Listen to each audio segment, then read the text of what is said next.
Thank you for waiting. I finished checking your adventurer handbook. Here are your commission rewards. Genshin Impact 6.2 New Archon Story Quest. We have no other urgent commissions on the books at present. Thank you for all your hard work lately. Perhaps you two could consider taking a vacation. Amazing!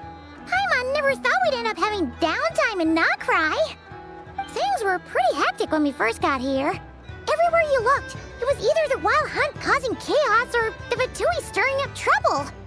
It felt like this whole region was one giant slime in a barrel, ready to go boom at any moment.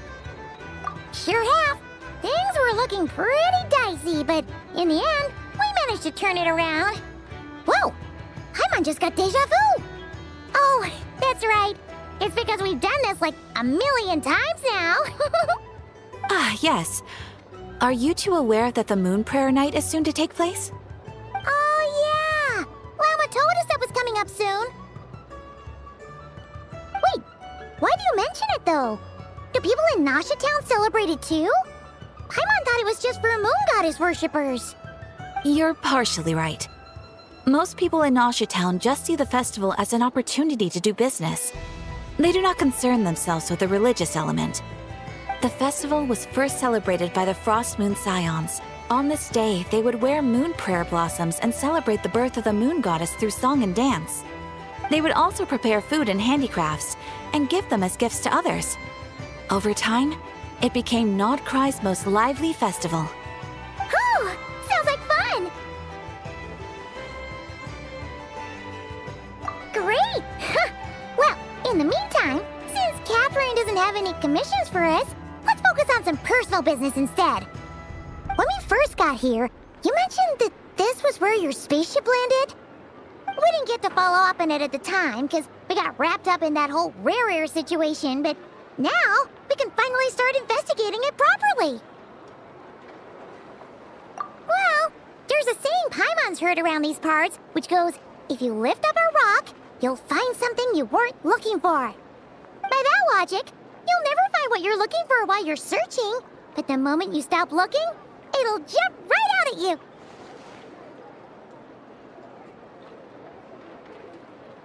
Could be worth a try though, right?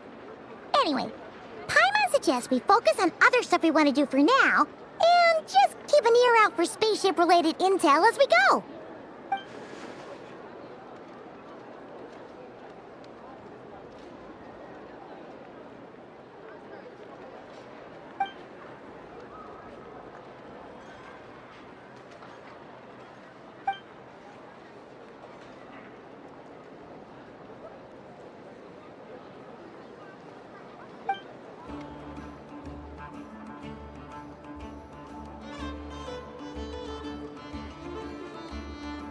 What's wrong?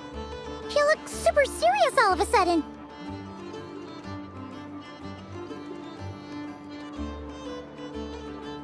Huh? Paimon gets why you'd be concerned about Columbina, but what does the doctor have to do with anything?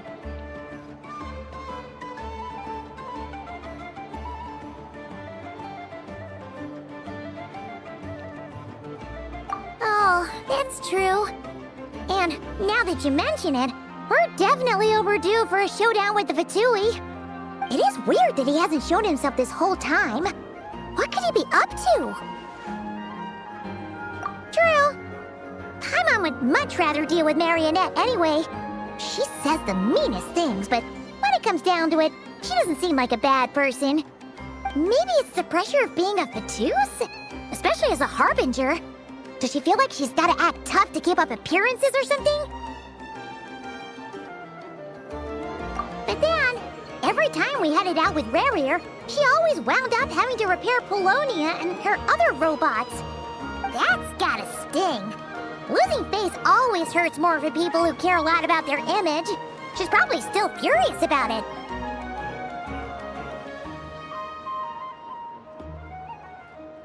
What? Relax! She's not even here! Huh? What's the matter? Oh, nothing. Sorry, we'll be on our way now. Where are we again? Oh yeah, Columbina? Right, yeah.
She's sitting up! Is me sitting here a rare sight? No, we just thought you'd be resting. Perhaps I would have been, were it not for the sudden arrival of some unexpected guests. Not that I consider it a disturbance. After all, you are the only ones who are free to enter. Would it not be a little unfriendly of me to lie down while we speak? I didn't realize you put so much thought into little things like that.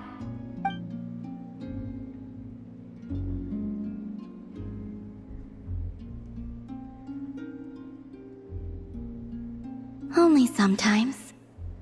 There have been moments lately where I think about you and your companions. They are warm, mysterious, and cozy memories. Very few of my past memories are anything like that. They say that travelers return home bearing bags full of souvenirs. But my luggage was empty, and I believed it would stay that way. Return home? So, you're still planning on returning to the moon? Yes. This planet continues to reject me, reminding me that I do not belong here. If I remain in Teyvat, there will come a day that I disintegrate. And I don't mean reduced to dust, or turned into food for the flowers. I mean, I will cease to exist entirely. Alright then. Well, we're sure gonna miss you. But it sounds like we'll have to say goodbye. How do you intend to return? The moon prayer night is soon to arrive. On that day, the moon will be closest to Teyvat. The Kuvaki in this land will reach its peak at that time. I merely need to grasp the tide, and with relatively little effort. Oh, Paimon gets it! It'll work like a slingshot! You make it sound like she's gonna get blasted up to the moon. If I did that, I suspect I would crash into the false sky. I will be using a much gentler approach. But I do like the analogy. It's fun. You see? She gets Paimon's sense of humor. In the blink of an eye, the time has come to part ways. It does feel that way, doesn't it? Time seems to fly fastest when you are enjoying it. I have always thought of myself as a wanderer on this earth, and it has never expressed any desire to keep me here. Yet, just as I plan to depart, it tugs at my arm. Is this a gesture of affection? Or is the world mocking me? Oh. Were you hoping I can answer that? Yes, you are a traveler, so you must have a lot of experience in this area. Then, what I would say is, enjoy the moment. That's right! Don't overthink it! Happiness is happiness and joy is joy! The point is to enjoy it, not analyze it! I see. Then what I would say is, even though I am very tired right now, I am still happy. I can't tell from the tone of your voice. Oh, really? You don't think I sound happy? I'm just kidding. I could tell you were in a good mood today from the moment we saw you. Ah, a joke. Albeit not a funny one.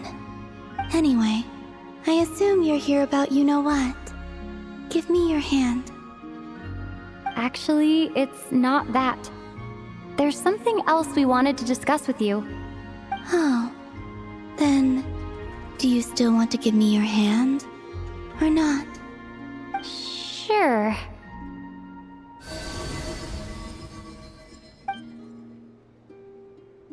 Thank you. So, I've heard that in the moon prayer nights of the past, people here would hold celebrations in the moon goddess's honor. Since you helped so much in our fight against the Rehir of Solnari, I think you deserve a farewell party before you return home. I haven't asked everyone else for their opinions on this yet, but I'd like to invite you to join the upcoming moon prayer night. I've never joined a moon prayer night before. I'm not sure what I would even do. Oh, don't worry about that! We take care of everything. All you need to do is show up. Of course, there's no need to force it if you're not feeling strong enough. It's just, this kind of felt like a golden opportunity. But they call me Kutar, and the Fatui have an arrest warrant out for me. I shouldn't appear in public right now.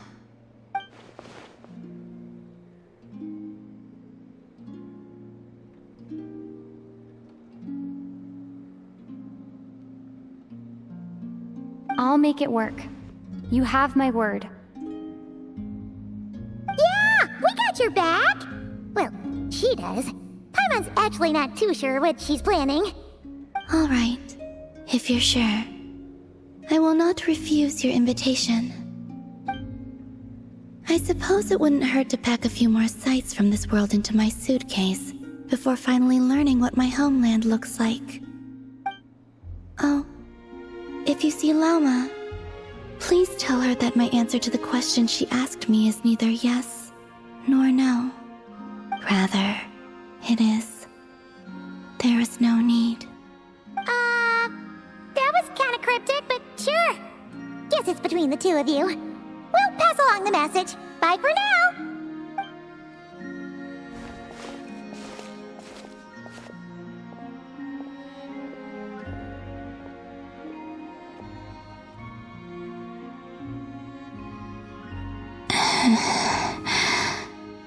And also, I do not know.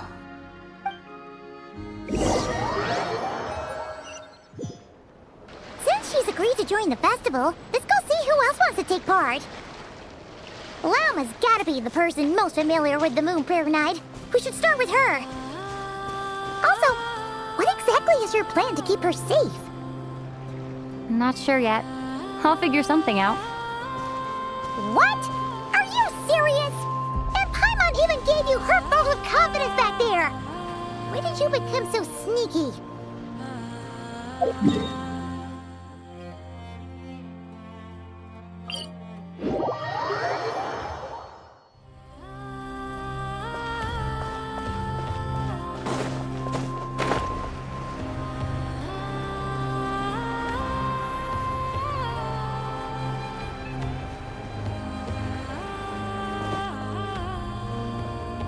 Hey, Llama! It's us! Huh? Varka? What are you doing here? Beats me.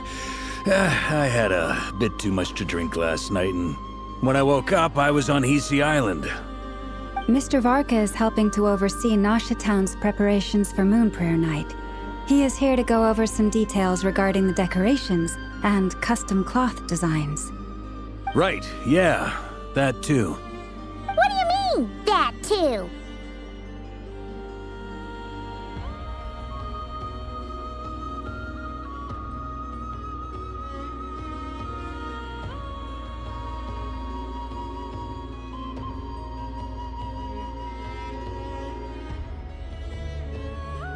Yes, celebrating this festival is a long-held tradition here in Nodcry. On this day, the crescent moon at the top branches of the verdant crest turns into a full moon, and the moon prayer blossoms bloom with a special radiance. Our people take these to be blessed omens. It's an especially welcome event coming off the back of all that nasty business with Rare. Everyone got put through the ringer recently, and now they're looking to turn their fortunes around. The big shots in town all agree that a big, lively celebration is just what we need to rebuild people's faith in this place. No wonder Catherine said that people weren't so bothered about the religious element. That's right.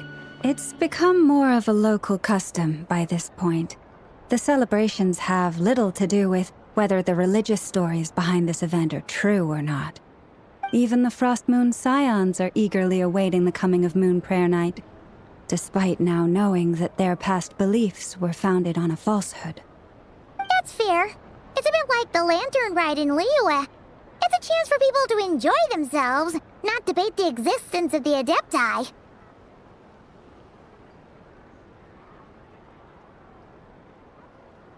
Oh, one other thing! We just went to see Column B her to take part in the festival this time. Hope it's okay. Wait, so... you mean she agreed to it? Huh. That's quite a surprise. Then I suppose that she intends to return to the moon on that day. Oh, yeah! It's kind of a complicated process, but basically, it's like a slingshot.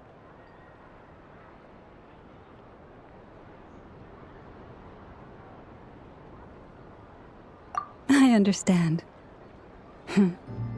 In truth, I had a feeling that she might make such a decision. Well, if Kuthar has decided to participate in the festival, we should prepare accordingly. Yeah, exactly. She was saying how it could be risky for her to show her face in public. We were wondering if there was any way we could hide her. Unfortunately, the people who carved the statues did an excellent job of capturing her likeness. It will be very challenging to hide a goddess whose face everyone is so familiar with. Darn! We may have bitten off more than we can chew here. Nah, don't sweat the small stuff. We can handle that. Huh? Are you saying you have a plan? Not as such, no, but the most important thing with a festival is to keep the mood light and your spirits up. You can't go preparing for a festival with those long faces. You'll never convince anyone to enjoy themselves. The Mondstatter spirit is strong with this one.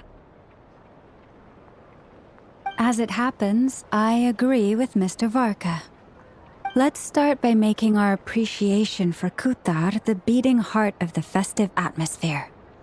And who knows? Once we get the ball rolling, perhaps everything will just fall into place. Hey! Did you catch that? Llama said the thing! Or close enough, at least. I'm looking forward to the Moon Prayer Night already.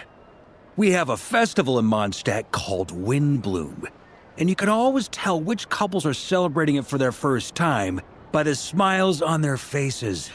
Big, beaming smiles like their whole face is glowing.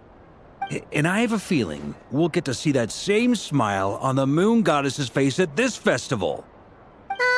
Not quite the same, surely.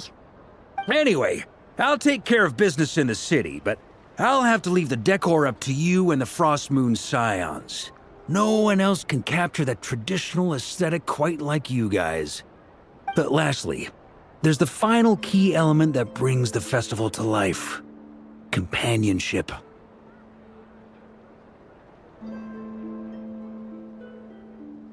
Before you leave, let me show you something that we've been preparing.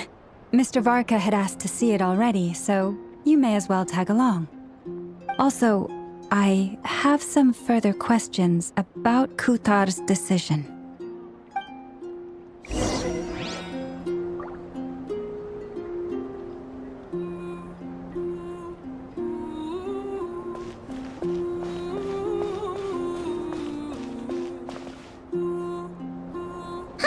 What's this?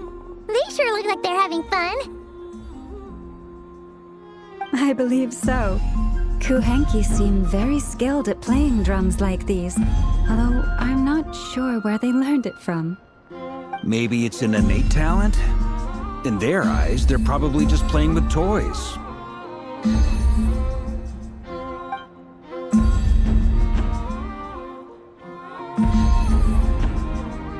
Wanatar!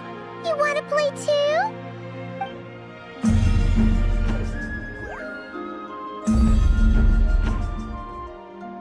Yeah.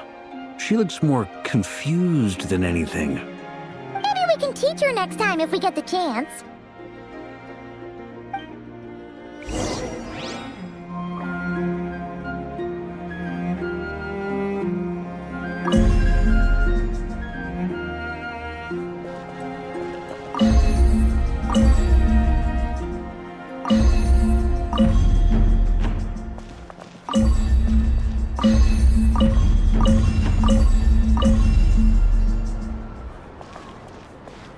What are these floaty things? Moon veils. We hang them from buildings in the city during the festival. When you look at the sky through them, it creates a lovely misty effect.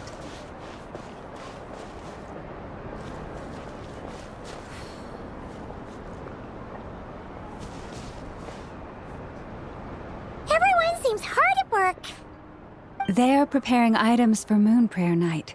For instance, the sculpture being made over here, Mr. Varka and I were just finalizing the details of where it will be placed. Ah, there she is. I didn't know the finished article would be so large. Not to worry, though. All the necessary arrangements have been made. Just let me know once it's ready, and I'll get some people to ship it over. You have my thanks.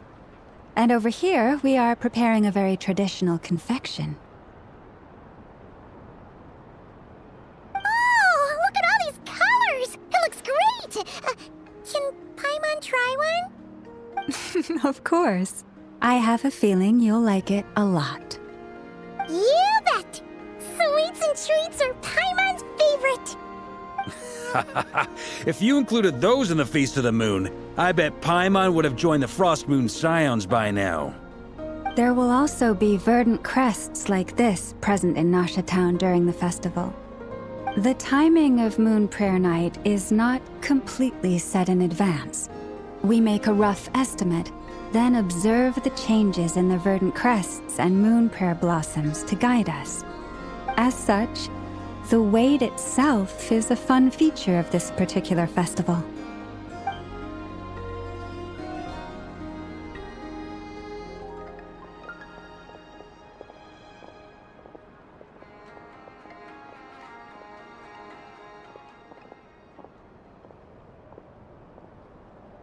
Let's talk here. To tell the truth, I am very surprised to hear that Kutar is willing to participate in the festival. I once asked her if she'd be willing to stay with the Frost Moon Scions. I could introduce her to everyone, and we could be a family to one another. She did not answer, but she has not appeared here since. I took this to mean her answer was no, but if that were the case, she would not have accepted this invitation.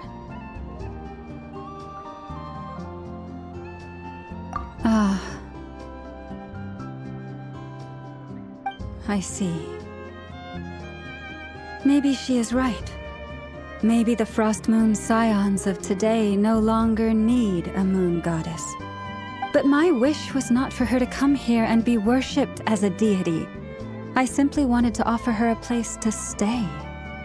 I'm sure she believes that showing herself here might invite Fatui intervention, and as such she does not wish to cause us trouble. But what really pains me about all this is that this is her birthplace. She ought to belong here, yet no one has been able to grant her shelter. I think I'm qualified to weigh in here. When someone's about to depart on a long trip, what they need is blessings, not burdens. We should wish her the best, not make the journey harder than it already is. Anyway, she's agreed to attend, hasn't she? All we need to do is simply respect her decision. I see your point.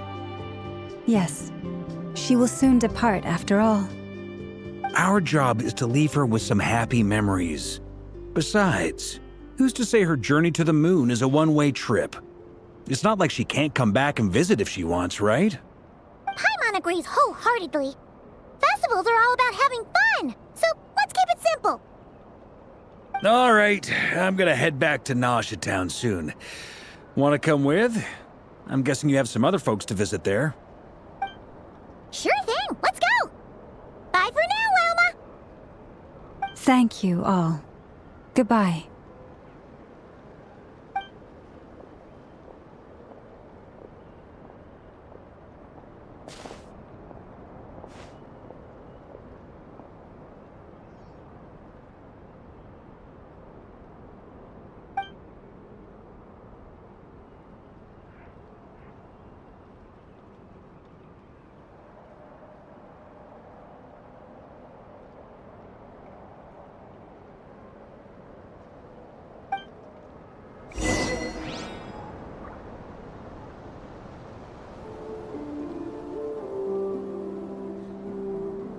Huh?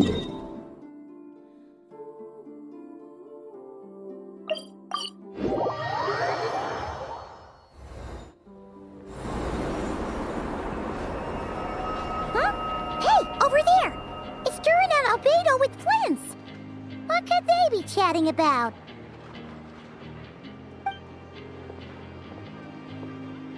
Your guess is as good as mine. Ah, Grandmaster, and the Traveler and Paimon. Hello there. It's been a while. Perfect. We have some new volunteers for our investigation.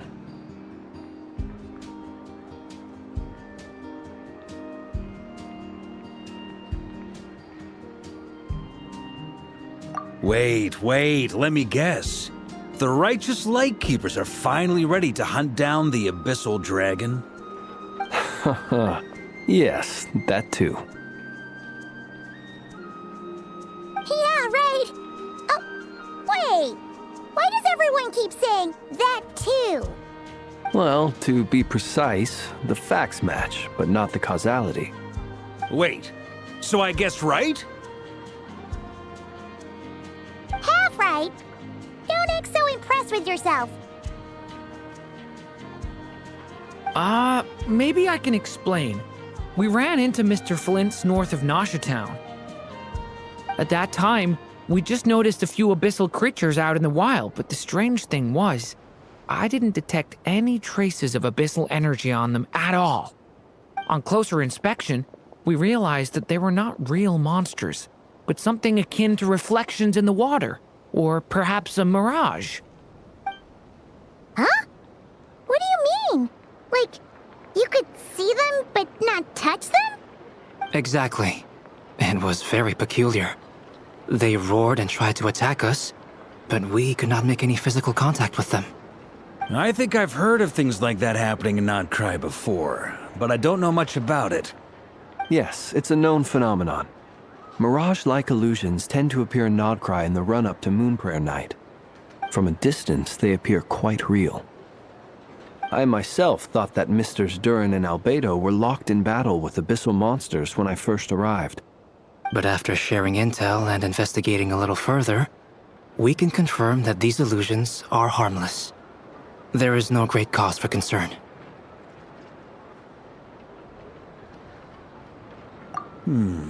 All the Mirage stories I've heard are either animals, rocks, or small houses. Abyssal monsters, though? That's a first. It's a first for me, too. So I'm planning to look into it further just to be on the safe side. I intend to inspect a few more locations. What about you two? Any plans? Alice contacted me a few days ago. She'd like me and Durin to assist her with an experiment. But we lost contact shortly after receiving the message. I'm sure that comes as no surprise to anyone familiar with her. We don't know when the wind will blow, yet when the wind blows, we will know. That, in a nutshell, describes how Alice operates. Yeah, that tracks. Okay. Well, I suggest we investigate this Mirage business in the meantime.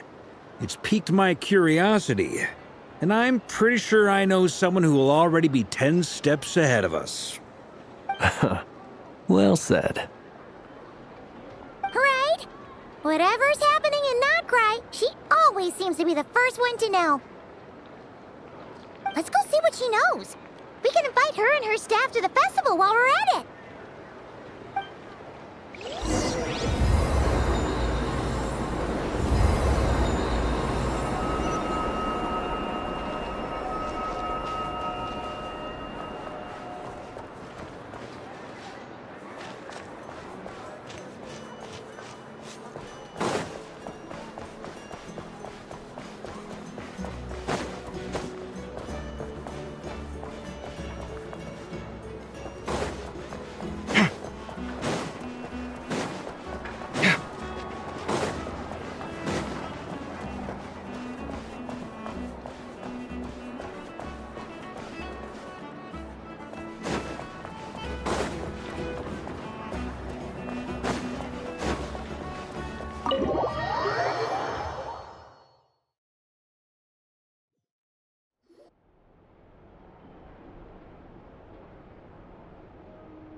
You're right, I have noticed. There's certainly something a little fishy about this situation. Only a little, though. Records indicate that this phenomenon can occur in the days before and following Moon Prayer Night. That said, it has always been a rare sight in the past. The odds of encountering these phantoms are similar to looking up in the night sky, happening to see a shooting star, and managing to make a wish before it disappears. But this time, either everyone's getting lucky, or they're appearing far more frequently than usual. Yehoda's out gathering intel as we speak. In the meantime, let me check off some points of interest. First, the Abyss.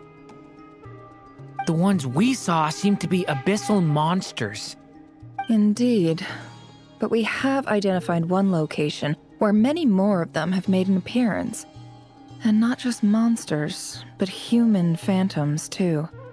Given the scale and nature of the phantoms, it's almost as if someone's last memories are coming to life. Or perhaps the memories of multiple people. Oh. So you mean the phantom monsters are hunting down the phantom humans? Exactly. The phantoms can interact with each other, but we have no means of intervening. In addition, some of the human phantoms would seem to be from the very distant past. This is clear both from the clothing they wear and the stories they tell. They claim to be from Hyperborea, a name which I've heard from Lauma before. If this is true, it means they must be from 6,000 years ago. Did Paimon hear that right? 6,000 years? It sounds like this merits further exploration. That'd be a big help. I'll leave it with you, Albedo. My knowledge of ancient history is non-existent. I used to doze off every time the pre-Knights of Favonius era came up in class. It's quite a miracle that you were able to understand these phantoms' speech, given how long ago they lived. I suppose you're right. But I'll leave the archaeologists to ruminate over that conundrum. As an intelligence broker, my sole interest is in the value of the information I gather. Which, in this case, hopefully means earning myself some good favor with our dear Lady Moonchanter. So calculating. Whew, this intel broker logic always catches Paimon by surprise. Sounds to me like we could split the work up. I think the abyssal phenomenon is best left to Albedo, Flints, and me. Agreed. It coincides with my duty as a lightkeeper. For my part, I'd like to understand the abyss better. Even a little knowledge would go a long way. This is certainly a rare opportunity to study the abyss. But even rarer, perhaps, is the chance to make contact with the ancients. The Curatorium will take the lead on investigating the Hyperboreans. We put in the work to learn what we know so far. It seems only fair that we get some quantity of exclusive intel. That just leaves our trusty team of 2 unassigned. Since you became an honorary knight, of course. This was part of my grand plan all along. Ha ha ha! Oh yeah, by the way, we managed to convince Columbina to come to the Moon Prayer Night celebrations. Would you and Yehoda like to join too? She agreed to that? Huh. Quite an achievement. Never underestimate the traveler, I guess. I'd be happy to join. No point shutting myself inside when the streets are all decked out. I doubt any clients will be visiting during the festival in any case. And Yehoda loves a party, so I'm sure she'll jump at the opportunity. No, no, no, no, no, no, no, no, no, no! Way to contradict me in front of... Wait, no, that's not what I have bad news, boss! So many people. Alright, everyone inside, quick!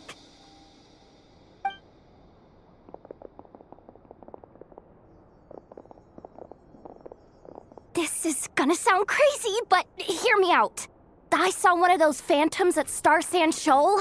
And it was some sort of flying ship. Like a spaceship? That's gotta be the one you came to Tibet in. You said you saw the same thing through the moon marrow, right? Huh? You already know about it? Ugh, I thought I was gonna blow people's minds. Turns out I'm the last to find out. Wait, back up. You came here in a spaceship? Now my mind is blown! What's it like on the inside? Was it like flying through space? I want to know everything! Yep, exactly. Huge discovery. You're the best. Second best intel broker in the world. After your boss, of course. Wow. Really? Well, I don't know if I'm all that, but... I guess that decides where we're heading next. Come on, don't look at me like that.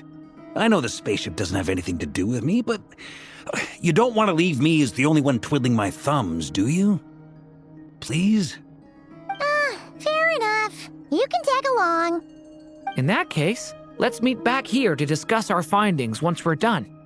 I wish everyone a productive investigation. You too.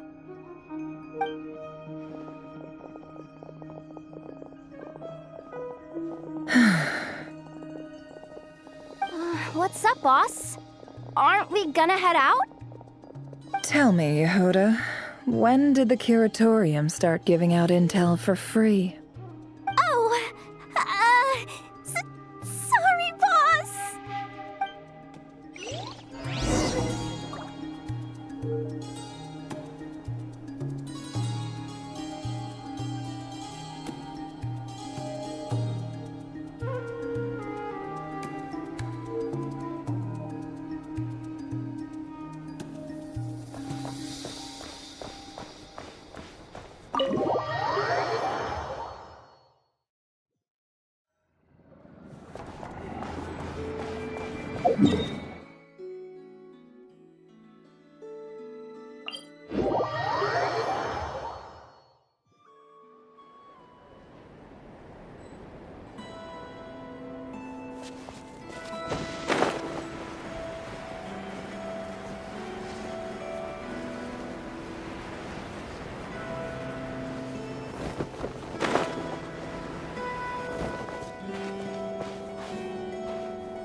Well, what do you know? Yehuda was right on the money.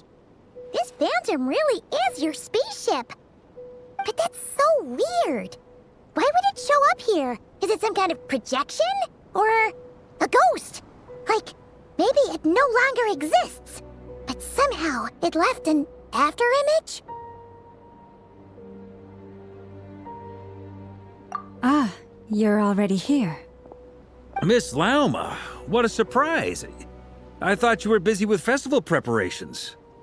I was, until one of our people informed me that a strange sight had appeared at Star Sand Shoal. No one's ever seen something quite like this before. I thought I should see it for myself. Same here. Oh, so we heard that these things appear around the festival period. Any idea why that is? Unfortunately not. We have very limited information about them, since they can't be interacted with. And no human phantoms have ever made an appearance before now. The most we've been able to deduce is that these sightings appear to be connected to the increase in Kuvaki energy around this time. Yeah, seems like that's all we can do. This is all so confusing. Allow me to lend you a hand.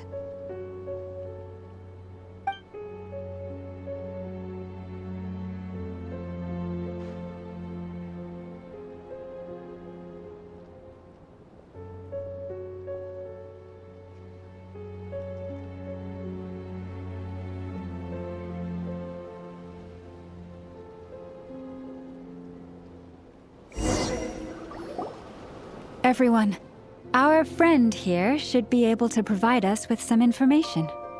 Is that a phantom rhymehorn deer?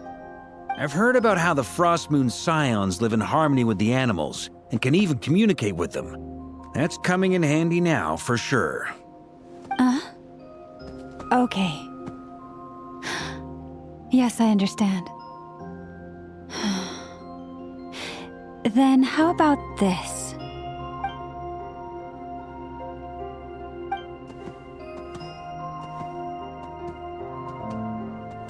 Oh, it's leaving.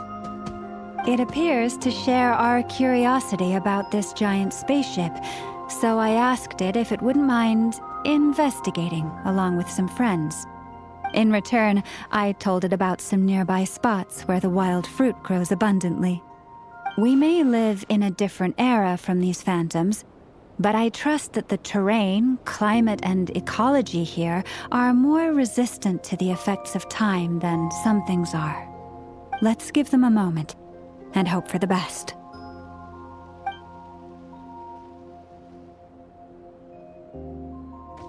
All back together? Must have been a lot of fruit.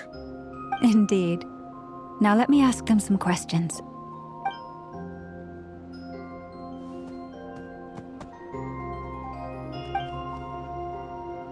It did find a lot of wild fruit, enough for them to feast for a long while. This puffin circled in the air several times, but didn't spot anything out of the ordinary. Certainly nothing to do with the spaceship. Huh. Well, it definitely makes sense to get a bird's eye view. Indeed. Other than that, I was also thinking that the world these phantoms see is also different from ours. Oh, I get what you mean. The wild fruit exist in both times and spaces, but there might also be things that only exist in that space-time, which we can't see. Good point. Great thinking, Lauma. Blunthorn rhinos can use kuvaki to shift great rocks, but this one says it couldn't get that ship to budge by even an inch. The sniffer mole tried too, but despite being a skilled digger, it could not get through. They say that the spaceship looks robust and undamaged. It seems completely impervious to any and all attacks. Whatever lies within is well defended from harm. So, just like us humans, there was nothing they could do about this spaceship either. Yes, still, they deserve our thanks. We are grateful for all your efforts, dear friends. Now go, and enjoy your feast. I've noticed some other human phantoms gathered nearby. Come on, let's go talk to them.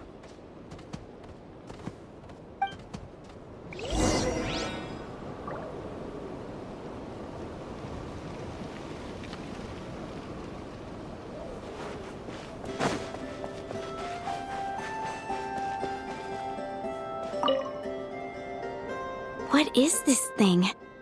I've never seen it move, and there's no way to get inside. Goodness knows. My grandpa says it's been sitting here at least since his grandpa was still alive. What about his grandpa? Did he say anything to your grandpa's grandpa about it? Huh? I don't know. In all likelihood, it was here back then too. Hard to imagine something this huge could move.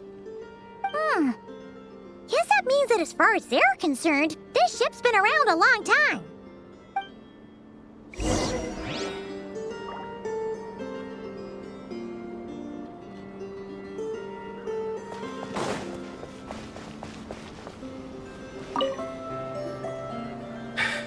Come on, brothers.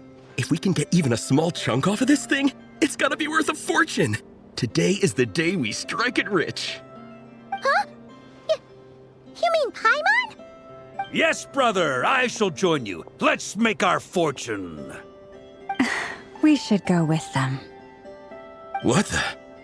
This thing is crazy tough. I can't even scratch it. What's it made of? Sorry, brother. Looks like we'll have to seek our fortunes elsewhere. Enjoying yourself? I was just seeing if I could influence this phantom's perception by playing. But nope, no dice.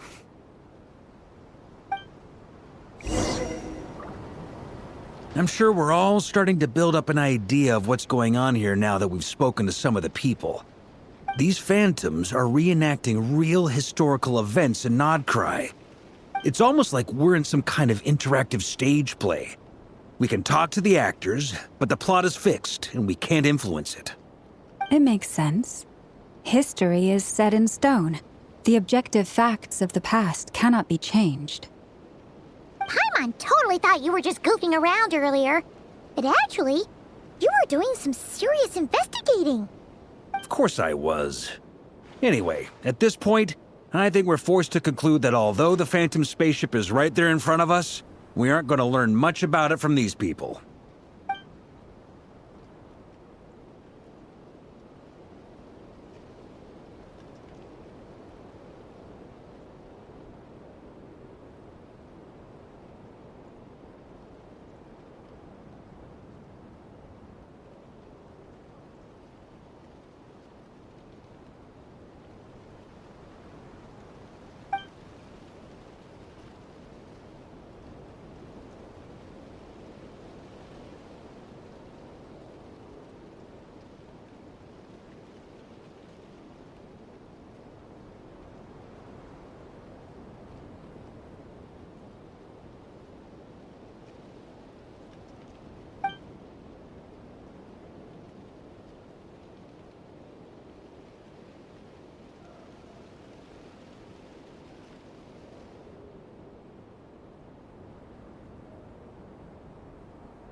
Don't be discouraged. If nothing else, this is proof of the ship's existence. And think about it. So many people tried to hack their way inside, but no one could get the door open. It's made of very tough material. To me, that says that we'll either find the ship itself or the story behind it. It's just a matter of time.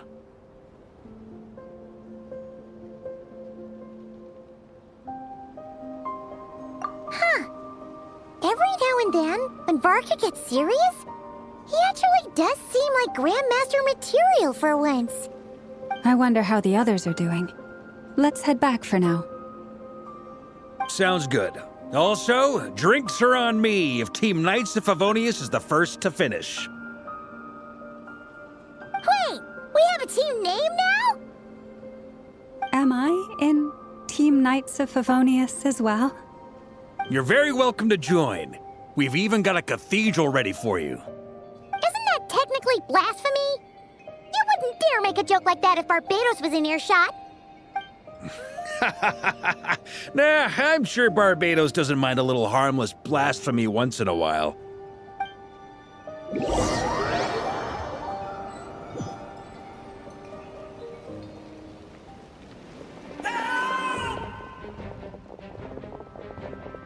Oh, no! Get away! Oh.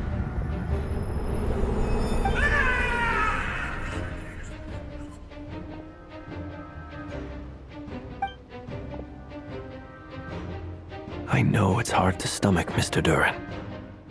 But as I'm sure you've noticed, there is nothing we can do to intervene in that which unfolds before us. But we have to at least try. And try you have. But are you aware of how many unsuccessful attempts you've made now? I wasn't keeping count. I'm afraid this is the 39th failure so far. Or the 5th if we're only counting this particular victim. There are no indications that these phantoms may be altered in any way. You seem to have calmed down a little. I'll make us a fire. You should rest and have some water. Feeling any better now, Mr. Duran? May I ask a few questions? Be my guest. What exactly are we witnessing here? What happened to those people? My guess would be that we are seeing Nodcry during the Conrian Cataclysm. Would that be accurate? Conria. That is correct. As you know, once the abyss senses even the tiniest crack, it floods in and spreads like wildfire. There was a time in the distant past when it permeated all of Notcry, causing immeasurable harm. The people paid a terrible price to heal this land. Then, 500 years ago, the whole of Tevat suffered an abyssal disaster. Once more, Notcry was dealt a devastating blow. I see. In the face of the abyssal onslaught, all were like grains of sand tossed around by a tidal wave, be they human, fae, or god.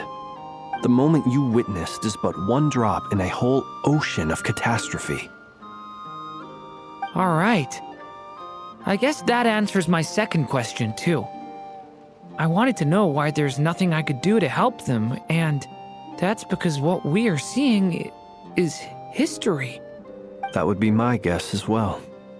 As I understand it, history and fate are not all that dissimilar. The latter may be unseen to us, but both are immutable. Yes. Fate was determined long, long ago. I still have a couple of other questions for you, Mr. Flint's. You mentioned more than one abyssal disaster that has struck this land in the past. How can you be sure that what we're seeing is from the Conrian incident? And also, how are you able to stay so calm when you're talking about these events? From everything I know about you, you're not cold or ruthless, and you're not indifferent to the suffering of others. Alas, I am forced to show my age. I must be 600 or 700 years old by human measure. Wait, so you... One is not easily moved by history when one has witnessed the truth firsthand. I'm sorry. You needn't apologize. Your passion is a good thing to have. Treasure it, because someday you may find it in terribly short supply. Now, at the risk of offending you, I have a question in return. Your curiosity toward the abyss, is it born from hatred or because you sense its call? I only ask because I kept a fragment of Rarir's body in my lantern for a short time. Specifically, his heart. So I know what a burden it can be to carry the abyss with you. And I hear its power growling from somewhere within you. In my eyes, your mere existence is a miracle. My honest answer is... I don't know. I don't think I have the confidence to say for certain. What I will say is the abyss is not the only issue that haunts me. Even before I became who I am today, the question dogged me constantly. Should I even exist at all? My doubts remain unresolved. But when we fought Rarir, something became a little clearer to me. Sometimes it is the darkness within us that allows us to achieve the impossible. I certainly got the sense from your 39 attempts that you were trying to achieve the impossible. It sounds like you've resolved to see the truth for yourself. Absolutely. In that sense, he and I are quite similar. Then I wish you every success. I look forward to the day of your transcension. Well, if everyone's caught their breath, I suppose we should head back. Oh, and one last thing. I'd appreciate if you kept our discussion about history a secret.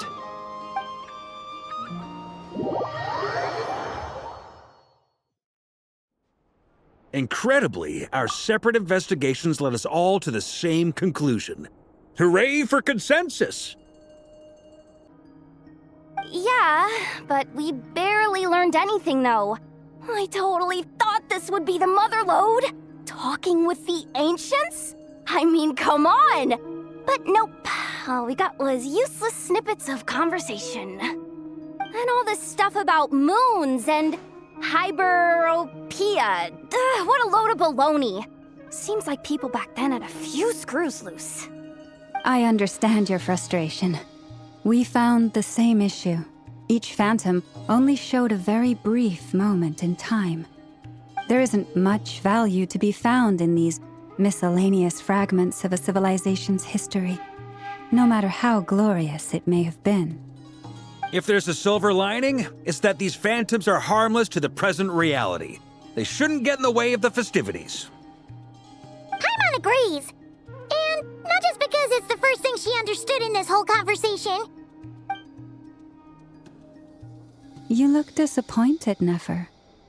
Is something the matter? What do you think? We all worked our tails off, but the only one to gain anything from it was you, Lady Moonjanter. Well, please do share the Hyperborean records with me. I will gladly inscribe them in our people's documents. Oh, duh! Yeah! That was it! Hyperborea! Hyperborea. I'm serious.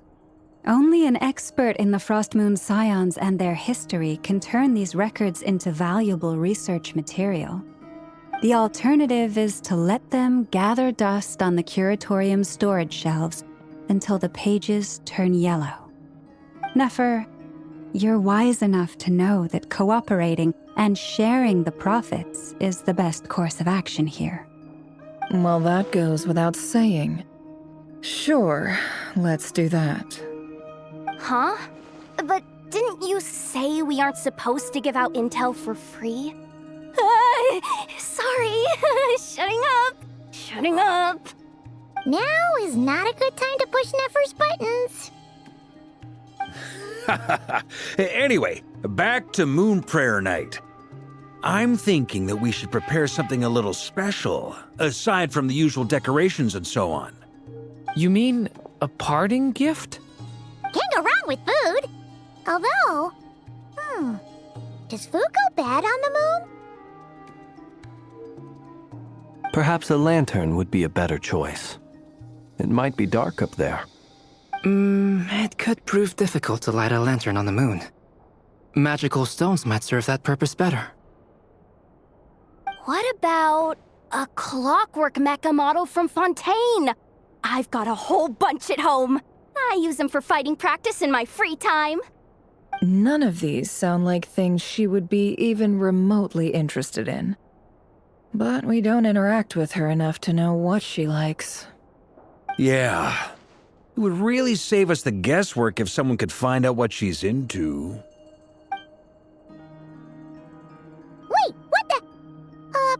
Traveler? They're all looking at you.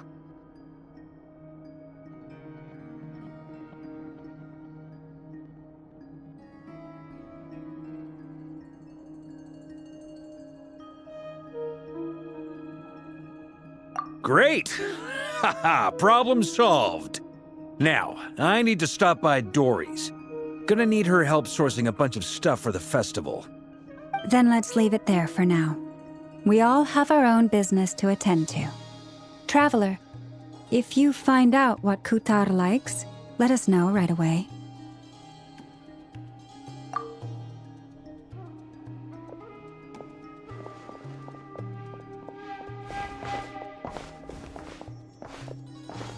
Is something the matter?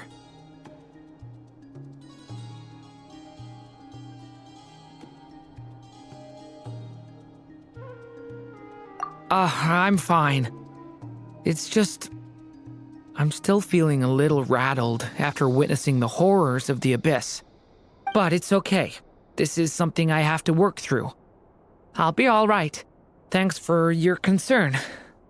Well, don't put too much pressure on yourself. If you ever feel like something's wrong, physically or mentally, we're here to talk.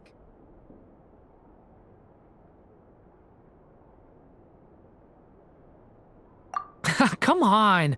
Stop treating me like a kid.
Weren't there a few Kuhenki here last time, too?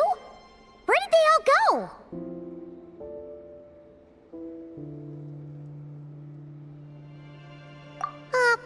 Walkies? For Kuhenki? You're not pets, you know. Oh, well. Looks like we just came at a bad time. Let's try again tomorrow. There's still a few days until Moon Prayer Night, so we're in no rush. Besides, she needs time to rest anyway.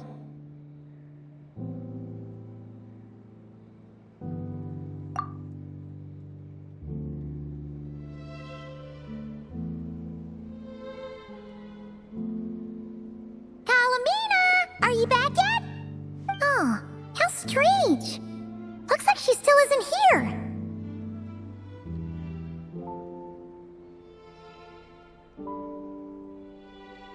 Right? It's not like her to spend so much time outside, especially since she's worried about attracting unwanted attention.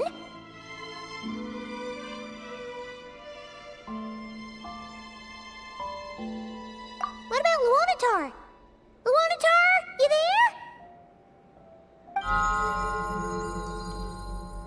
Hey!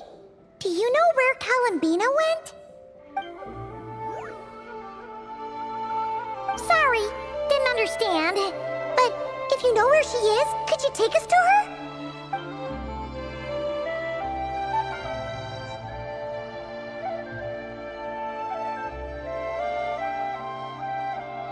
Yeah. That's even stranger. What about them?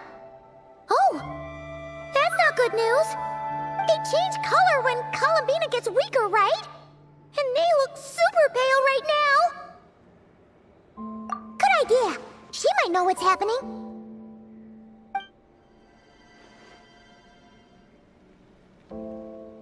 Llama! Ah, it's you. How is Kutar? Is she okay?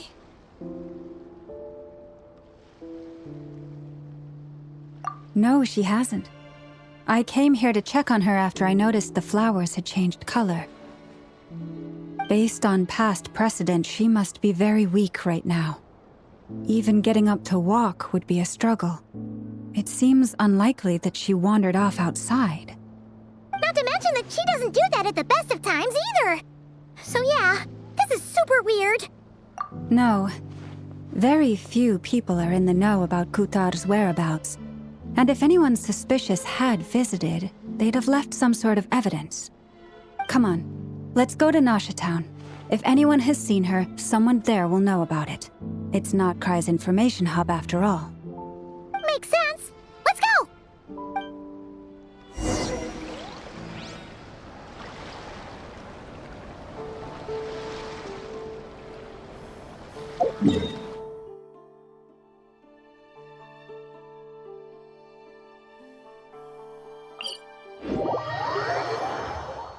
Huh? When did it start to rain? Oh no, I forgot to bring an umbrella.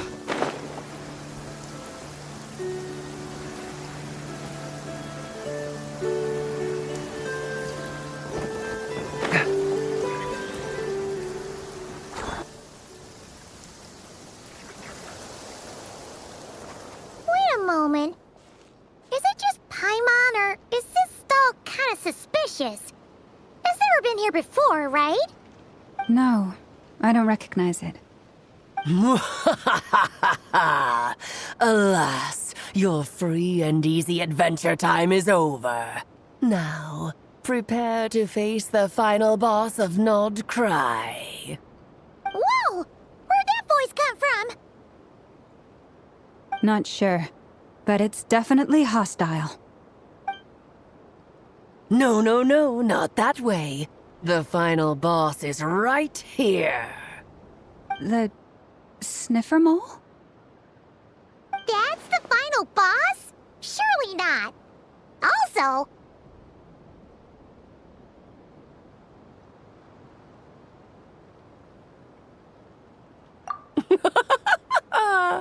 Okay, the jig is up. I'll stop teasing you. Turn around. I'm right behind you. It seems I've managed to leave quite an indelible impression, even though you've never seen my face. Ah, nothing could make a great mage more pleased with herself.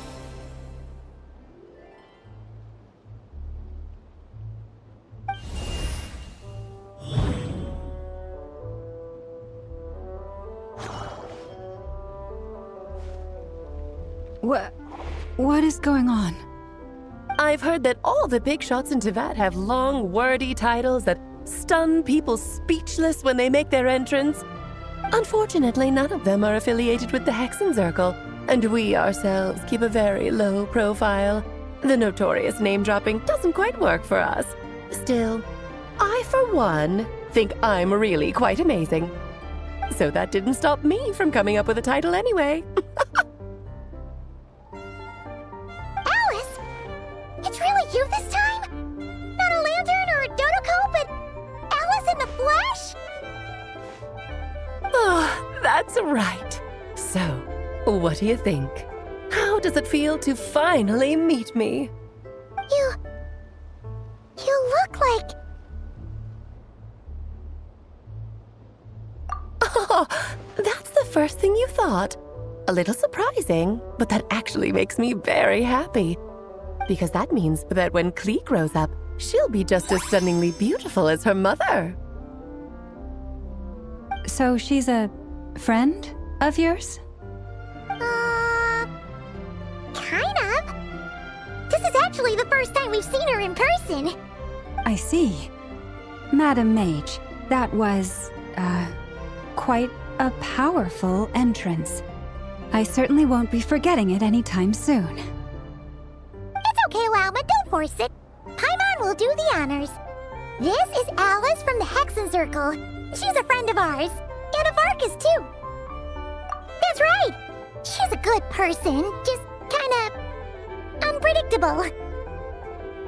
Well, what is the human heart if not unpredictable? Hmm? If we could not do as we please, how would we differ from machines? I am Lauma, Moon Chanter of the Frost Moon Scions. It is a pleasure to meet you. Oh, I know. Before you got here, I spent a good, 15 minutes getting up to speed on Nodcry's present situation. In other words, I've read the whole in the last episode part, so we can skip the pleasantries. Fair enough. Well, Miss Alice, I can already tell that you have quite a unique personality. He'll get used to it. Paimon sure is. So anyway, what are you doing in Nodcry, Alice? Oh, I thought I told you already. This time, I'm the final boss. And what a formidable foe I shall be. Powerful, confident, decisive, and good luck finding my weak spot. You will never succeed.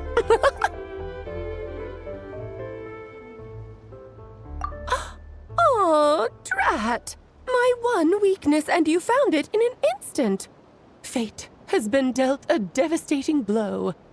Thus falls the great Dodo King. Why are you playing along with this nonsense? For funsies, of course. What's wrong, Paimon? Are you disappointed in me? Am I a gigantic letdown? No, it's just... You seem like a busy lady. And this is the one time you've shown up in person. Paimon figured it would be for something more high stakes than just goofing around. You're quite right. I'm here in Nodcry because something big happened. Something big enough it caught the attention of the Hexen Circle. It concerns the 3 moons, Teyvat's borders, and of course, the moon goddess you are currently searching for. Kind of. Why don't we discuss this over a pot of tea? My main reason for coming on this trip to Teyvat was, of course, to have some fun. But I do technically have a job to do as well, namely, maintaining the stability of Teyvat's borders. I'll skip over the complicated parts, but to sum it up, abyssal energies are all that lie beyond Teyvat's border. We'd find ourselves in a real pickle if they ever made it through. And the phantoms you've been seeing are a sign that the border has been disturbed. No wonder they tend to show up around Moon Prayer Night. Is it because the real moon is now So close to us that its power can cross the border? In part, but only a negligible amount passes through. Just enough to influence the verdant crests and so on. And as you've noticed, there has been an unprecedented number of phantoms appearing this year. The influence of the moon beyond the border cannot explain this. No, there is another far greater factor at play. The trilunar syzygy. A trilunar syzygy. Eons ago, before the heavenly principles came to Devat, it was the then 3 moon goddesses who controlled the laws of this world.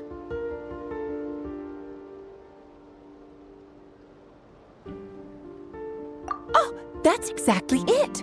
The 3 goddesses split these powers amongst themselves, promising never to consolidate them into one singular body. This was meant to keep the world stable.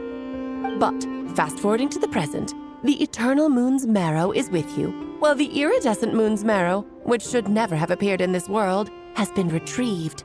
Add that to the presence of a moon goddess in the flesh and... the power of all 3 moons is gathered here in Notcry. There hasn't been an event like this since the War of Funerary Flame. And it's having a noticeable effect on Tevat's borders. Because I wish to give my darling daughter a peaceful, sunny environment to grow up in. Is that a good enough reason? Kinda sounds like you're dodging the question, but it does make sense. Well, that's one reason anyway, and the most important one. The others are a little complicated to explain. For instance, cleaning up after dearest Miss R. Albedo could tell you more about that if you're curious, but right now, I have a more important question to ask you. Why are you collecting the moon marrows? I see. Nicole told me about that legend once. Nicole? You mean meet Anne? Oh, so you remember. Yes, of course. That was a story about fate, her area of expertise. But back to the story of our dear moon goddess. I'm afraid her intended method of returning to the moon is unlikely to work anymore. What does that mean? She may be missing, but she hasn't gone anywhere. She has disappeared.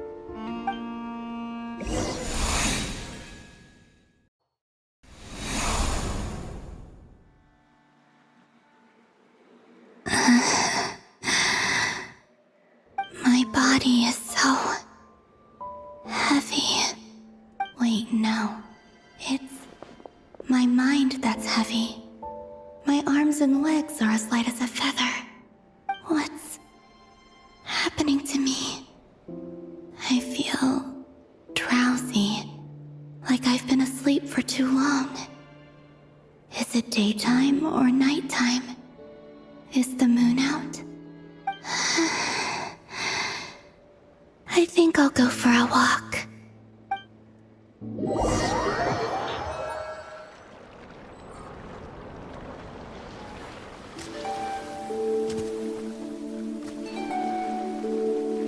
Are you out for a walk too?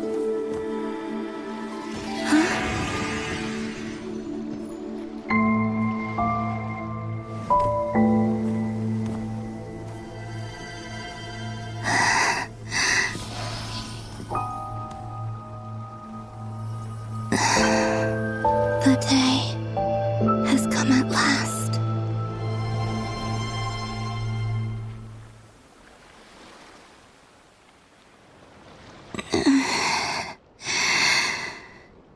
Have I grown so weak that I can't even sustain my physical form? But Moon Prayer Night is nearly here. I was so close to returning home. Death is near. Is this how it ends for me? Will I return to the moon after I disappear? Or...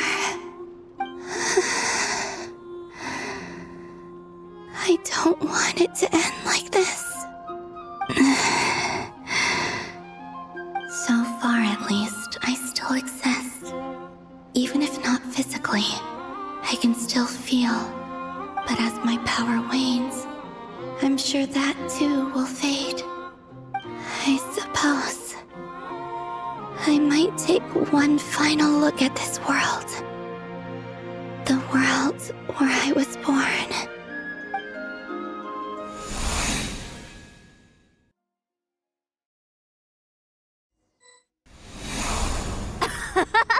Come on! Come on! Wait for me! The Frost Moon Enclave. How much it has changed since I was born. These decorations, they're so heavy. It's times like this when you kinda wish men could be priestesses and acolytes. How fascinating. I've never had the chance to be privy to people's private lives in this way. In the past, people would get so solemn and serious the moment I showed my face, like they were frozen stiff. Karina, Lametti, it's time to eat. Coming! I want to watch them a little longer.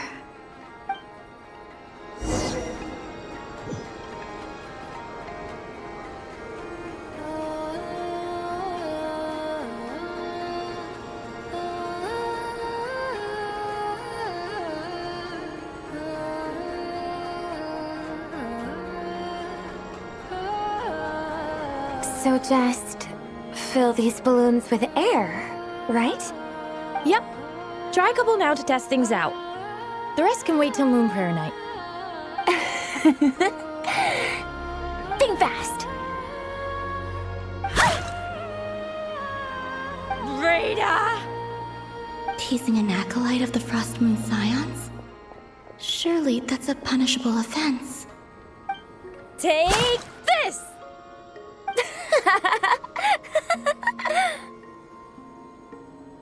Huh? All right, enough horsing around. Lady Lauma gave us a task. We should get back to it. The task is just to check that the balloons don't leak, right? Doesn't matter if we fill them with air or water. Yeah. Okay, you got me there.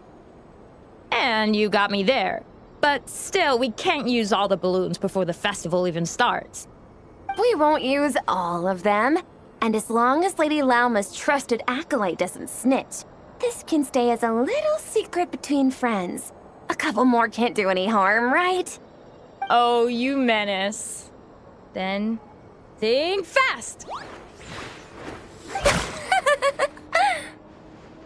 Is pumping a balloon full of water really so much fun?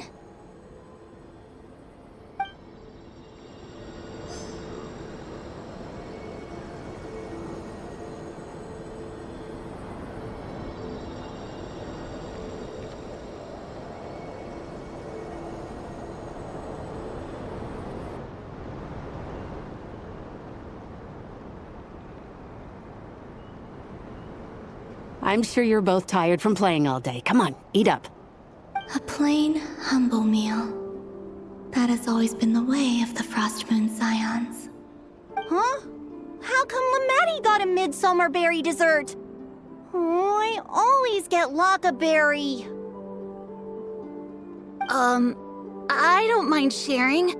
You can have a bite of mine if I get to have a bite of yours. They're sharing food? I've never shared food with anyone before. Even at the Harbinger tea parties, everyone just ate off their own plate. And when I couldn't finish my food offerings from the Frost Moon Scions, they'd leave the leftovers out under the moonlight for the animals to claim. Hey! That was 2 bites! Oh, then you can have another bite of mine. Oh, you too. Oh, don't fret now. Here, have some of Granny's too. So this is what it means to be family.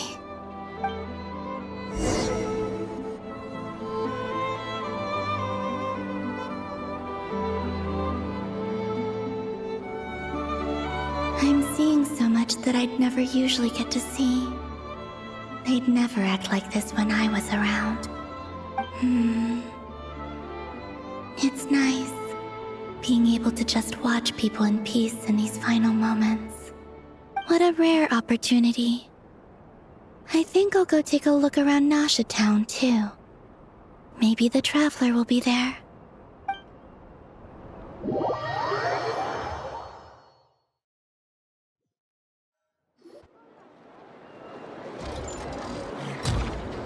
After the War of Funerary Flame, the Moon Goddesses were no longer recognized by Teyvat.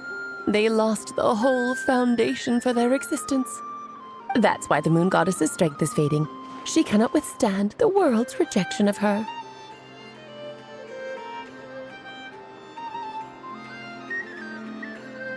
To be more pedantic about it, the Moon Goddesses did something to offend the Heavenly Principles, and that's why they were ousted. Something of a recurring theme in Teyvat's history. Theoretically, speaking so candidly should put me in their crosshairs too, but they can't tell me what to do. I'll say whatever I want. Anywho, the Moon Marrow energies were but a drop in the bucket for her, and that battle against the Ray Hair of Solnari only weakened her further. Fortunately, it happened close enough to Moon Prayer Night when the Kuvaki concentration here is high. That's the only reason she managed to survive this long. What do you mean, fortunately? You said she disappeared. We're too late. Oh, what a headache. I thought this was all common knowledge. I guess I have some more explaining to do. Okay, buckle up. It's time for another lecture.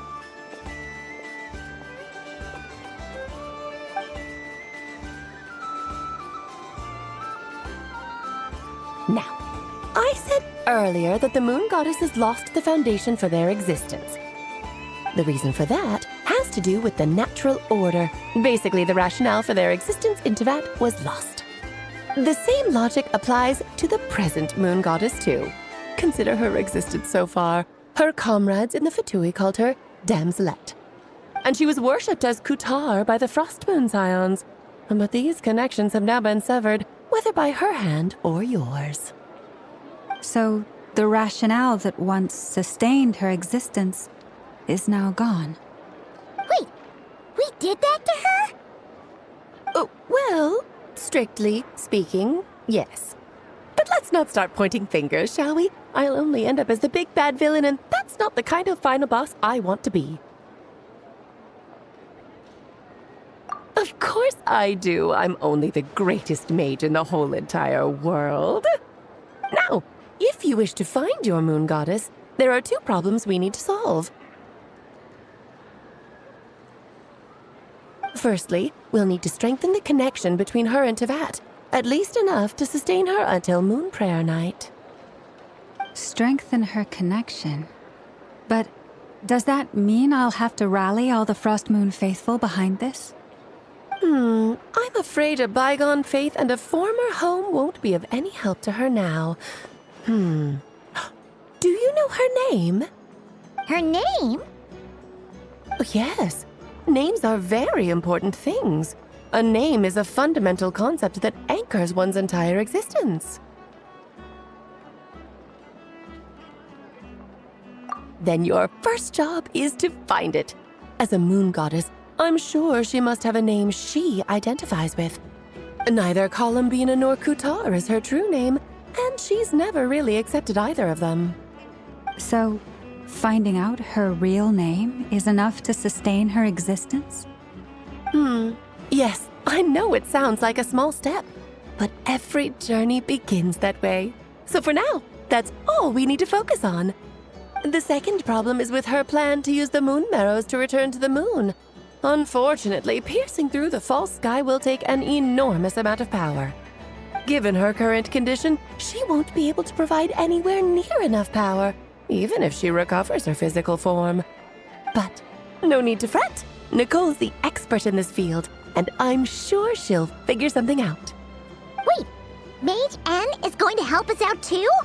That means we've got 2 Hexen Circle mages on the case. This is turning into a pretty big deal. Actually, this is more of a side quest for me. Like you said, I'm a busy lady, so I can't stay for too long. I'll have to return to Tevet's border soon. That's the upside you get for looking out for my little Klee. Hopefully that will incentivize you to carry on keeping her company in the future. Anyway, jokes aside, you'd better get moving. It will take quite a miracle for the Moon Goddess's consciousness to hold out till Moon Prayer Night. Oh, I suppose I might as well tell you where Nicole is before I leave. Off you go now. Time to meet your new friend. Oh, yes, and a little suggestion. Don't forget to mind your heads. What? I wonder how Durin's doing. I should really go see him before I head back. You really are super busy. I most certainly am. There's so many children I have to keep tabs on just in Mondstadt. Durin, Albedo, Venti, Varka.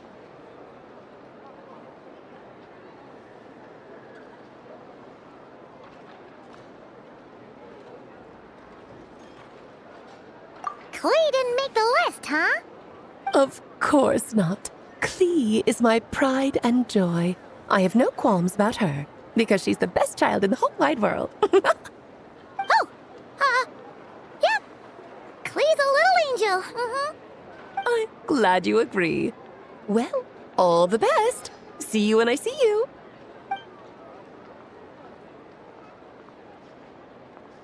She left in a hurry. Yeah, she didn't pack up her stall. Should we handle it for her? I must say, I'm now very curious about her daughter. Klee, wasn't it? What's she like? That's a long story. Come on, we'll fill you in as we go.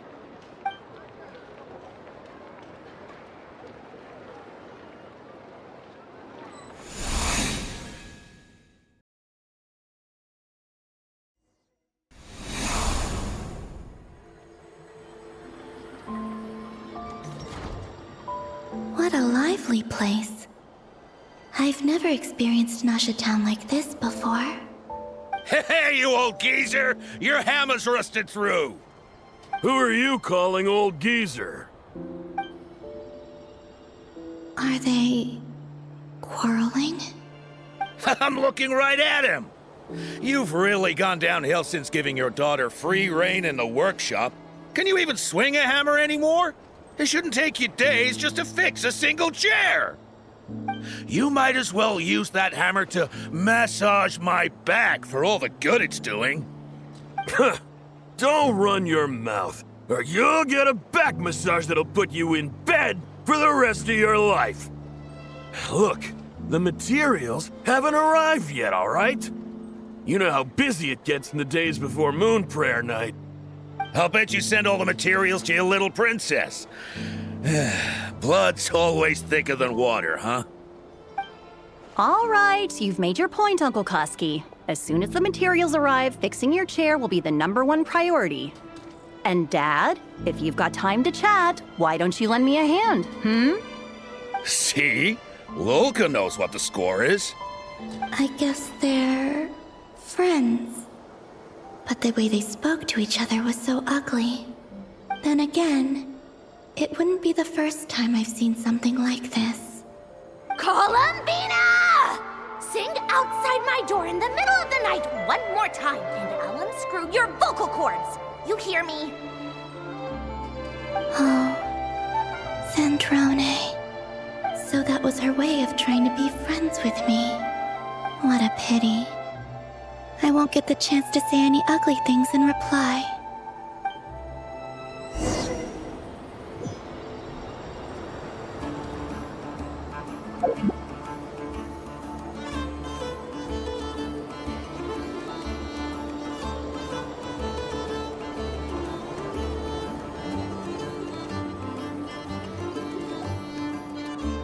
Hey, have you decided what to give her for Moon Prayer Night?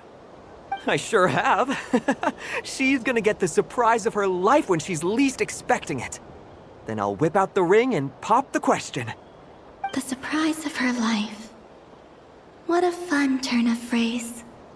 Cool, I get the picture. You can spare me the gushy details. Ooh, looks like we have a customer. Hello there, ma'am. Would you like some Moon Prayer Night candy? Huh? Is he talking to me? Can he see me? Here you go.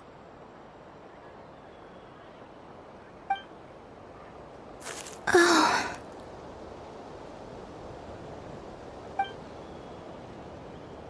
Come back anytime. Right. Now, where were we?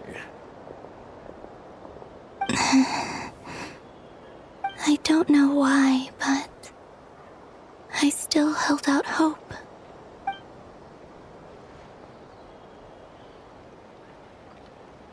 The most important thing right now is to find that mage. This name thing seems super important too, but where do we even start looking? I'd better go pay the Fatui a visit.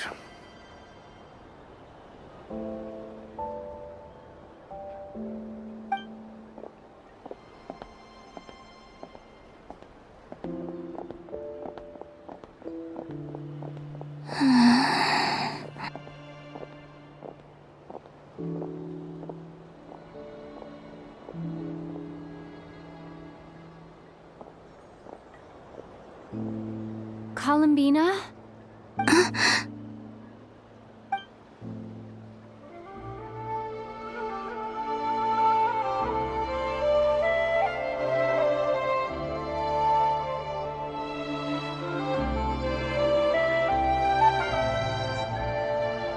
Traveler? Let's go! This is no time to be spacing out!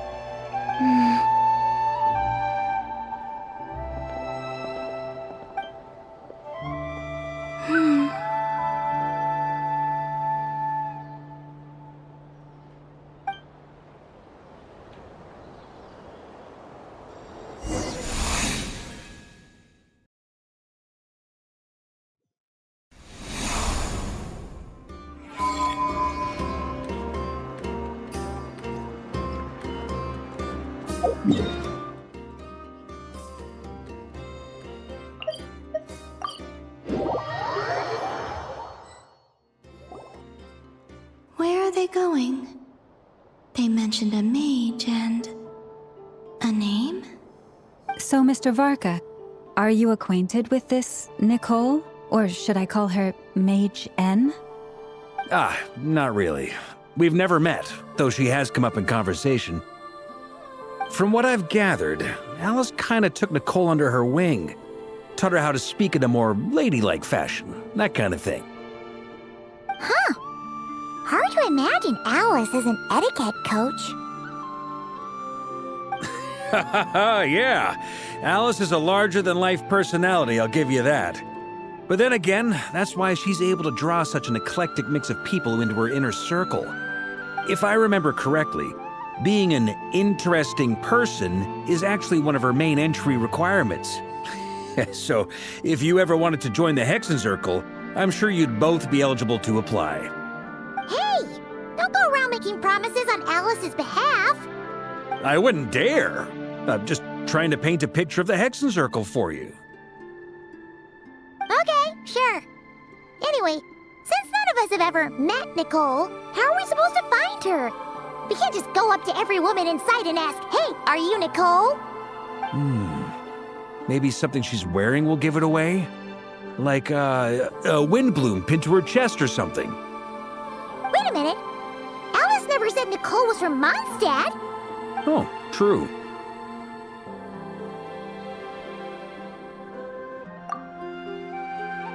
That would be this young lady, then?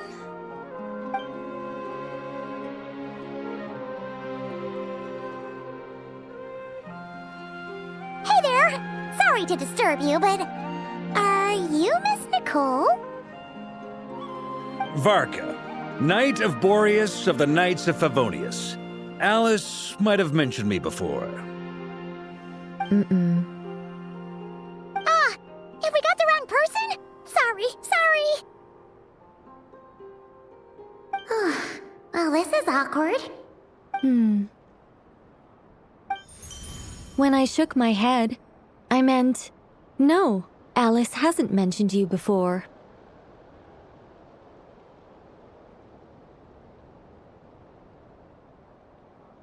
Huh?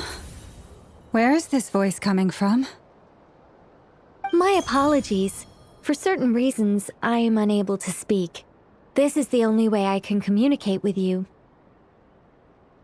It might take some getting used to, but I hope you can understand. Hey, it's fine.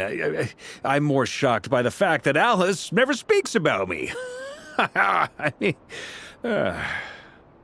As for you two, we have crossed paths twice before, but it is nonetheless a pleasure to finally meet you.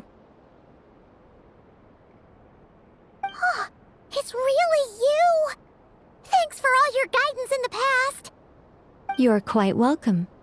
This time, things are different. We have reached the unwritten pages of the story. You might say that we stand at the crossroads of fate.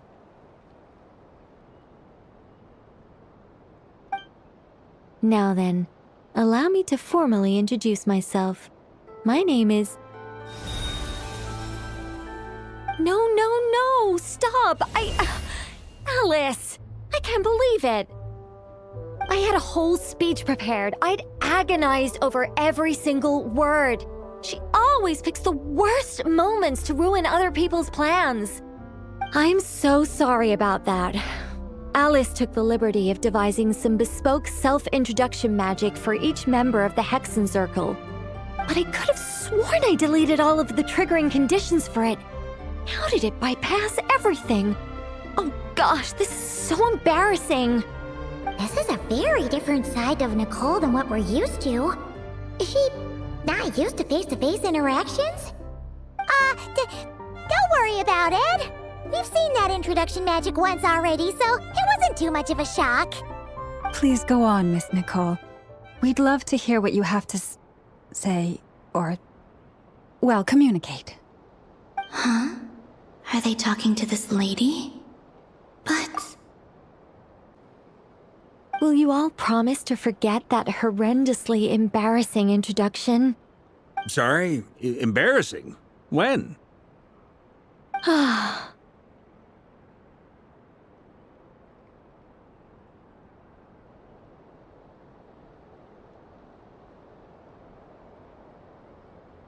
Yes, my name is Nicole, and I am one of a very few angels who have retained both their preferred form and their power. The Traveler and Paimon should be no strangers to this concept. There is another of our kind in Natlan. They call her the Lord of the Night. Right! Paimon remembers her!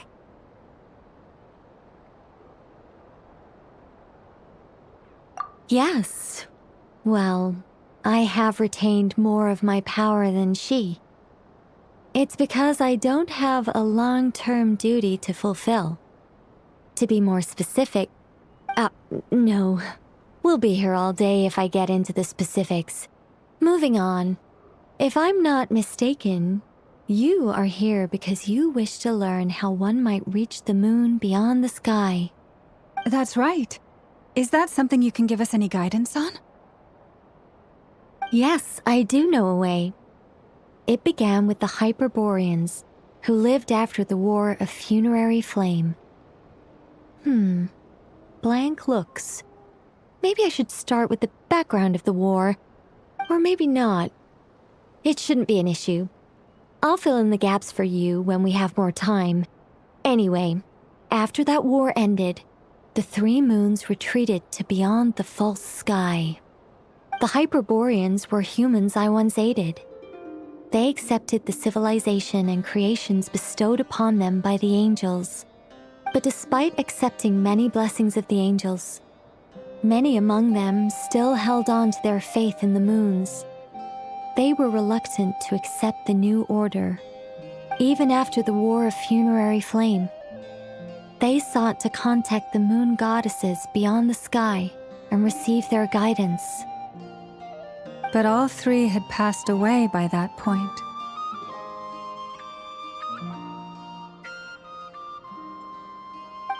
Each has a unique method of communicating. Is she talking about the moons? Yes, but they did not know. And so, still they prayed for the moon goddess's mercy. After building titanic structures that consumed vast amounts of Kuvaki, at last they glimpsed the moons and heard their voices. But of course, they were gravely disappointed. For it was then that they realized the 3 moon goddesses were dead. Oh, that's such a sad story. It is. Humanity was in a very sorry state at that time. The angels who had once aided them were gone, and the war of funerary flames had left them homeless and destitute. Just a second, I gotta ask. How relevant is all this history to the task at hand? Well, I mean, it's... Okay, it seems we've drifted into irrelevant narrative waters. It's been a while since I've had the chance to speak inside someone's head. As soon as I got started, I lost control and the words just flowed out like a waterfall. What I'm trying to say is... Right, yes, that's it. The relevant part is the ritual created by the Hyperboreans.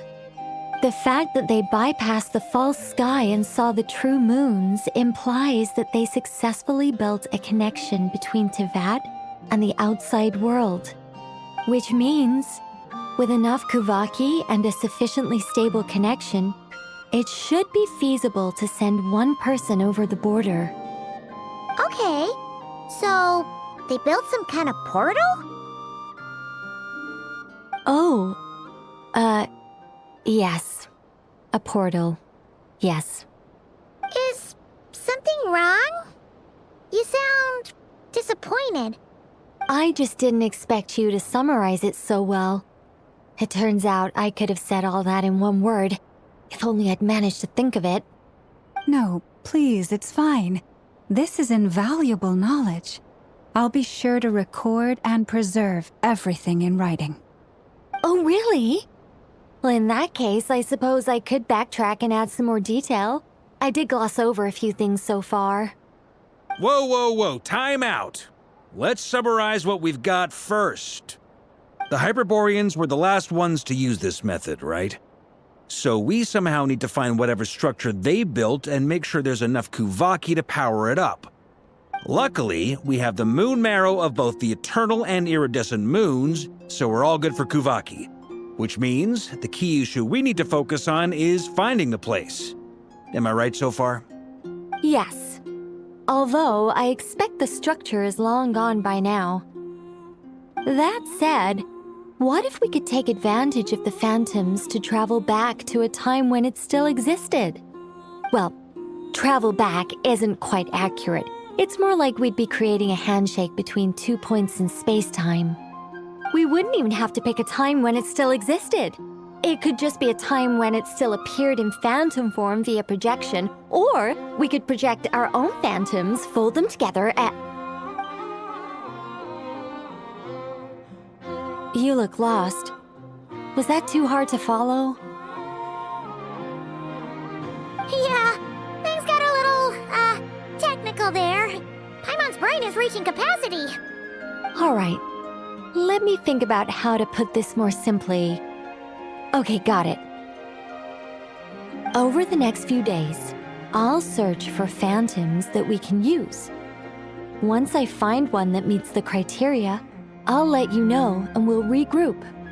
By completing certain rituals, specific individuals will be able to enter the phantom and make it to the Hyperborean structure. If everything checks out and it looks feasible, we'll just need to wait for Moon Prayer Night, and we can send the moon goddess back home. I'm really skimping on the detail here. Is this making any sense at all? I think so. For now, we'll just wait to hear from you. Yes. Basically, yes. Great. Counting on you.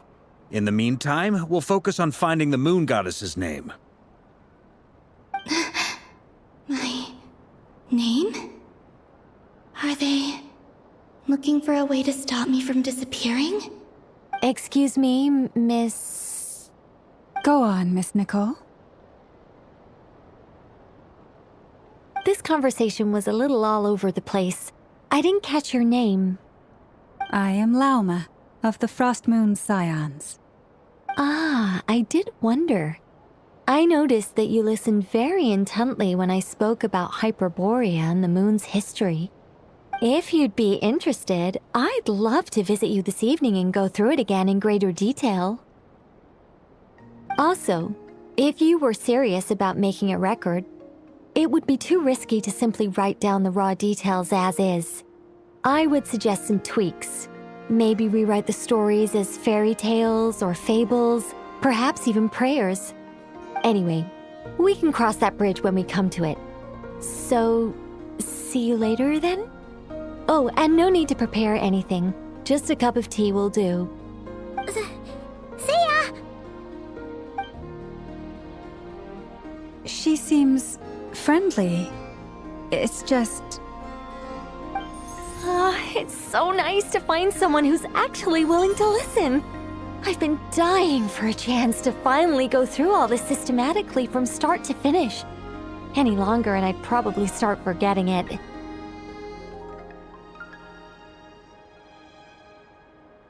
Now Paimon gets why Alice told us to mind our heads. Ha ha ha ha, what did I tell you? A lot of quirky people in Alice's orbit. Now then, the next order of business is, where do we start looking for the moon goddess's name? Maybe the rest of what Nicole has to say might give us some clues.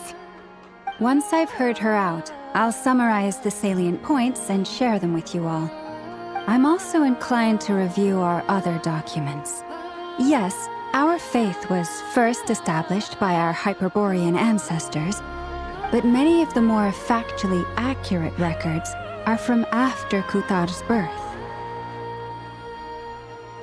Sounds like we're gonna follow Columbina's journey through Devat, huh? In that case, we'll start by heading to the Frost Moon Enclave. Sounds like a plan. Take this with you. I'll see about getting in touch with the Fatui. It'll probably just be Arlecchino and Sandroni again.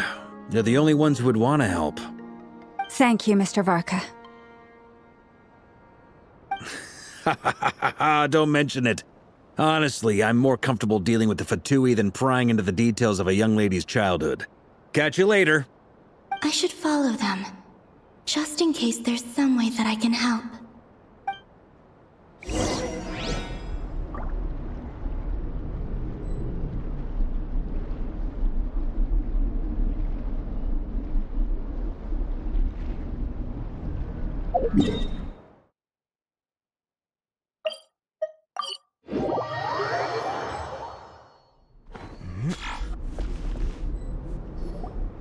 A while ago, I took the time to organize all documents in our possession that pertain to Kutar. What you see here is the material I consider reliable. You're saying there's unreliable material too? Yes. Most of the information we have was transmitted through an oral tradition. Inevitably, some of her stories were mythologized and deified over the years through countless retellings. That's why I organized them into reliable and unreliable. There's no sense seeking answers in history unless we can ensure the veracity of the historical record. Makes sense. All right, let's take a look through.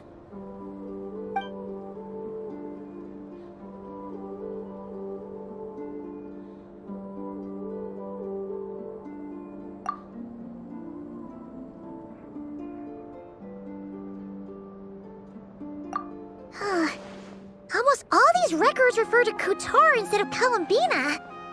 Although neither of those is her real name. Paimon's not sure what point she's trying to make. What we can gather from these records is that the Frost Moon Scions worshipped her as a god, placing impossible expectations upon her. I cannot fault them for their earnest faith, but for all their devotion, worshipping her day in, day out changed nothing. I imagine that none of it resonated with Columbina. It wouldn't surprise me if Even back then, she had already begun to reject the name Kutar and everything it represented. Lama speaks the truth. When I heard them call upon Kutar with hope and expectation in their voices, they may as well have been calling upon somebody else.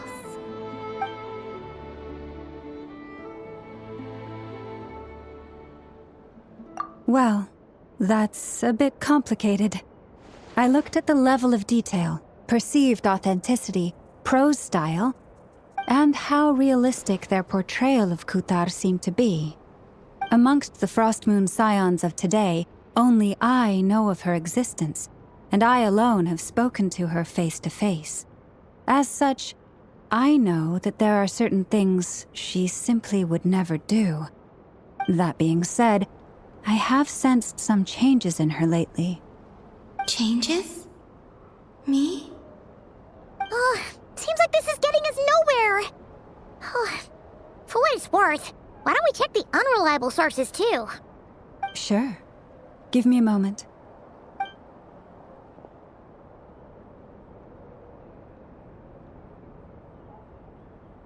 Exerting but a fraction of her divine might, Kutar sheared a great mass from the snow-capped mountain and cast it into the sea, upon whose surface shone the mirror image of the moon.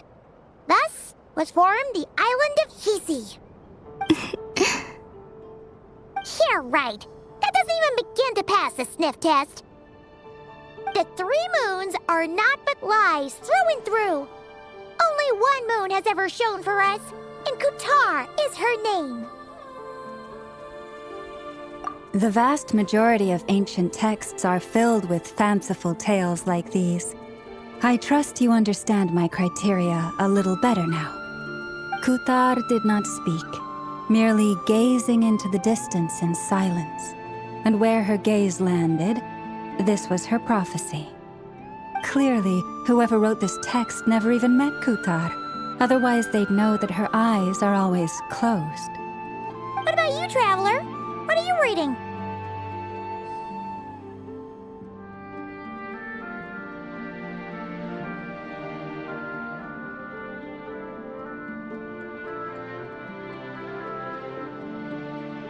Come on, let Paimon see.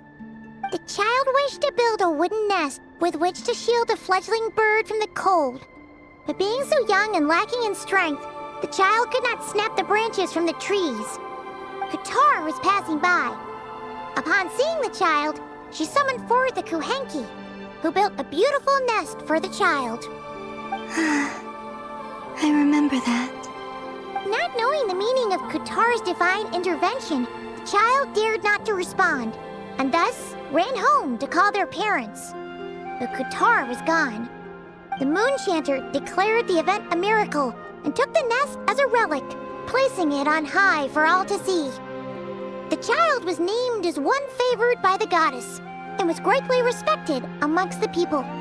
Yet, no further miracles were bestowed, and this matter was forgotten in but a few years. Huh. Any thoughts after reading that?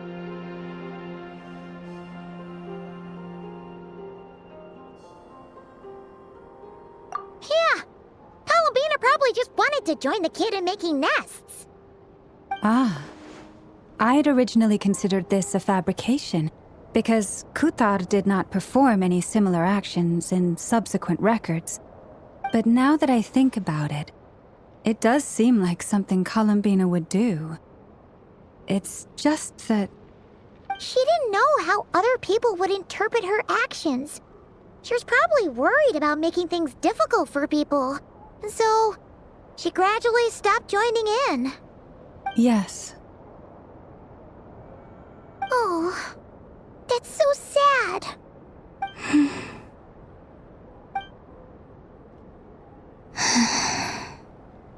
And now, I can make no such gestures of warmth, even if I want to.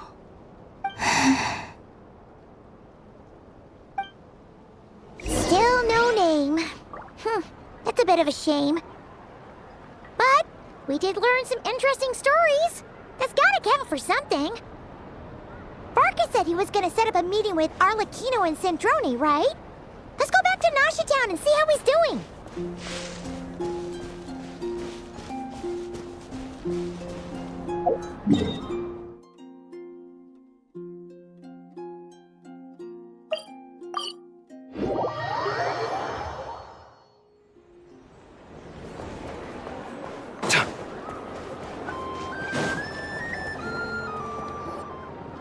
Let's see.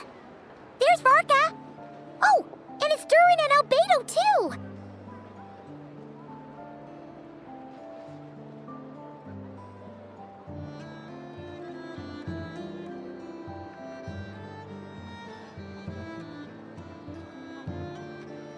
Yeah, this is pretty much the same place we bumped into each other last time. I convinced them to stick around a little longer. We were all waiting on people, so I figured having a little company would help pass the time. Ah, so you've been waiting for us? Does this mean that you've already arranged things with the Fatui? Sure does. Now you're back, we can go meet up with them together. How'd your investigation of the Frost Moon Enclave go?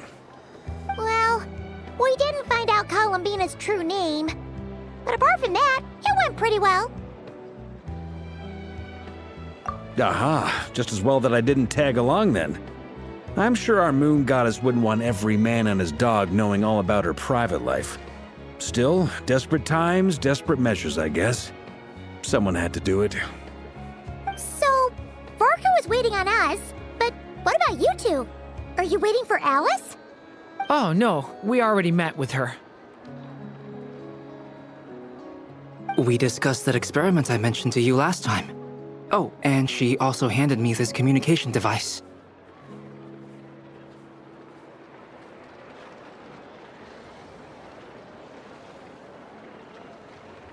That's right. I understand she informed you about the relationship between the phantom phenomena and Tevat's borders, yes? She wants me to help her with some more experiments on that front. She said that she'll contact me through this device with more information. Ah, I see. Following instructions and making observations. Pretty common research method. Takes me right back to Albedo's lab. Wait, then who exactly are you meeting? Someone you know. Albedo's met him too. But I don't think Miss Lauma or the Grand Master have been introduced. Introductions are overrated, especially in cases like this. It's you! So, it's not like the Academia has prohibitions against going abroad. Also, I applied for leave. I've been writing to Hat Guy since obtaining a human form. I've already brought him up to speed on everything that's been going on in Nodcry. Hat Guy? Turns out, I actually have heard that name before. Oh? Then why did you react the same way I did? I only knew the name, not the fella. But since we're all here, let's do some introductions for what it's worth. I'm Varka, Grand Master of the Knights of Favonius. Lauma, Moon Chanter of the Frost Moon Scions. And I'm a Driosh from the Vahumana Darshan of the Sumero Academia. Hat Guy. Good to see you again, Mr. Guy. I believe we last saw each other on the boat ride here.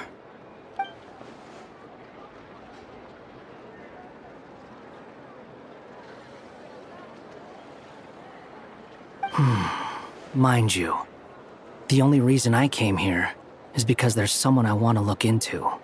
Who's that? The Doctor, also known as Dottore, second of the Fatui Harbingers.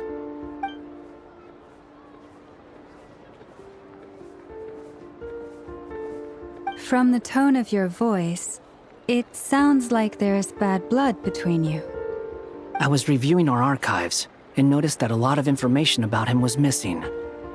Left a bad taste in my mouth. That's all there is to it. Dottore, or Zondik, as he was then known, once studied at the Academia, but he got kicked out before he could graduate.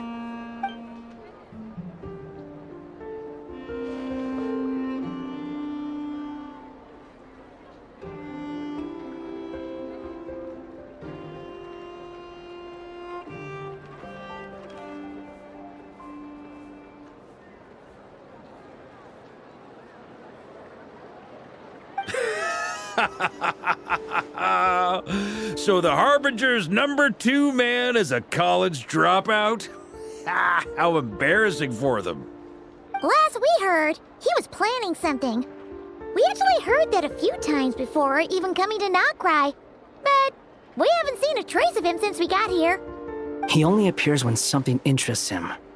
For all we know, he might have left already. But the fact he did something here at all is worth noting. It'll fill a couple extra lines in his file. Why does it sound less like a file you're writing and more like a criminal record? Anyway, we were just about to meet 2 of the other Harbingers. Want to come along? You might learn a thing or two about him there. Sure. Even though they're Harbingers, well, they're old acquaintances of ours, so, you know, when you talk to them, try to be... I got it. The Frostmoon Scion's relations with the Fatui remain tense. Forgive me if I do not attend. In that case, we'll continue assisting Miss Alice with her experiments. Good stuff. Everyone's having a fruitful time. All right, we better get going. I'll lead the way.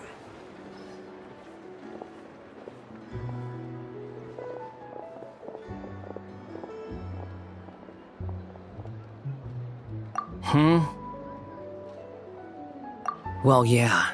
That's obviously part of it. But I'm not the only one who has a score to settle with him. Neither you, nor Lesser Lord Kusanali, nor I want to see him meddling with things again.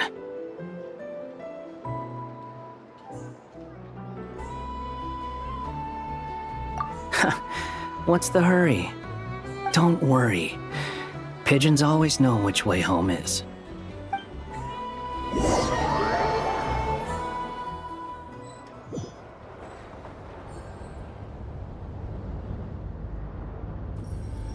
You made it. Who is this? A scholar from Sumeru. They call him Hat Guy. He's an old friend of the Travelers. Wait, this is the academia representative you wrote about? He doesn't exactly look the part. I believe this will prove my identity. You'll notice it bears the seal of the Sanctuary of Surasthana. Well, what do you know?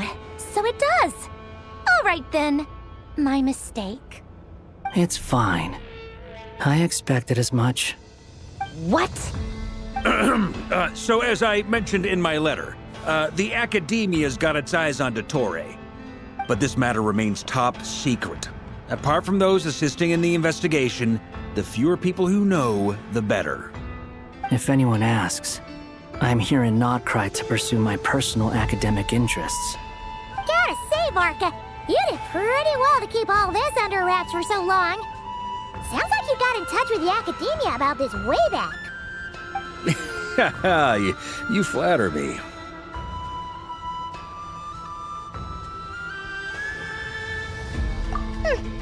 Where do I even start? Remember that time we fought Rerir at Star Sand Shoal? He sure let me have it then, didn't he? I'll bet Dottore had that all sketched out, with me as his convenient little pawn. He could not care less about us if he tried, but hey! The feeling's mutual. Does Dottore really strike you as the sort who values his relationships with his colleagues? Fair point. Definitely not. Which is why I always keep my guard up whenever he starts making suspicious moves. To that extent, our motivations align. On top of which, I consider you trustworthy people. Now, back on topic. In the wake of the Reikir of Solnari episode, Sandrone and I grew suspicious about Dottore's complete inaction during the entire affair. So we tried to find out what he'd been up to, but unfortunately to no avail. He never lets anyone in on his plans. The more he cares about something, the more secretive he gets. Indeed. Perhaps he believes that by keeping a low profile, he can avoid trouble. But that trick isn't going to work on his colleagues. Yeah, I mean, he's been researching the ancient moon's remnants. And he's been trying to get his paws on the moon marrows. Only an idiot would believe he doesn't have something more planned. With this in mind, I returned to Snezhnaya and relayed my thoughts to Her Majesty the Tsaritsa, entreating her to have him recalled. That's pretty direct.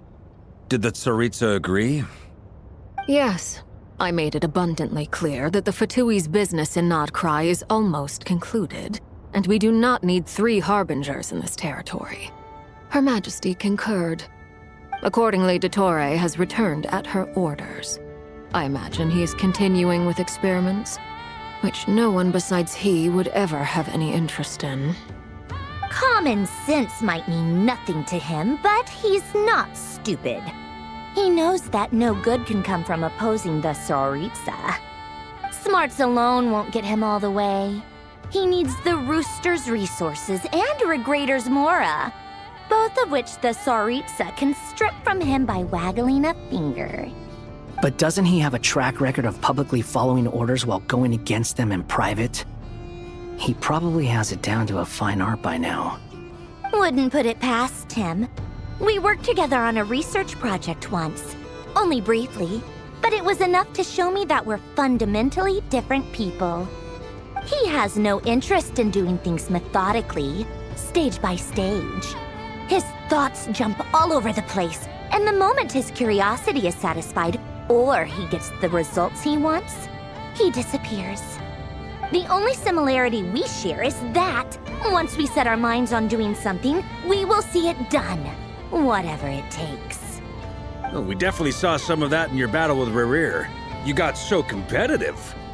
Ugh, do not remind me. Then I believe we all concur. Dottore will not simply give up. Fantastic. Now this is turning into a whole day of unpleasant memories. Ugh. Are you talking about the moon marrow stuff? He also strikes me as the kind of person to disregard experimental regulations, ruin all the equipment, and go way over budget.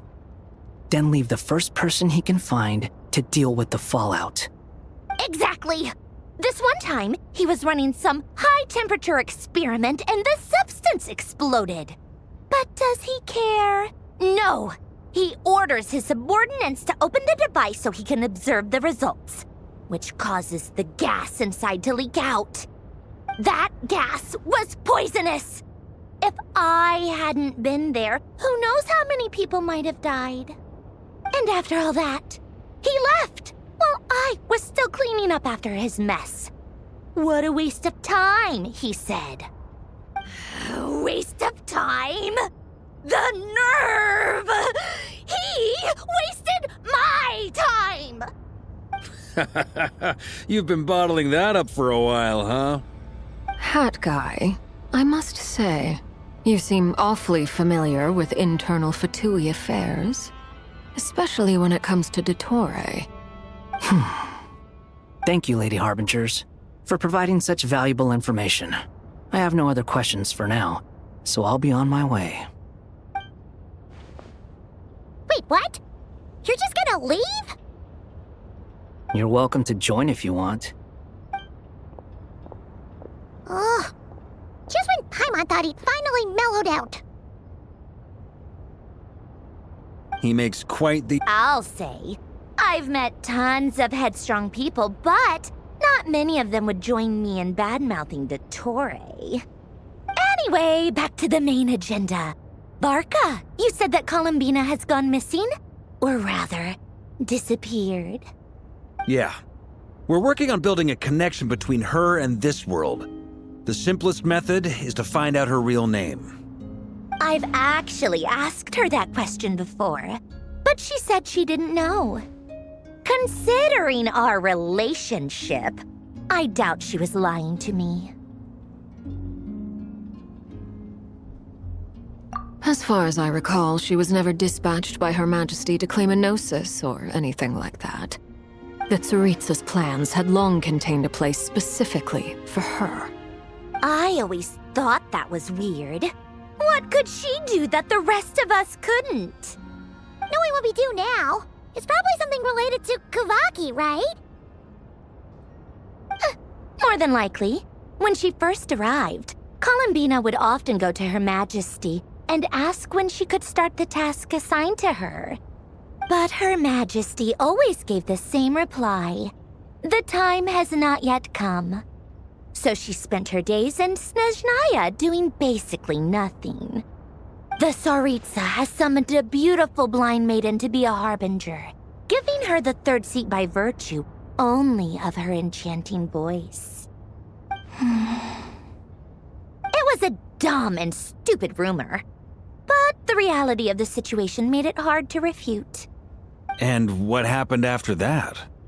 I imagine she stopped caring. She no longer seemed to care why she had been recruited, and Her Majesty never gave her any missions, so she just continued to sing in the flower garden. For my part, I was busy. So busy, in fact, that watching someone be that idol had me fuming. But still, I got the sense that she had long been used to a life of other people claiming she was needed when she wasn't. I just felt that having a place to stay would cost me something eventually. And so I waited quietly for the day that I would have to pay the price. And on the other end of that spectrum, you had me. Someone once told me that I had the lousiest work and the toughest luck. That's a good way of putting it. I forget who said it, but those words have always stuck with me.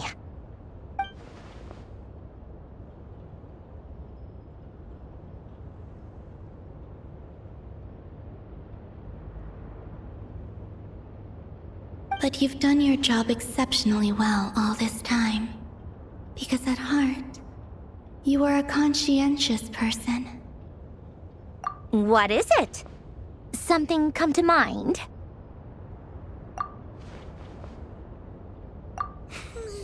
That makes sense. Nothing screams you are needed like your name shouted from across the town. Well, good luck with it. But if you ask me, Columbina is still the most shoutable name. I'm just so used to it now. After all the arguments we've had, I can't be bothered trying to remember another name for her. Nor I. Sandrone.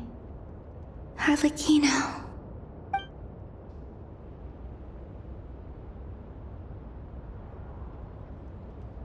Huh!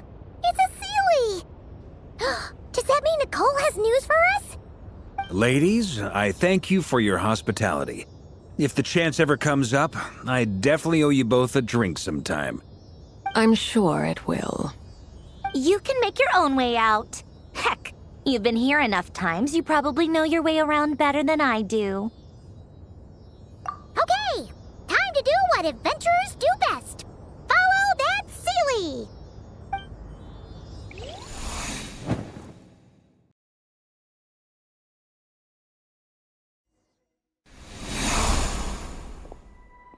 Here you are.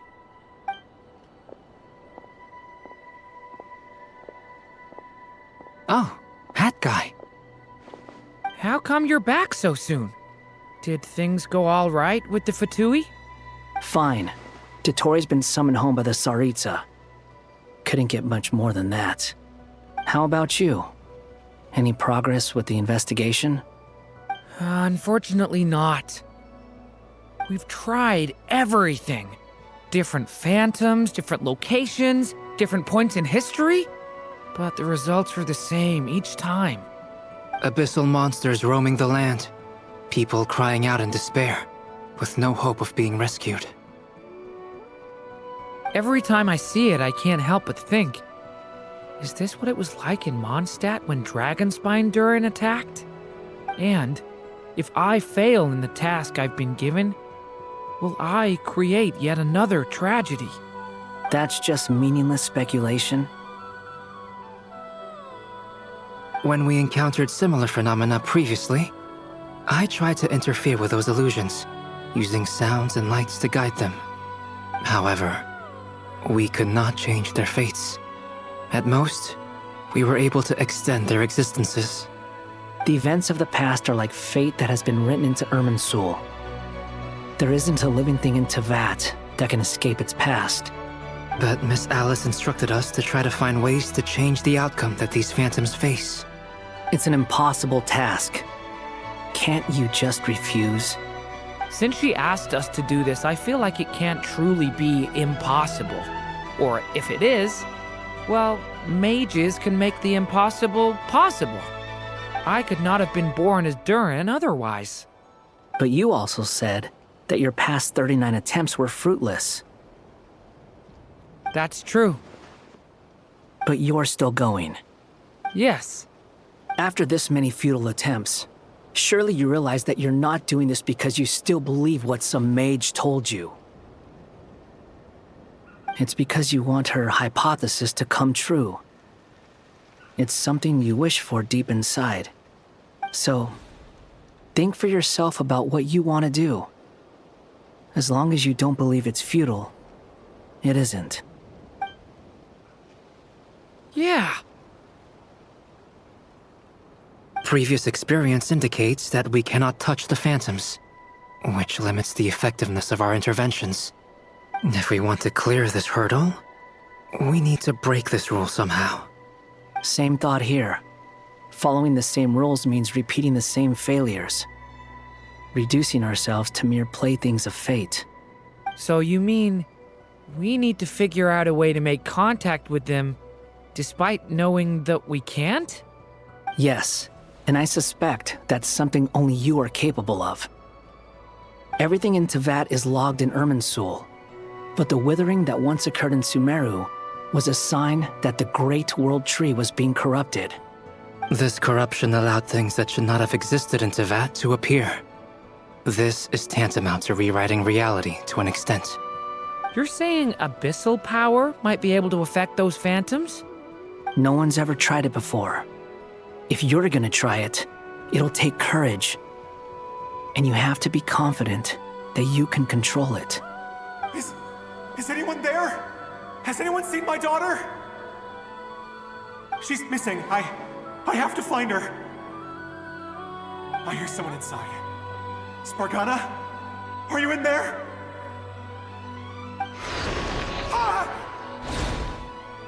If I can use my abyssal powers to warn him that there is danger here, maybe it'll change his decision. Maybe he'll stay away. Yes. The important thing is not the nature of the power, but rather how you use it. To intimidate and obstruct. Sounds about right for the Abyss. Let me try. I should be able to influence that thing. Have you seen a little girl? What? This isn't the time for that! Just run!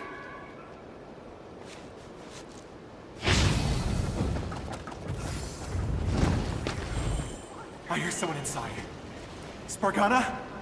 Are you in there?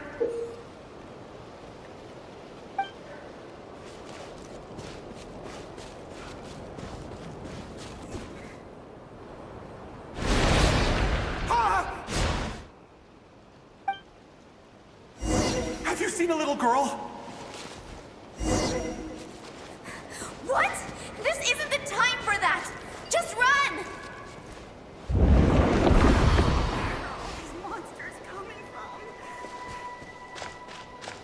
I hear someone inside. Spargana? Are you in there? What is this? Looks dangerous. I should get out of here.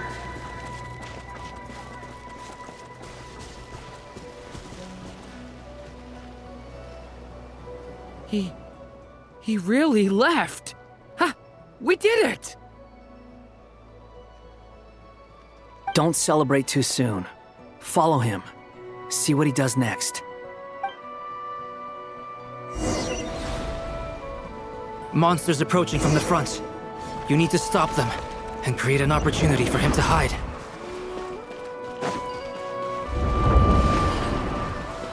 No! There's monsters ahead!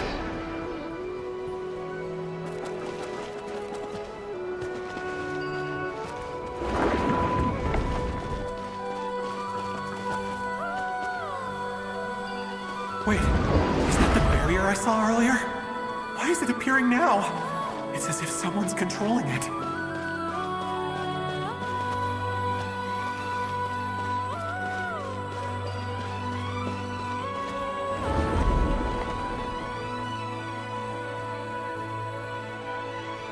The monsters are gone. Is it safe now?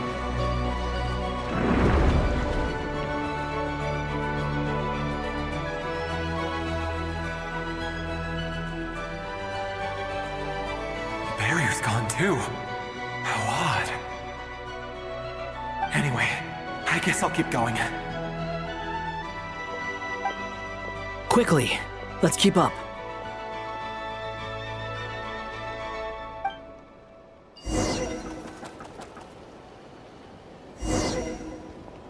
Wait, there was someone else here? Don't go any further. We've got anti-monster traps laid out everywhere. But my daughter must just be up ahead. I have to go. This way's blocked.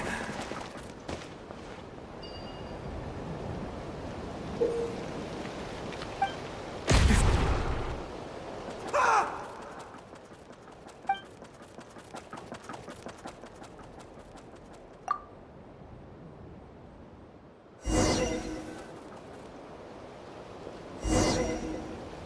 Wait, there was someone else here?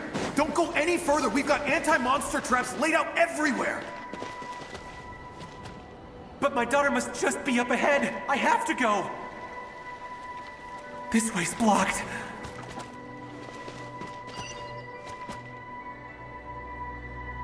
We might be able to use the explosives over there, but we need to take care not to hurt him. I'll use the barrier to keep him at a safe distance. This barrier seems to be helping me somehow. Hey, wake up! Oh, no good. Gotta keep moving ahead.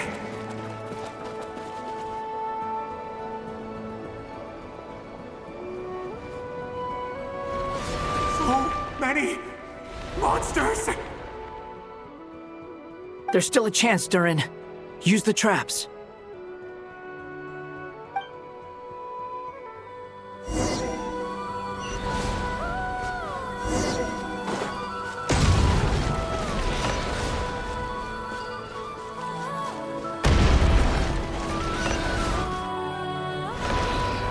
Help me!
development. I've never seen this happen before.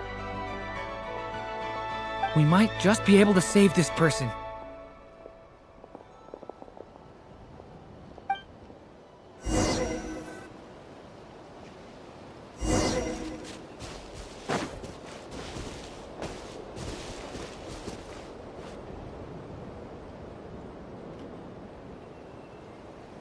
Hello there. Have you seen my daughter? Spargana's her name. She's carrying a large backpack. Get out while you still can, you fool. You won't find any survivors here. But I can't just leave her here.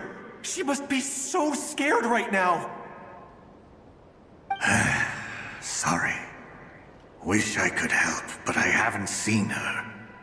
You'll just have to keep looking. Okay, thank you. If I do find her, I'll get her to shelter and come back for you. Don't bother. I've got nowhere left to go.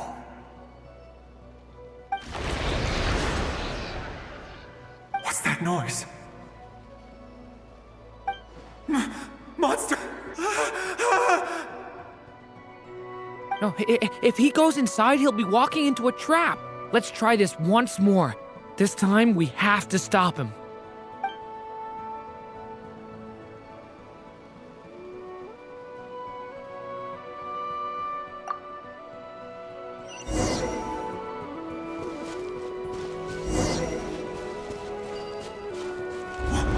Why? How will I know where Spargana's gone like this? You know what? I'll trust this strange barrier. It's gotten me this far after all.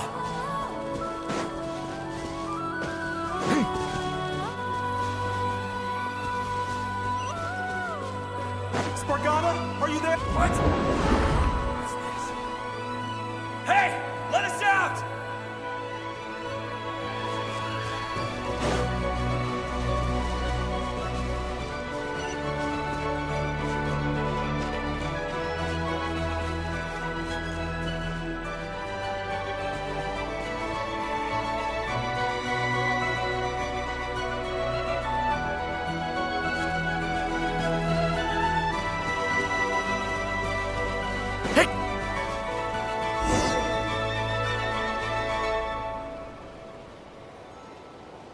Huh? That looks like one of my daughter's books! Thank you. Thank you! Yes, it's one of hers for sure. That's her name on it right there. She left her backpack here.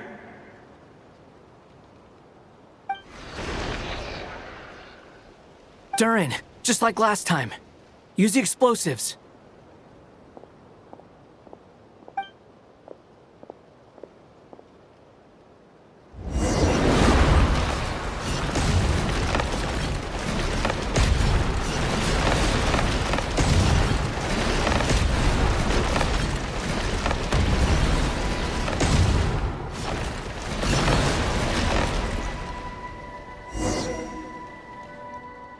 It won't work. There's not enough left. If he makes it in, he'll die. But then, this clue could be the key to him finding his daughter. It might not be the only one. Better he misses that clue than loses his life. I guess so.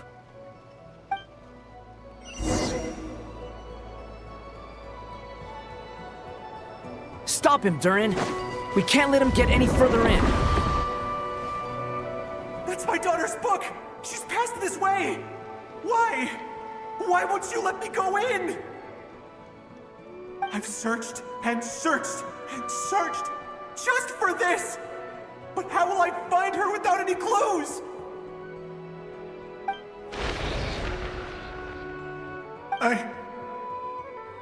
I no longer have anywhere else to go.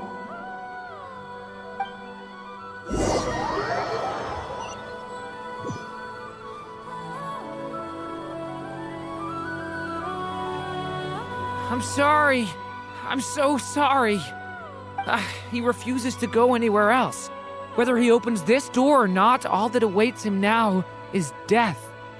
We couldn't change his fate. Albedo? Hat Guy?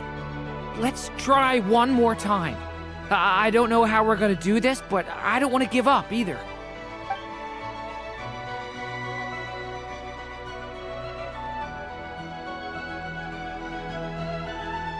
Why am I here? What's going on? All these scenes running through my head. Where are they from? Huh? What's going on? His reactions have changed. How many times have I... What's happening to me? Huh? Wait. Who are you?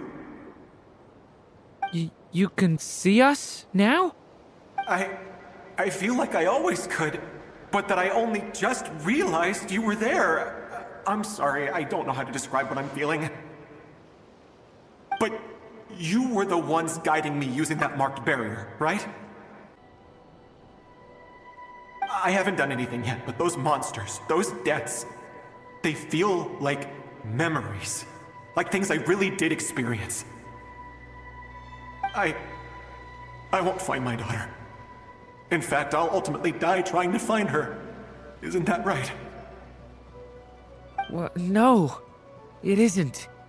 Yes, it is. Even so, we're trying to find a way out of this. You've not seen my daughter either, have you? It seems she really isn't here.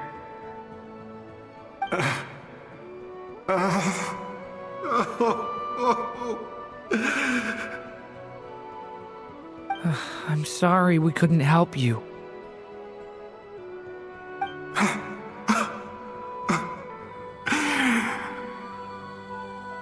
I'm just tired. Maybe this is destiny. Maybe it doesn't matter how hard I search. How long do I have left? Experience says 15 to 20 minutes. 15 to 20. Thank you for all your help. Let's rest a while. You look exhausted too. Now's not the time for you to start pitying us. It's not pity. I'm just realizing that I've only got 10 or so minutes left. You know?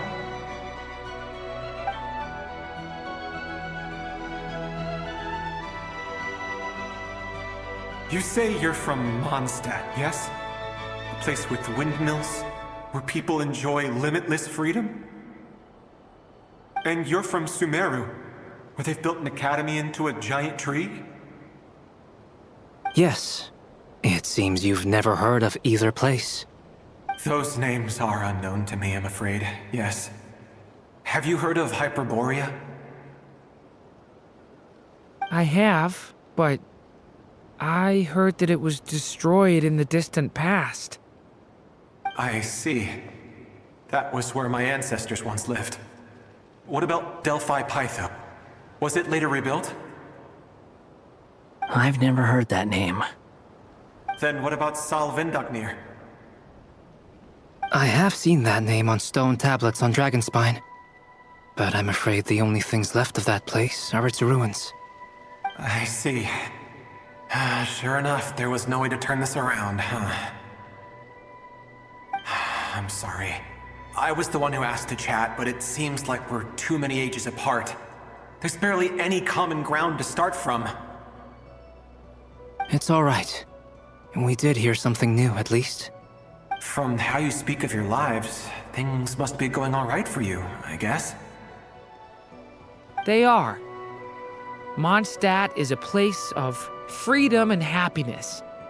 There's a lot of good people in the church and the Knights of Favonius, and even outsiders find that it's an easy place to feel at home. We have festivals a few times a year. Everyone gets together to drink, sing, and be merry. Sumeru is a lot more uptight. Not really the kind of place where you can relax. It's a nation fraught with problems wherever you look. But if all you want in life is to seek knowledge, I guess it's pretty much paradise. That's wonderful. In other words, after this all-devouring black tide passed, humanity did not merely avoid extinction, but rose to build prosperous civilizations anew. I mean, I can see you all right now. That must mean the future isn't a total mess, right? That's true. Well, time's almost up. Let's part ways, I think. Might be best if you don't waste too much time on me. The chances are slim, I know, but I'd like to spend these last few minutes looking for Spargana. If things work out, I'd love to tell her about what I've heard. May we meet again. Well, or not, most probably. In that case, may your wishes come true.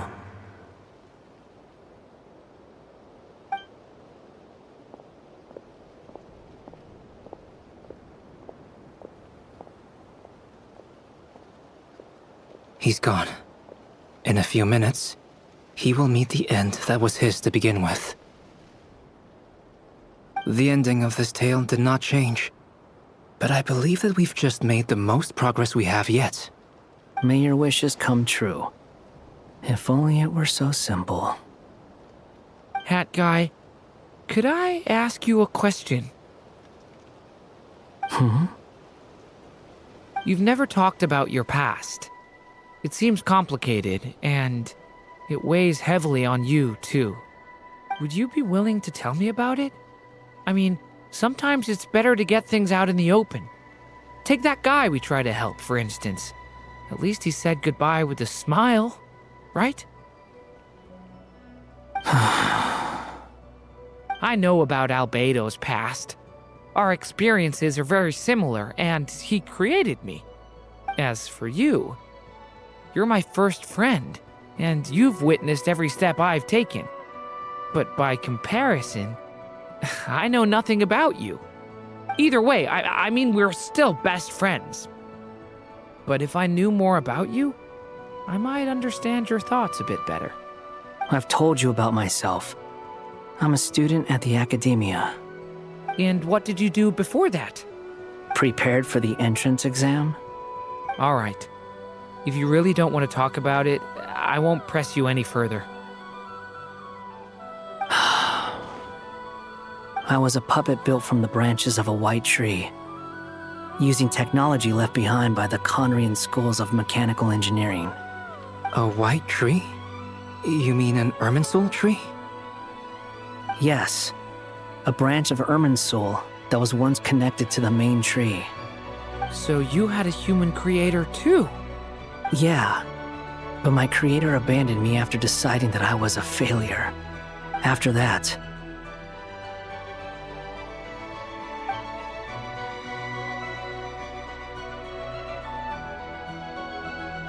Durin, resisting the influence of the Abyss, suppressing the urge to destroy, trying to do the right thing. None of these things are easy, but no matter how hard they are, trying to rewrite past wrongs is far harder. You asked me if you would create a new tragedy if you failed. I told you there was no point speculating about that, but the real answer is, yes. You absolutely will. That guy. But at least you've got people here to help steer you away from the wrong path. So, just keep aiming towards the light. I will. I promise. All right, break time's over.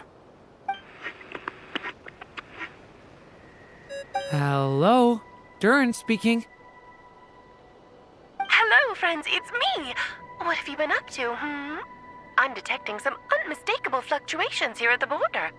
The amplitude isn't particularly high, but they're completely different signals from the ones before, and the scale is comparable to those I've detected previously.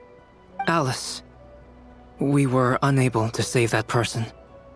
However, he appears to have retained a portion of the memories gained through that cycle, and was able to hold a conversation with us. I see. Well, that is rather odd indeed. It definitely merits further attention. Could I trouble you to keep trying the same approach? I need to gather some more data. Counting on you. I should probably have Nicole come and check this out as well.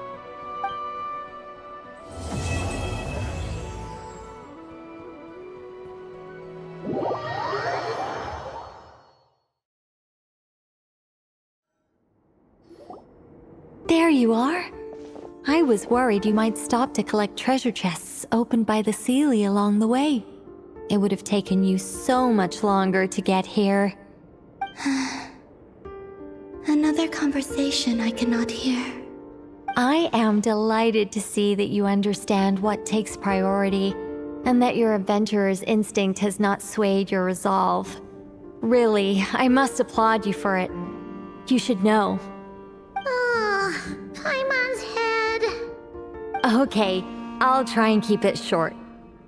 My senses are telling me that this is where we shall find the entrance to the ruins. Oh, cool! Well, what are we waiting for? Let's open it up and see! Patience.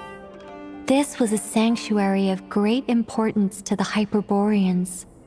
A special process is required to open the gate. Oh!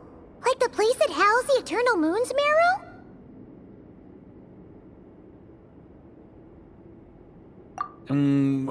Okay, so what's the plan? Need us to do anything? And just the short version, if you can. Ah. Alright then. I was planning to start with some background on the invention of these techniques. Are you sure you don't want to hear it? It's quite informative. Remember what you were saying about priorities? Fine. Simply put, we need 3 human representatives to successfully undergo a process of Kuvaki resonance. Think of it as a test from the 3 moon goddesses to see if the entrants are qualified, with the most recognizable qualification being Kuvaki. Pretty sure Lauma would ace that test. Oh, wait. But we need 3 people. I also have no doubt that the Moon Chanter would be qualified. But we would need 2 other people with the same constitution. Therefore, the most feasible method is not so much to follow the rules, but to figure out how the test functions and find a workaround. I've done some research, and it turns out the mechanism is rather crude. We'll simply need humans to stand before it who have sufficient Kuvaki energy within them. I'm with you so far. How do we get the Kuvaki in them? The easiest way would be transfusion.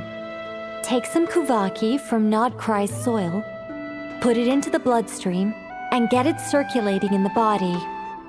So we're going to cheat on the test? Precisely.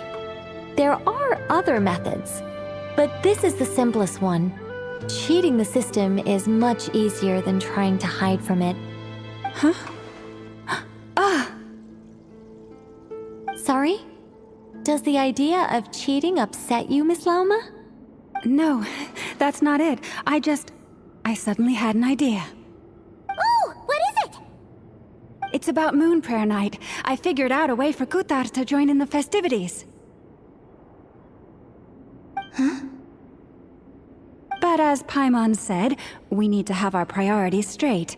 Let's get back to the test. I'll follow up with Nefer on the festival arrangements. Oh, okay. Anyway, is this really the best method we have?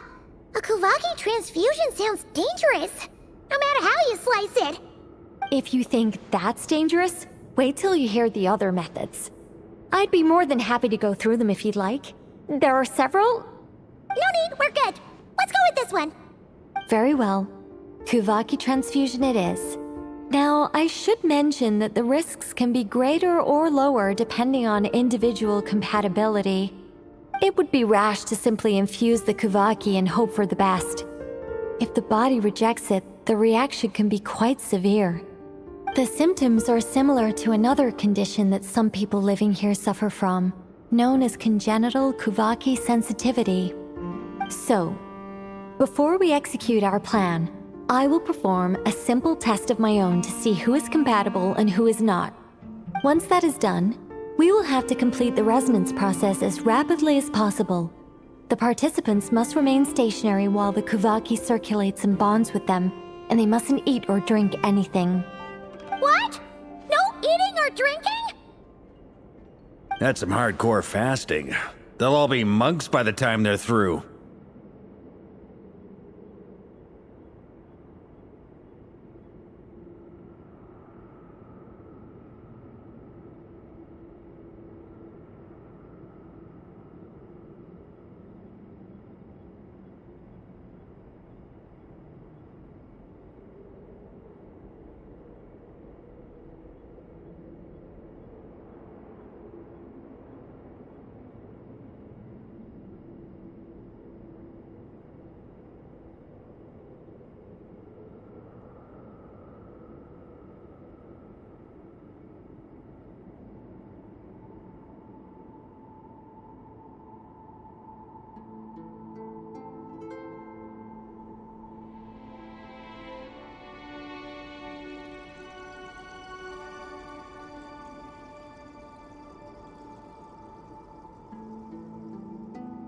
"3 days. Oh, that's so long! And we still need to find 2 more people who are not just compatible, but also willing to volunteer. Fasting? What are they talking about?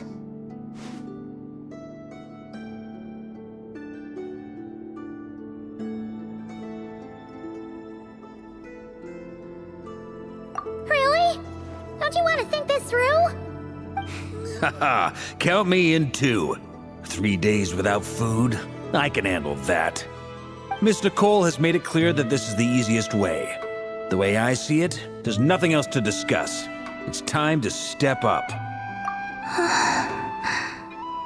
Yeah, you're right. In that case, Paimon volunteers to be Captain of Logistics. She'll keep the fires lit and grab some spare clothes to keep you comfortable. Then we'll start with you first, Traveler. Please step forward.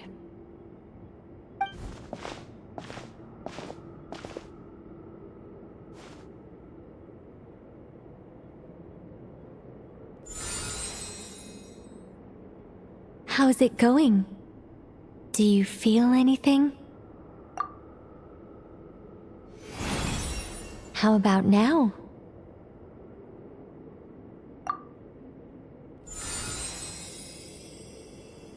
And now?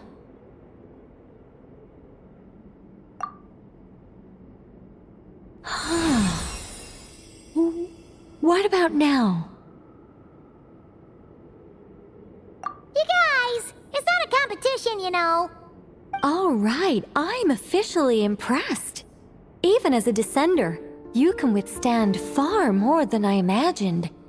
It's like I summoned a giant stone titan to arm wrestle you, and your arm hasn't even moved an inch. In my last attempt, I infused 5 times the amount of Kuvaki required. Yes, safe to say, compatibility won't be an issue for you. You're eligible to join. You're next, Mr. Varka. Sure, here goes nothing. All right, I'll start where we left off. 5 times the required Kuvaki dose. Whoa, whoa, whoa, hey, wait a minute. How's it going? No, not great. I kind of want to puke. Feels like I've been drinking too much. A few bottles of wine, then a big stein of Dark Horse. With some hard liquor from Liyue mixed in. You think this is funny? I just lost to a young lady in an arm wrestling contest. I'm never gonna live that down. My apologies.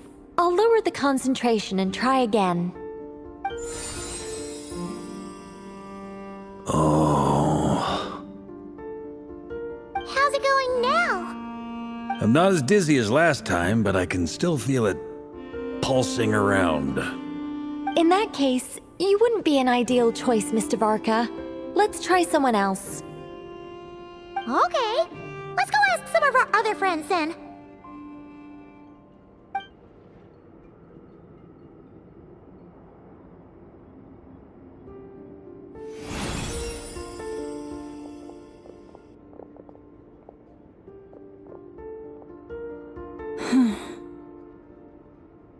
No surprises here, Miss Moonchanter.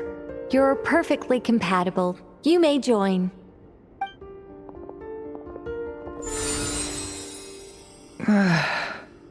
I'm getting a slight headache.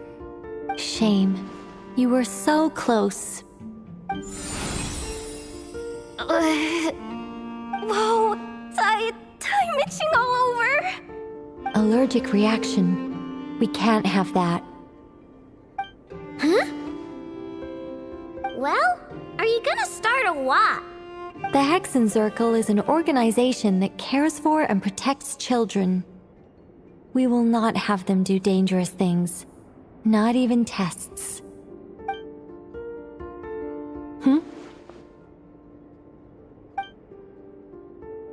Is something the matter?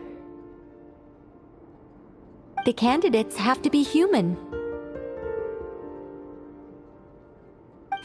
I guess that rules me out too. Huh.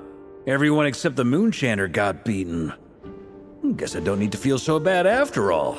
I mean, looks like this isn't gonna be as easy as we thought. Perhaps I could ask for volunteers among the Frost Moon Scions. I'll see about talking to some trusted Lightkeeper colleagues. Itlua springs to mind. In fact, I think we had some former Frost Moon Scions join our ranks recently. Can you give me the scientific explanation for how the test works? I can probably make some kind of test bot. Then we can just zip through Nasha Town, going up to people and pressing a button to check their status. Wouldn't that be way easier? No. Wow! No elaboration for once. How about I contact the Knights of Favonia's garrison in the Wave Chaser plane? Shame that Lohan's already left. And that guy's even tougher than I am. Strange. The moon goddess is clearly revered by many people. So why is she on the brink of disappearing? She mentioned that the world has rejected her from the very beginning. And when we fought the Raihir of Solnari, it seemed like she exhausted her power for our sake. Also, I'm not sure revered is the right word for how people feel about her. Gratitude, certainly. For my part, anyway. It's basic reciprocity. She helped us, so she deserves our help in return. Yeah. Even though she looked like she didn't care, she still saved a ton of people, including me. A review of the relevant data leads me to conclude that Miss Columbina is a good person. Yep, you bet! They really think so? I'm super surprised that Columbina isn't her actual name, though. I think it really suits her. It's light and graceful and... yeah, just a really pretty name. I know, right? Unfortunately, that's not our decision to make.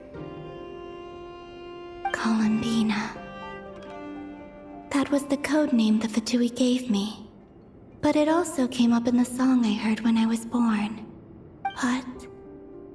is that really all there is to it? What do I truly think of my own name? Is there anyone left who will still call me by that name?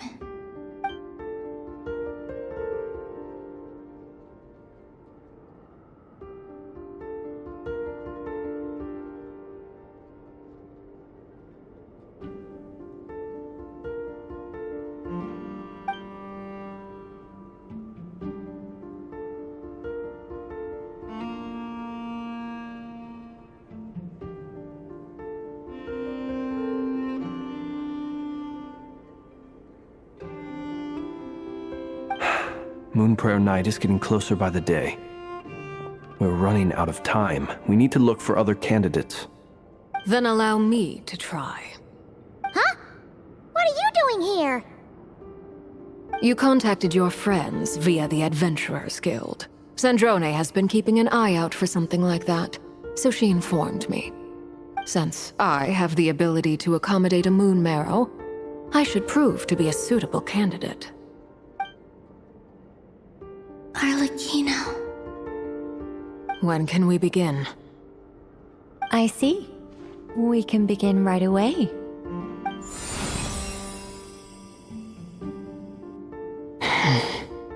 How was it? Did you feel any discomfort? Not at all.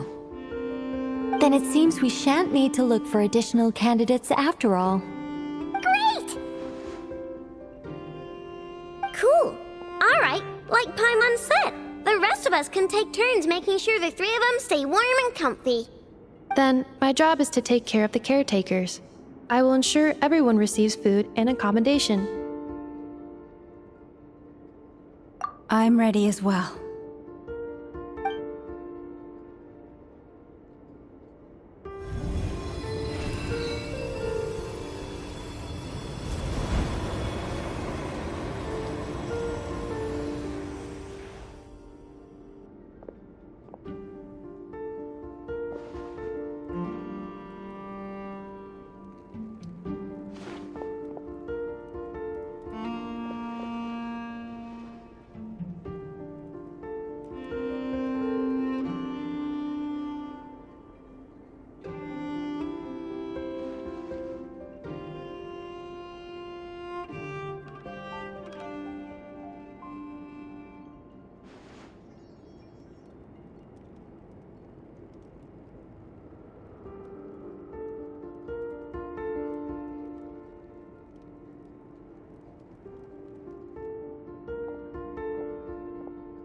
The work is done.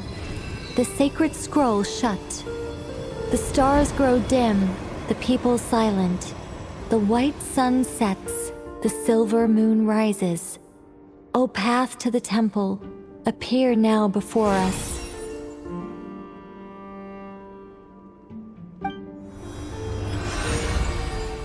Wow! It really opened! So that's what all this is about. They've been trying to open this gate. Come, let us enter. It might be best to eat something first. Take care to chew properly and swallow slowly. It will give your body time to readjust to the digestion process. They will head in soon. They will need to enter this gate.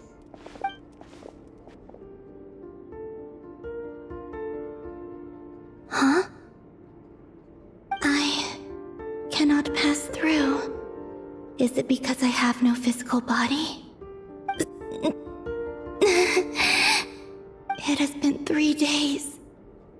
My strength is all but completely faded. Can I really hold on until Moon Prayer Night?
Send one, send 'em all.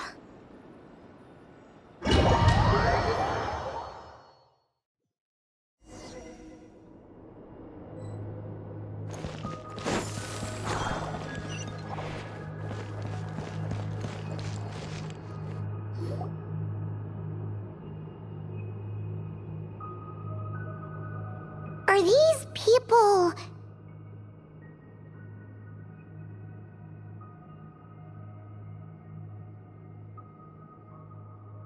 Judging by their clothes, they appear to be phantom Hyperboreans from the distant past. That could mean they have some clues about the moon goddess's name, right?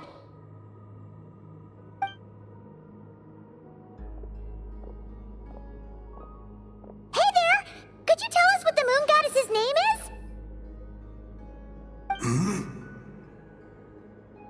Sorry, the That's probably a weird question, huh? How do we explain this? The moons are long gone, and their goddesses are dead.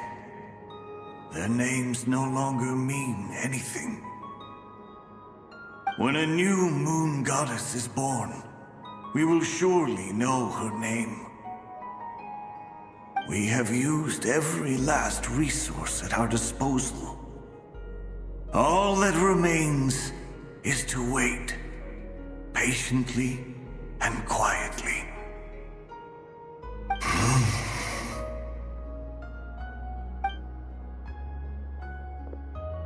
Were the people of the past all this devout? It looks like this phantom doesn't intend to converse with us any further. Surely the new moon goddess he speaks of must be Columbina. Alas, Kuthar's birth came long after the age in which he lived.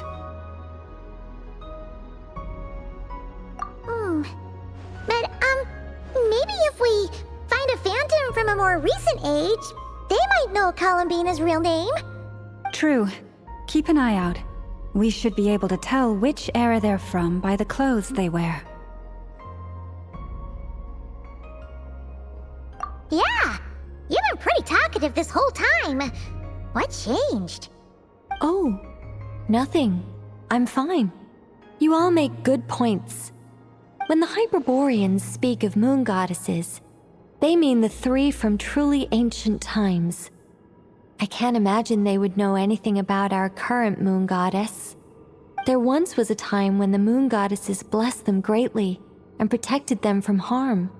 So, when the war between the gods and dragons plunged the world into chaos, it seems they looked once more to the moons for help, praying for a new goddess to be born.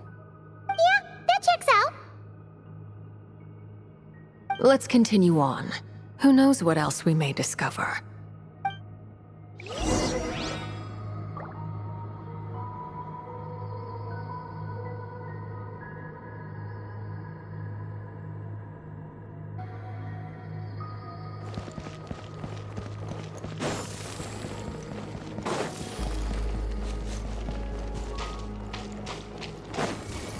There's a door blocking this path. Not a problem. Try this.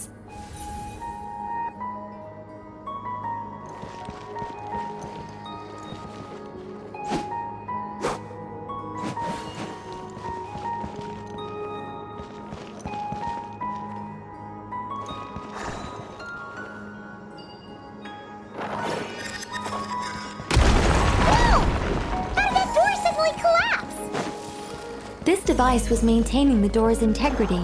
Remove the core, and the device... Is this our destination? Impressive. More precisely, this is a device that will help us reach our destination. Let's go. We still have a long distance to cover.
Let's try that device again.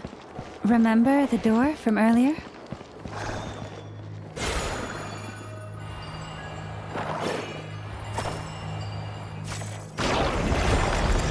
It works in reverse, too!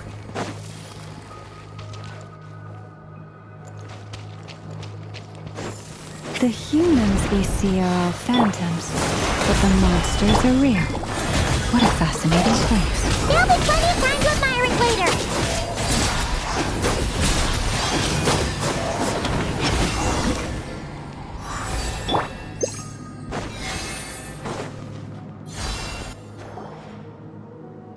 Ooh, there's a whole bunch of artwork in here. Seems pretty old. Nicole, this is probably your area of expertise. What do all these paintings mean? Let me see. To understand these murals requires some knowledge of the history surrounding the War of Funerary Flame. I shared a little of this with Lauma before. Yes, I think I follow. The dispute between the Moon Sisters, the transformation by Nibelung.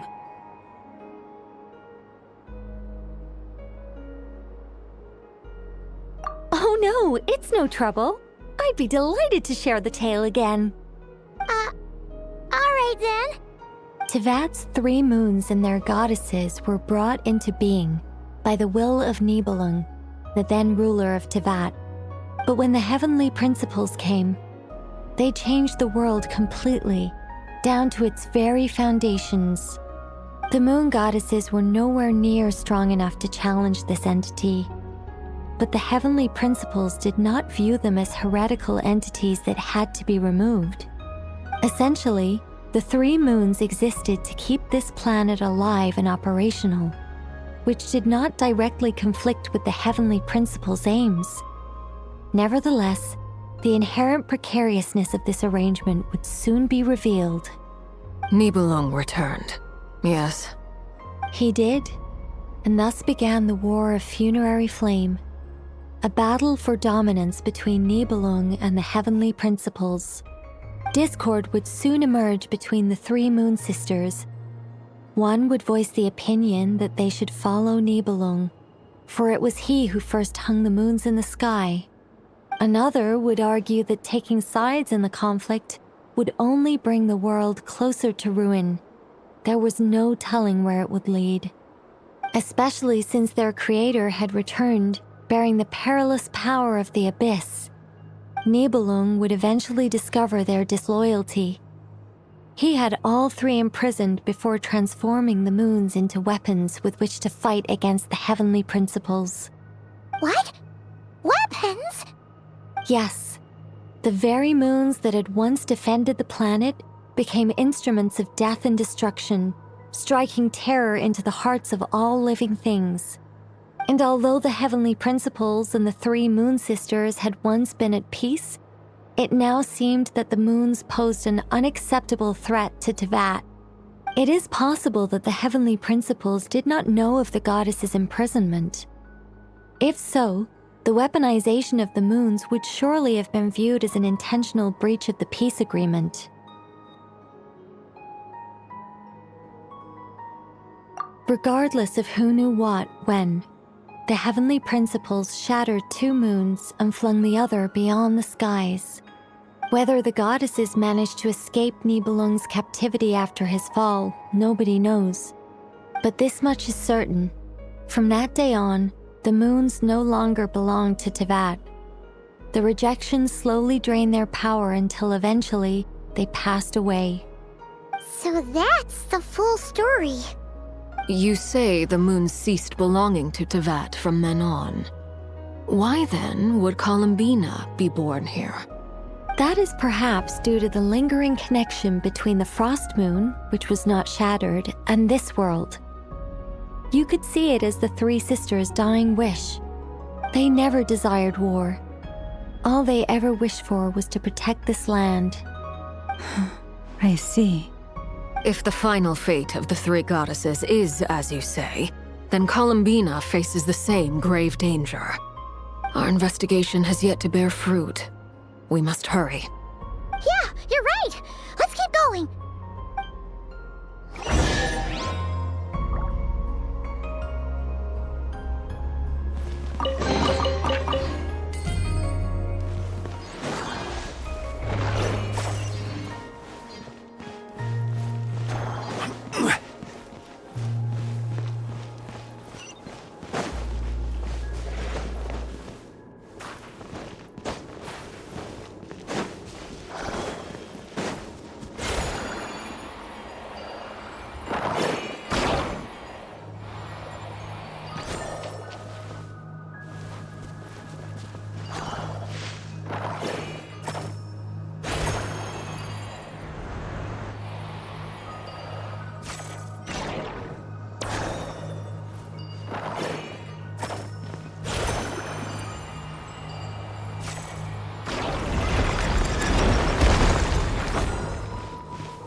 Why do the creators of this world no longer show mercy upon their people?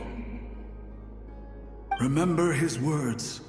We must change our fate with our own hands.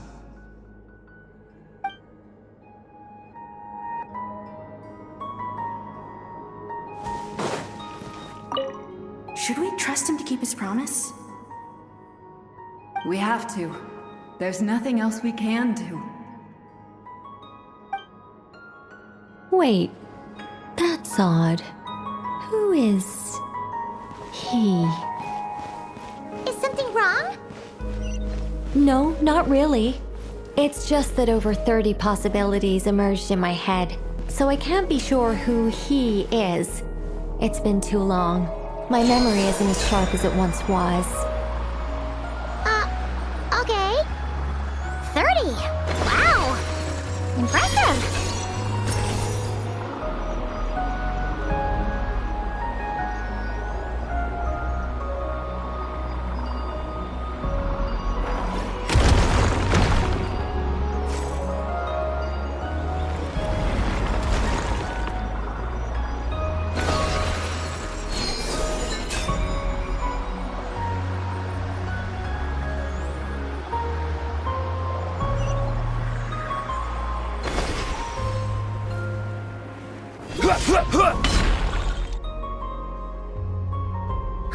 We're finally here! Guessing we'll need to activate this thing? Indeed. I was a little worried about that at first, but as we got closer, I sensed that the Kuvaki within it flows unimpeded. It should be functioning normally. The only issue is how to activate it. It's looking a little worse for wear. What about the cores from some of the other devices we've seen? Can we repair it using those? In all likelihood, yes. I imagine that would have been the Hyperborean's backup plan. Let's look for some cores.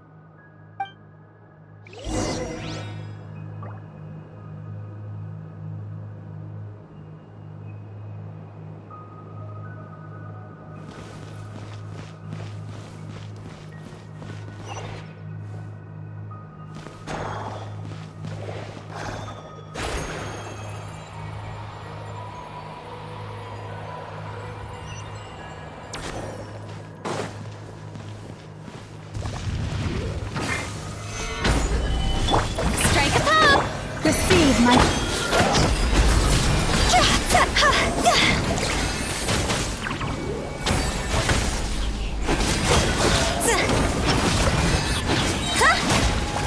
Higher, higher, pants on fire! Phew!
Walk up, then jump down.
The device is up and running.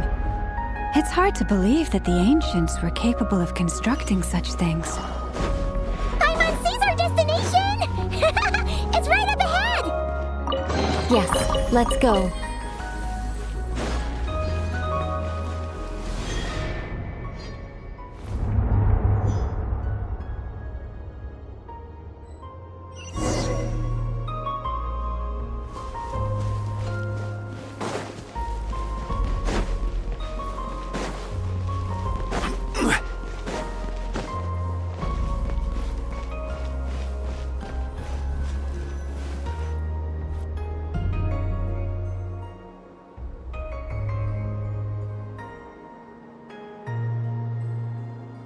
This is where the people of Hyperborea communicated with the moons. We need only place the moon marrow upon this platform on Moon Prayer Night, and we shall be able to open a portal to the moon and send our moon goddess back home. The assumption being, of course, that we can find her first. That's right. You want to know if it's safe there, don't you? And yet, she has no choice but to return. You know this. Oh, that's not the only issue here. This is the end of the line, right? We've explored everything we can. And despite looking at historical artwork and talking to people from Hyperborean times, we're still no closer to learning Columbina's name.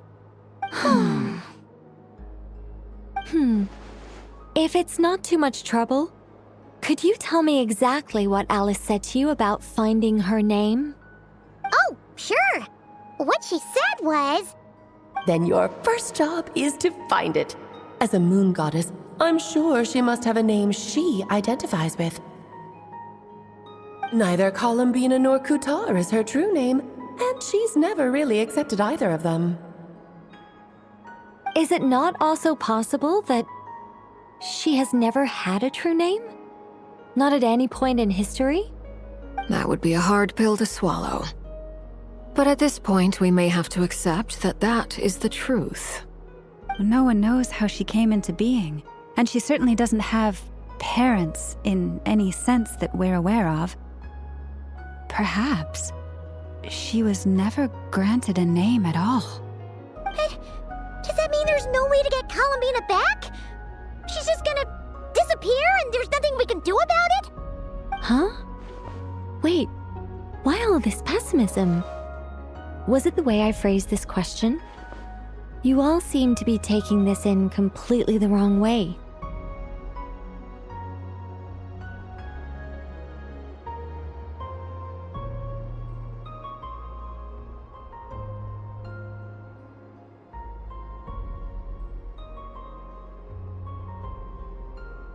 Well, just because she's never had a real name in the past doesn't mean she can't have one now.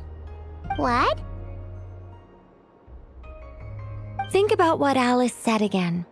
She never once said that you'd have to find a new name, did she?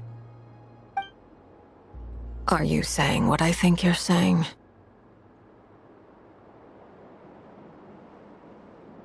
Yes. Names are anchors that connect us to the world. If she doesn't have one already, then all we have to do is create one, no? It's like... yes.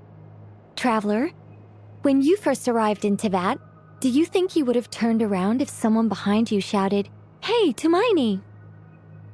But what about now?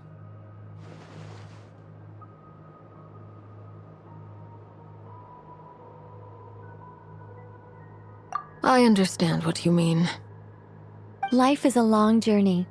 Even the friends and family by our side can change over time. When people call you by different names, what matters isn't so much the words themselves, but what they symbolize. And of course, whether that resonates with you. Ether. So, close your eyes and picture the moon goddess in your mind. If you were to call out to her in this moment, what would you say?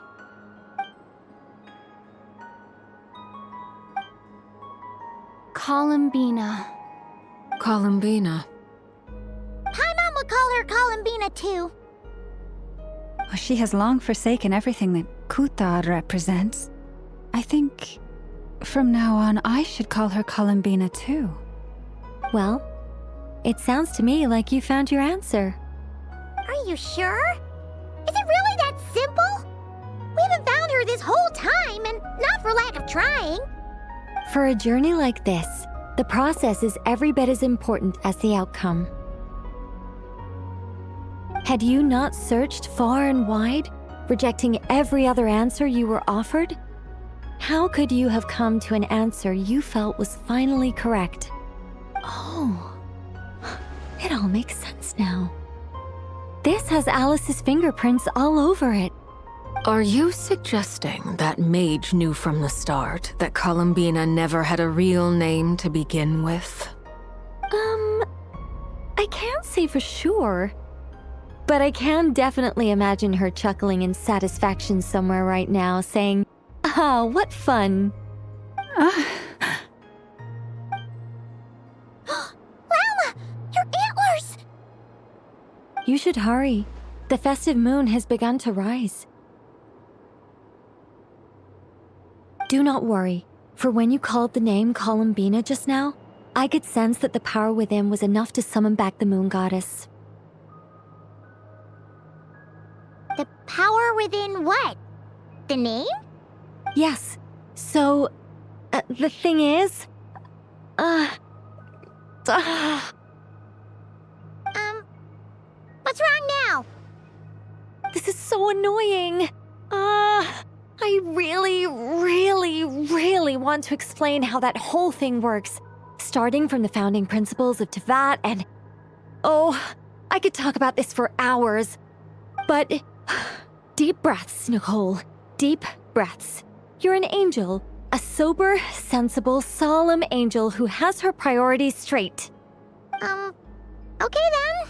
Sorry for asking. Clearly a bad call on Paimon's part.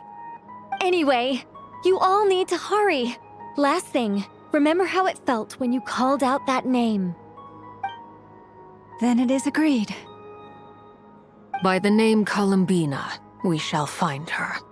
Then we'll throw her the best Moon Pair Night party ever! And at last, we will send her home.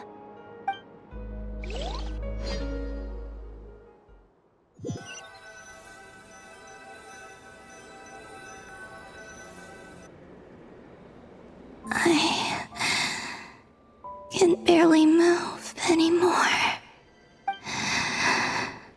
My consciousness is fading away. Have they come back out? I'd love to see them one more time.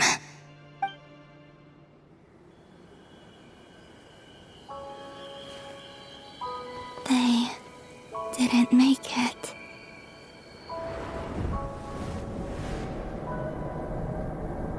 Could you tell me your name? My name is... Columbina!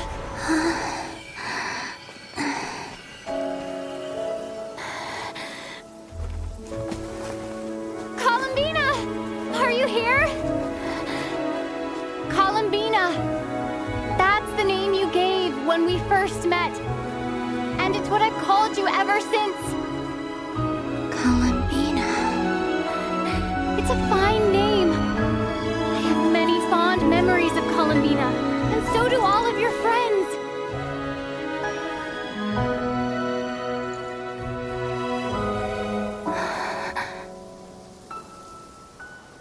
If you like this name,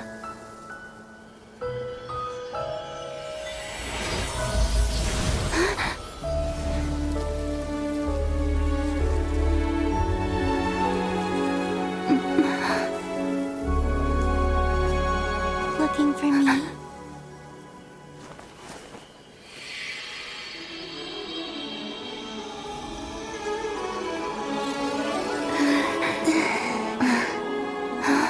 I like it.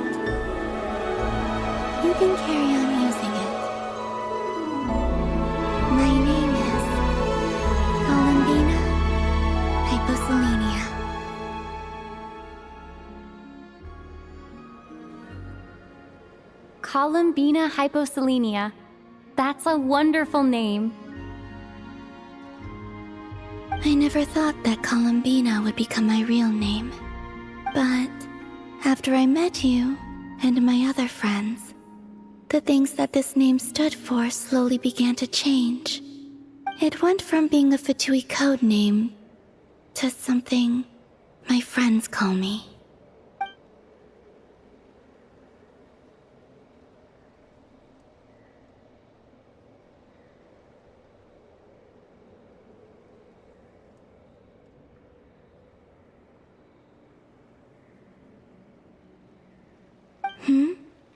What is it? Why aren't you saying anything? I'm just so happy for you. Thank you. So, where's everyone else? We can go and meet them very soon. Everyone went to different places to try calling your name. Great. I'd like to thank them as well. Everyone's done so much for me. Searching for my name, entering those ancient ruins.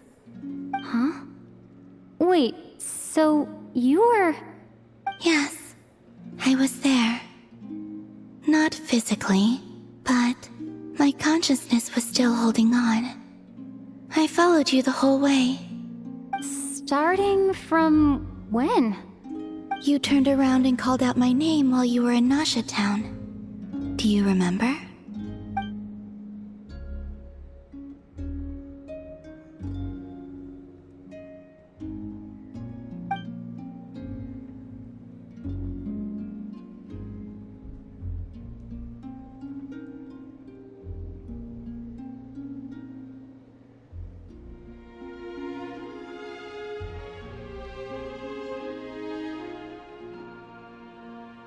Let's go.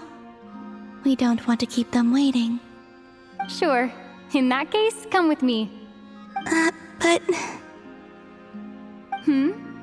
Before that, could you call my name one more time? Sure. Come with me, Columbina hyposelenia.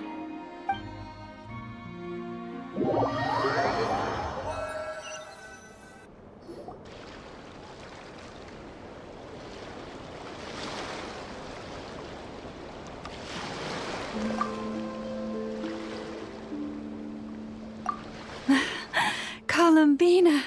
Oh, this truly is wonderful. Llama, I can't breathe. Ha ha! Just in time for Moon Prayer Night! It's good to have you back, Miss Columbina. Yeah, we were worried sick. Thank you, my friends. With your help, I now have a name that belongs to me. Columbina hyposelenia.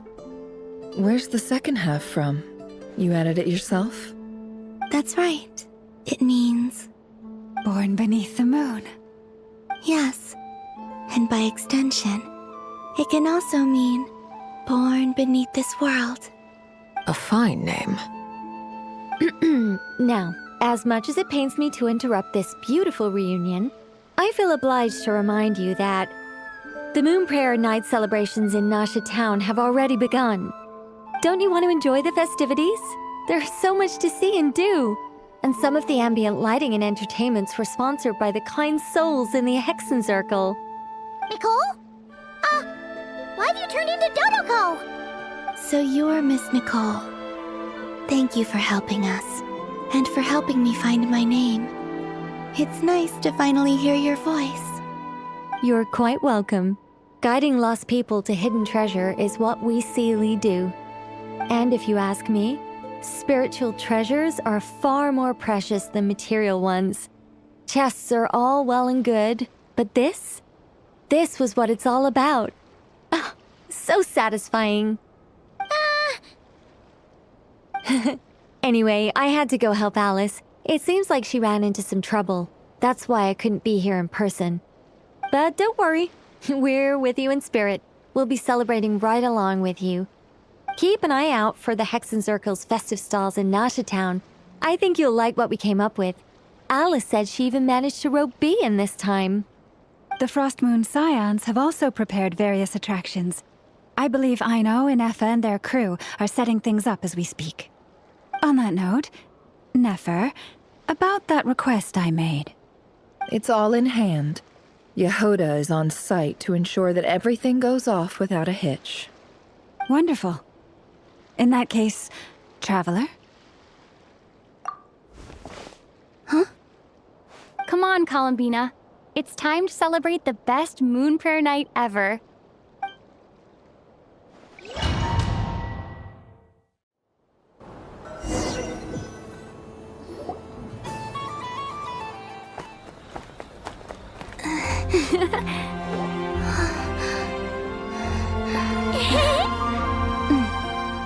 Hey, young lady!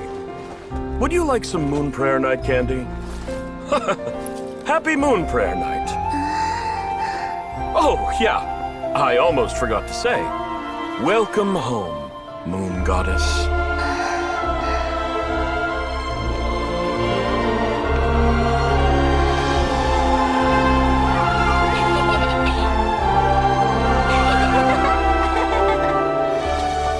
Welcome home, Moon Goddess.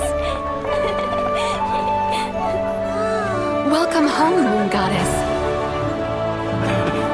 Welcome home, Moon Goddess. Turning Nashatown into her home is a festive gift. A rather brilliant idea. Perhaps this is what Nodcry, Columbina's home, should have been like all along.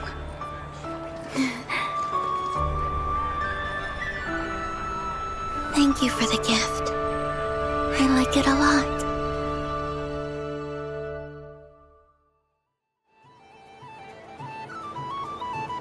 This feels like the surprise of my life.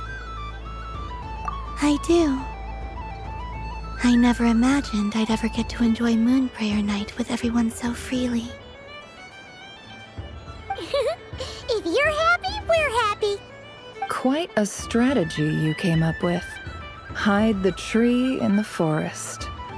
It's not your usual style, Lauma. Is there something about Moon Prayer Night that enhances what's in your head as well as the antlers on top? Apparently so. It even inspired a perennial penny pincher to use their resources for a greater cause. It truly is a magical festival.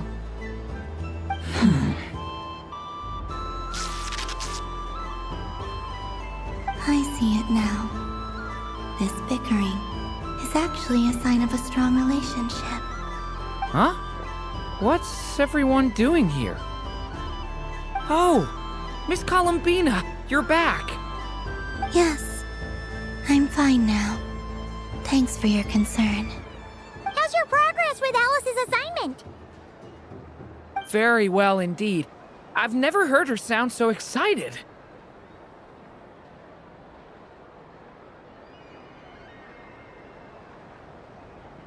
Not like this. This time, her excitement seems more serious. Seems like she's had a major breakthrough. She said she'll contact us once she knows more. In the meantime, we're free to relax and have some fun. Enjoy the time off while it lasts. I have a feeling that our next task won't be so simple.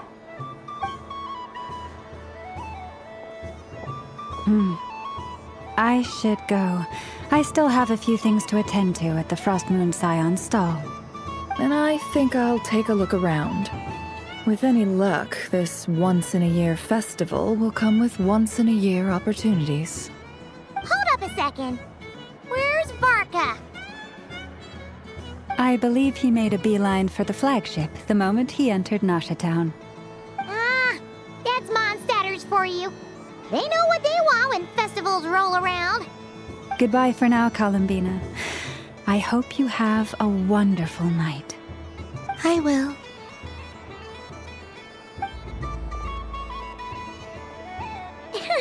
Well, in that case, don't just stand there. Get out there and have some fun. You'll definitely get a warm welcome at every stall. Oh, also, take this map with you. It's a guide to the festival.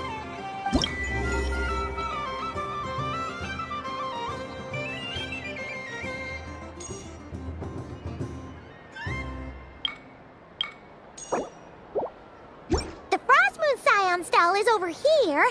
Lauma's invited a whole bunch of cute animals to celebrate too. Over there is the Hexen Circle section.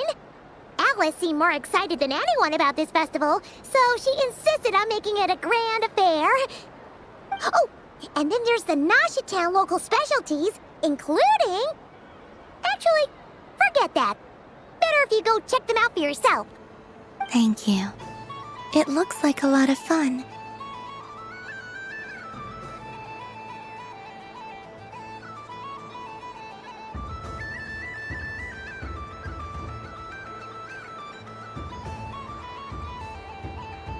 You're not coming with me? We'll be around. But don't you want to browse by yourself for a bit first?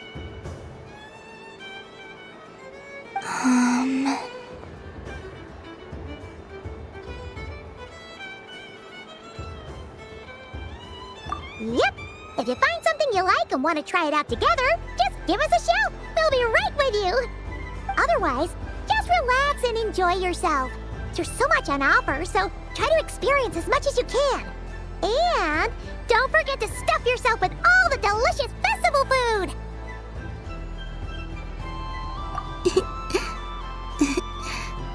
All right then. Off I go.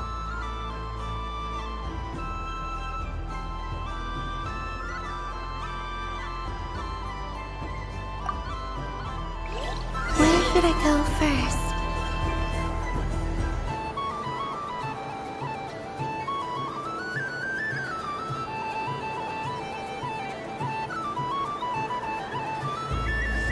This must be the mage's stall. It feels like I've entered a fairy tale. But I was aiming right at it! Aw, what a pity. I saw it with my own eyes. You were so close. So very close. That's not true! It dodged out of the way right as I was about to snag it! I'm sorry? You heard me! This paper frog can move! I swear! Dear, oh dear, what are you saying? How could a paper frog move? Unless you believe there really is magic in this world. Even if I, the mere humble merchant that I am, knew such magic, surely I would not use it on a paper frog. I'd sooner give Mora legs, so I could walk right into my purse. My dear, dear customer, why not have one more try? This time I'll give you 12% off, a very generous discount for one of my most regular customers. Just think about how much experience you have under your belt now. You're sure to win the next one. Darn, I used up all my coins. I'll be right back. Just gonna fetch some more from my house. Take your time, but don't take too long. This event is Moon Prayer Night only. Miss it, and you'll have to wait a whole year before I'm back. Next customer, please. Welcome.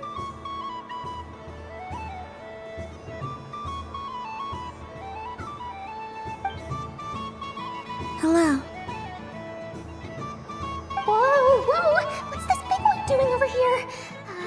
How do I tell my employees not to go running around this time? Shooting them a glance won't work. I haven't known them long enough. Dory? Why, hello there, Miss Columbina. Would you like to play my ring toss game? The rules are very simple, and it's easy to get the hang of. How much for a round? Oh, first time's free. Not a single mora. After that, well, we can cross that bridge if and when we come to it. But with your sharp sharp skills, I'm sure you'll win all the prizes in one fell swoop. That was an obvious enough hint for them, right? Right?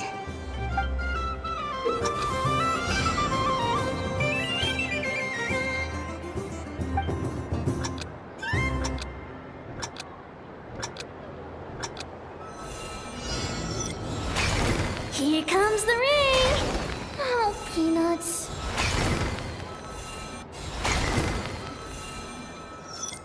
change tracks. Roselle, should we move or not? Just a tiny bit. All right, then I'll... Oh, sugar plums, not the Let's see now. Let's see. Wow, very good. That's the highest score we've had all night. And here's your prize. Now, how about another round? As for the cost... Happy Moon Prayer Night, Miss Columbina. Happy Moon Prayer Night, Durin and Hat Guy. Are you here to play the game? Yes.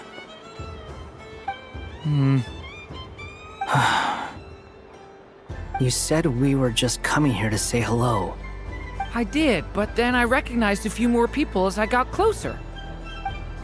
Do my eyes deceive me? Is that... It's our little dragon! He's all grown up! Someone's popular. Well now, since you came all this way, why don't you try out this lovely game we have going? First try is free! He'll have a go. I'll pass. It's only one free try per customer. You can't give your try to him. I'm aware. How has Elder Almond been lately? He's in great shape. He goes for a run in the forest every morning to stay fit and healthy. He tried to go boat racing with Firecracker a while back, but he couldn't even make it onto the Lotus Leaf. Firecracker was in fits of laughter. How about you, little dragon? Can you still fly? Yes, I can. But you've become less chatty. Has growing up been tough on you? We call that maturity. You know, the thing people sing about. The knight wields a sword of stone to defend those hearts that are made of gold. Stone is very heavy. That's what keeps him from talking too much. That's awesome! I want to be a knight when I grow up too. Ring, here I come! Ha! Oh, the hat-wearing man. I never thought I'd see you again. You seem more determined than when I saw you last on the train. If you say so. Oh, I do say so. The people you once helped see it clearly. It's because you are once again on the right track. May the engine in our hearts propel us to the station of our dreams. I can move! I can move now, Roselle! What are you doing, running into the rings like that? You got them all so quickly! I have never seen anything like this in all my travels! Is this guy actually an old friend of theirs? But how?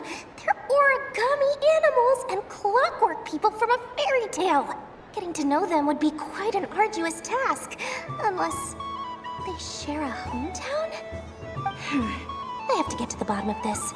Next time I see the Great Mage Alice, I shall demand answers. Thank you, Dory. I had a lot of fun. Now for your prize.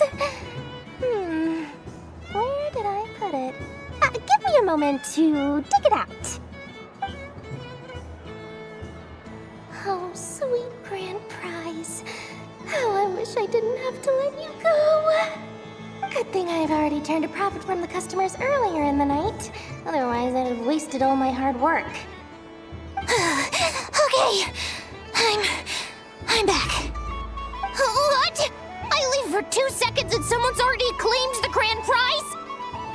Oh, well, these things happen, you know? Perhaps you'd be interested in one of the other prizes instead.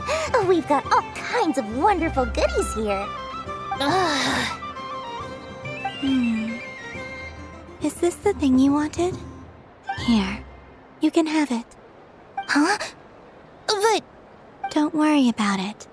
It will be happier with you. Oh, thanks so much, Miss. Moon Goddess. Oh, goodness gracious, Columbina. Give me strength. How am I supposed to make any more money from this child at this rate? Daddy, look!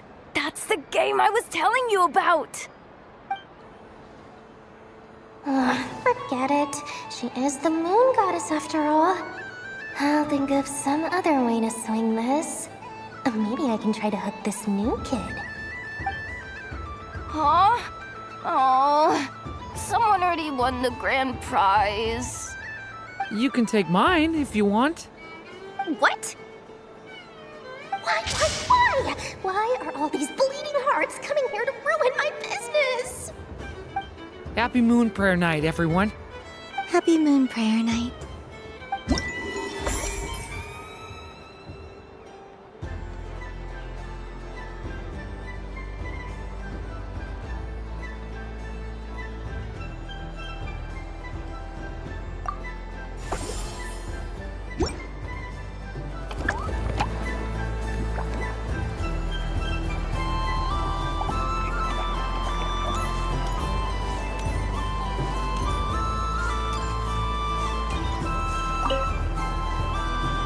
Welcome home, Moon Goddess. Oh, you're the genuine article. Alice was right. This Moon Prayer Night was worth watching after all. Another one that talks. Greetings. Pleased to make your acquaintance. I am the Hexenzirkel member they call B. Barbeloth Trismegistus. Columbina Hyposelenia. Pleased to meet you too. Hyposelenia. A fine name indeed. Now then, Miss Columbina, do you wish to hear a mage's divination? Divination? The Frost Moon Scions used to ask me what would happen in the future. Is this like that? From the perspective of the one seeking answers, perhaps. As you look to your journey ahead, if you seek to understand the unknown, resolve your doubts, and soothe the confusion in your heart, divination could be for you. The unknowns on my journey. Of course, if one wishes to peer into fate, then hydromancy is the more precise option. But that is a complex affair, and to relegate that majestic art to the status of a festive amusement would seem somewhat uncouth. Besides, it is sometimes better to not know fate with great certainty.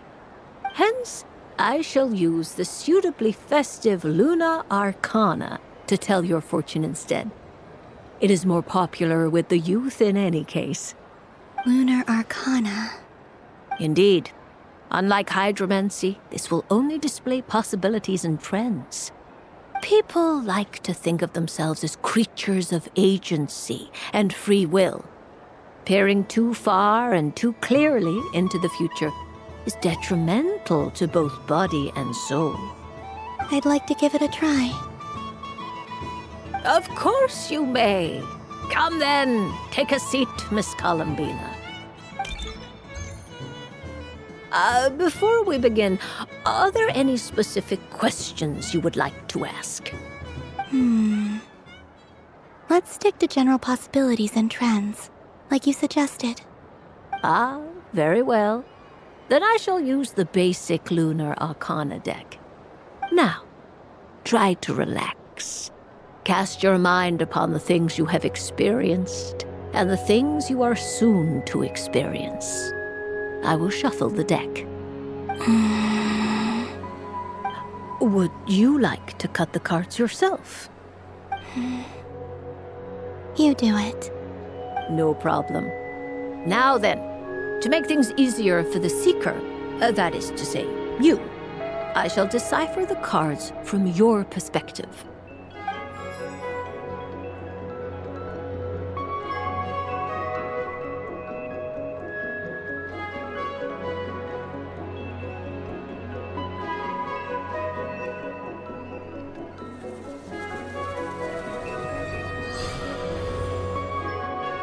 Please, draw the first Lunar Arcana. This represents destiny and is the foundation for the divination as a whole.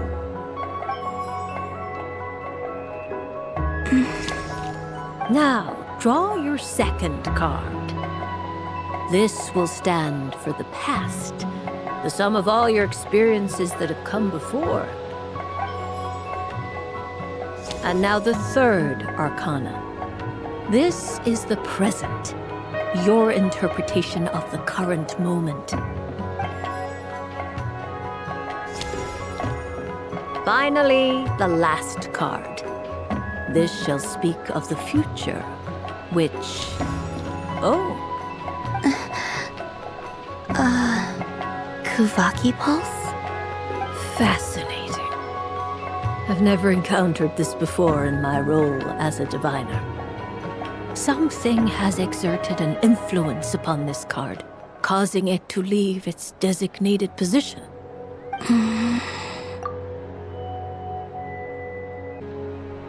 What do you make of this, Miss Columbina? Perhaps this is the guiding hand of fate in action. Of course, if you wish, you can choose to deny the validity of this card and draw the future for yourself.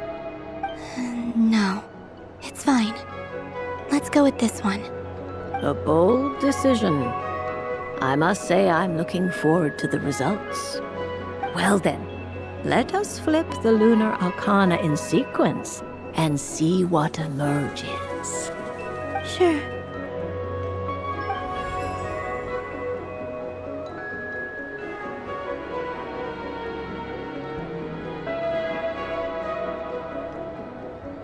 First, Destiny. No surprises here. The card that represents yours is the moon. The moon. Indeed. The moon can represent the truth at some times, but deception at others. False peace, destructive calamity, and the world-changing power that lies within. When the moon is placed on the destiny tile, it indicates that your destiny is not what it may appear on the surface. Instead, it may yet have a hidden side. It symbolizes a journey through the fog, fraught with uncertainty and deception, where one must face inner challenges head-on. I don't understand. Patience, my dear. This is but the first card, which serves as a basis for the interpretations that follow. Our divination will only grow clearer from here on out. Now then, flip the second card, the one that speaks for the past.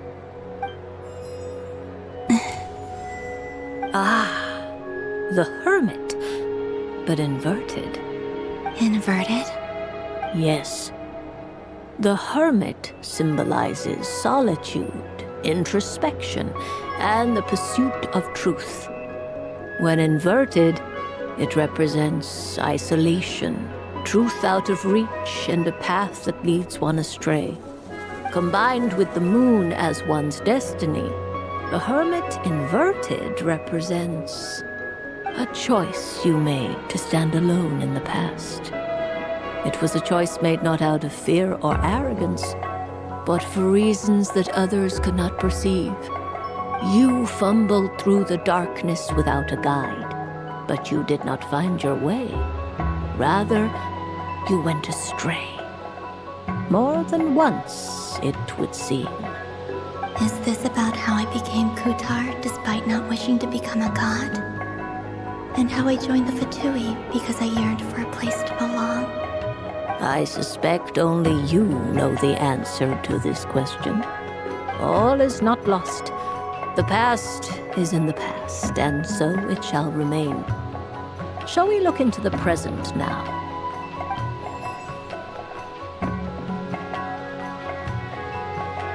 Oh my. The Lovers. One of the most interesting Luna Arcana. What does this one mean? This means that you have had an unprecedented emotional experience. The joy of finding your soul becoming intertwined with that of another. A precious and wonderful thing indeed. It's true. I I've made a lot of friends recently, and they are very good to me. I like them a lot. That sounds lovely. I am most delighted for you. The lovers can also represent important decisions, perhaps related to a parting of ways. Now, if I were to guess... Yes. My return to the moon. I understand. Parting with friends is never easy, Columbina. But rest assured, this is not the end of your journey. There is always another story waiting to be told. The future always lies ahead. The future. Well now, it's finally time to flip this most mysterious of cards. Why did it appear? And what does it wish to tell you? I'm ready. Very well. Flip this card and see what lies on the other side. Oh. Miss Barbeloth? What is it? This card is death. That doesn't sound very good. It depends on how we interpret it. It is true that it can represent an agonizing death, a complete and utter end, but at the same time, it can also represent rebirth. Do not forget that your destiny card is the moon. That lends your future many different potential meanings. If death spells the end, is it unavoidable? As I have said, divination can only display general trends. It is a rough guide, but it does not show predetermined outcomes. Allow me to summarize it for you. In the past, you may have lost your way, but now you have gained new connections and new strength. You now face an important decision, one that may bring about a great change in what is yet to be. This change might, in turn, be the end of all things, or their beginning. But remember, everything is subject to change because of the moon present in your destiny. You must see the truth clearly and face your innermost thoughts. The truth. My innermost thoughts. Thank you, Miss Barbeloth. Don't mention it. Some people dislike divinations, for fear of glimpsing an ending to their story that they wish was not so. But I can see that you're different.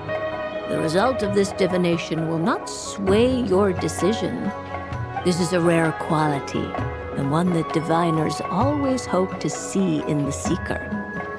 We are here merely to guide, not to exert undue influence. I understand. Go then and illuminate your future, Miss Columbina. The moonlight that shines from you now is most captivating.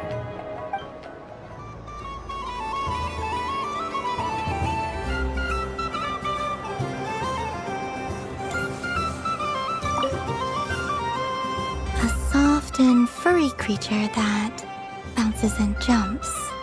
Welcome home, Moon Goddess. This one talks, too. Allow me to introduce myself. I am a Dodico from a distant archipelago, the most mischievous of all my Dodo brothers and Dodo sisters. When the going got tough, I powered through, and when I met obstacles, I boomed them away. That sounds like a lot of fun. Doesn't it just? Oh, but then the trouble started. Recently, I found a lovely beach, the same beautiful jelly color as my hometown, and so I dove in to have a look. Only to find it overgrown with seagrass and nasty little spiky fish everywhere, looking to turn me into a Dodico kebab. I made it back to shore by the skin of my teeth, but my tail was sorely hurt. Couldn't you just boom them away? Oh, I wanted to, believe me. But I've heard that you, Moon Goddess, can understand animal speech. The last thing I wanted was to cause a gigantic fuss and get taken to court by a school of spiky fish. I'd be driven out of these waters for good, and my winter holiday would be ruined. And so, dear Moon Goddess, I was wondering if you might lend me your allegiance. Are you roping me into a crime? Oh, let's call it a once-in-a-lifetime carefree adventure. Does that sound better? All the festival goers tonight are dressed up as the Moon Goddess, but there's nothing to say that the Moon Goddess can't disguise herself as a Dodoko, is there? Besides, this is your home. You should be free to be whoever you wish. I'm afraid I'm not well acquainted with Dodokos, Madam Mage. Oh, that's quite all right. We Dodokos are innocent, happy creatures with a free-spirited nature. Many, like myself, are mischievous troublemakers. Others are lazy souls who like nothing better than to lie down on a nice rock and take a nap. In our eyes, every creature who yearns for happiness and freedom is a Dodoko. But perhaps in yours, we Dodoko are a fluffier and more mischievous breed of Kuhenki. Yes, that is a much easier image to follow. Oh, wonderful! Then let's play! Grab onto my tail and follow me into the sea. Time to settle some scores with the bad guys!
It's not too easy, is it?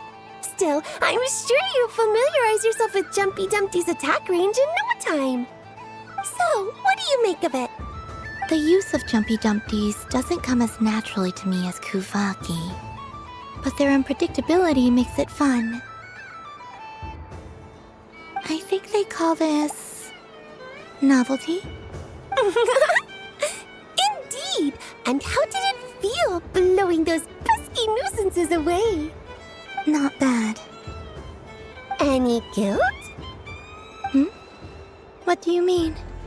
Oh, wonderful! Lovely answers to all three questions. You've passed the safety test. Now I can give this special bomb to you as a souvenir. Remember, if you find any meanies living on the moon, you can use this to boom them into oblivion. I will.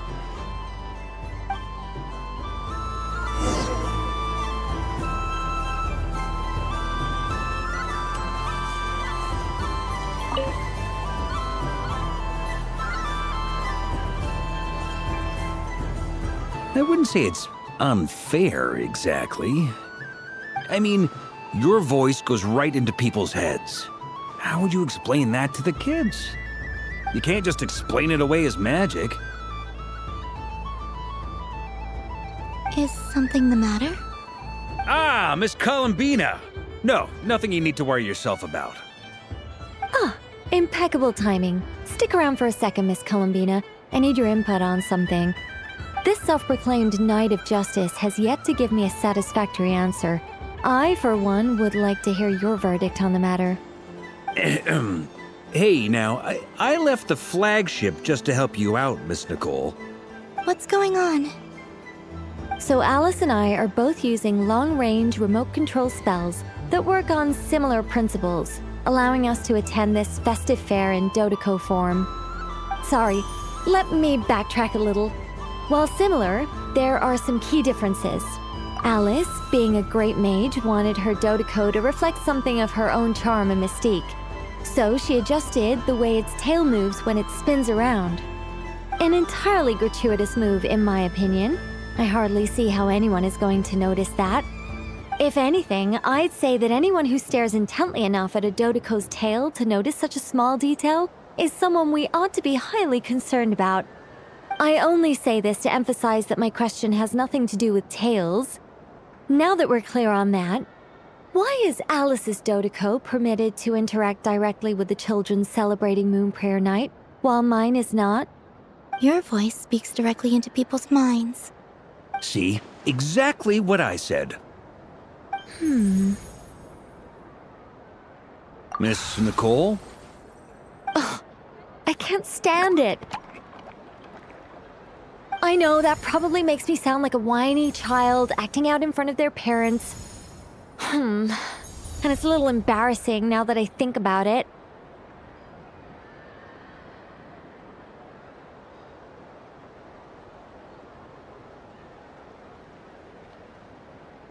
But hey, I've said it now, I can't take it back.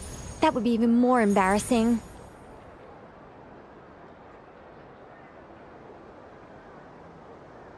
Also, don't go reading too much into that analogy. It was off the top of my head. I'm actually an awful lot older than either of you. Miss Nicole, are you saying that you'd like someone to play the game you've prepared? I'm not so invested in that. It's just something cobbled together using items I borrowed from Alice. She probably didn't even make them herself. The point is, I want to know everyone's thoughts after they receive their prizes. But as you've said, I can't just ask. I've been biting my lip for so long, and I've had no one to vent my frustrations on. I thought this was going to be a nice, straightforward festival where I'd get the chance to guide people to treasure. Well, can I play? I can't guarantee that I'll win a prize, but... You will? I'd like to try. Then what are we waiting for? Let the game begin! It's like they forgot I was ever here.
Congratulations, Miss Columbina! With your great wisdom, you have overcome every obstacle in your path and conquered the great challenge posed to you by fate. Fate? Well, something to that effect. If you'd prefer something more poetic, it could be the icy winds or the dawn. Anything you like, really. You could even go with the challenge posed to you by Dodeko, if that's what you're into. Anyway, you can take or leave my suggestions. Moving on. All my hopes are now resting on this. Can I open it now? Stop teasing me. Please, I'm begging you. No more talk. Just open it. Wow. What a lovely sculpture.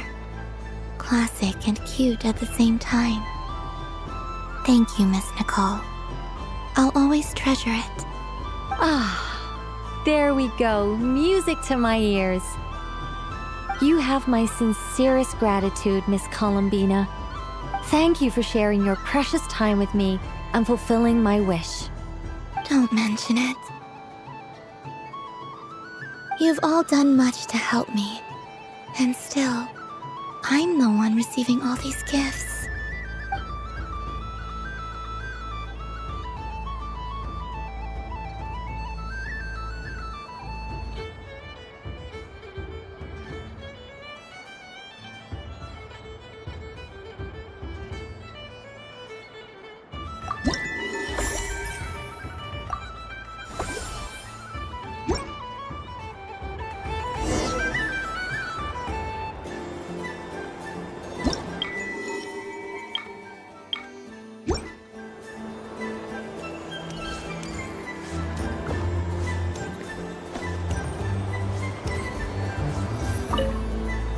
Done being a do-gooder yet? Thanks for coming here with me, Hat Guy. Are there any games you'd like to play? It's your turn to pick. I'll come with you. Why does that hamster think you've grown up? You haven't changed at all. I know you don't mean that. You're just taking the opportunity to make fun of me, aren't you?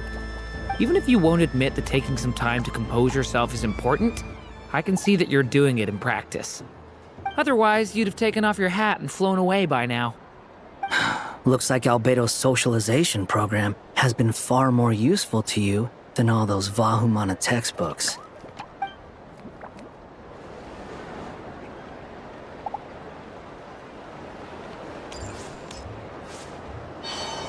So this is the Frost Moon Scions area. If this were any other day, I'm sure it would make for a great photo opportunity. But Moon Prayer Night has rendered my antlers uncomfortably large. Doesn't it look like this rhyme-horned deer has 2 sets of antlers?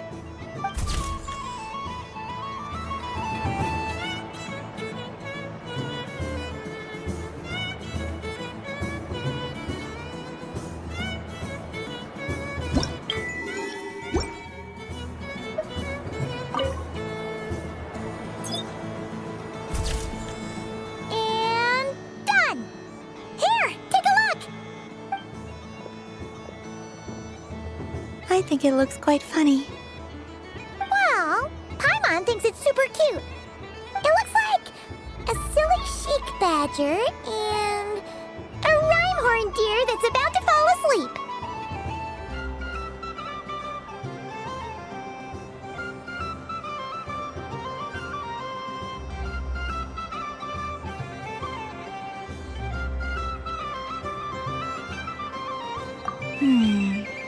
Maybe I'll stand on the sheik badger's side instead.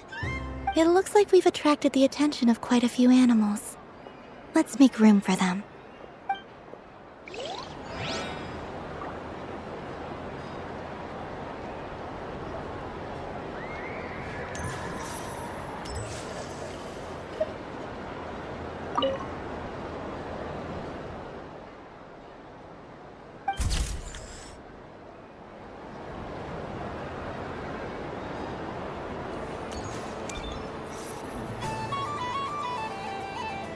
Wow, the Frost Moon Scion's stall looks kinda plain, but it's pretty cool once you get into it. I don't go to Hisi Island much, but it's got that, like, old world cultural feel.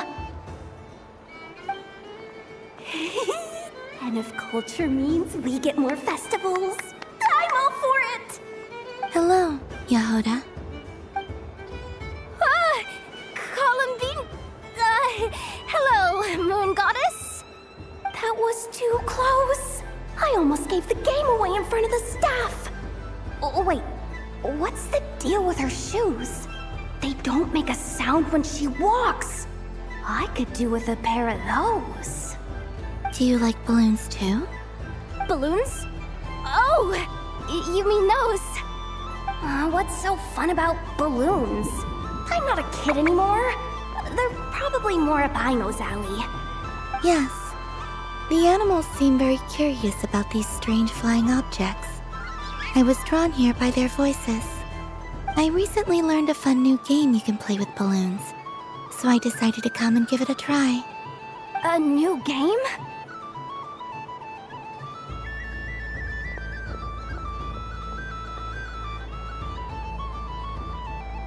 Hello.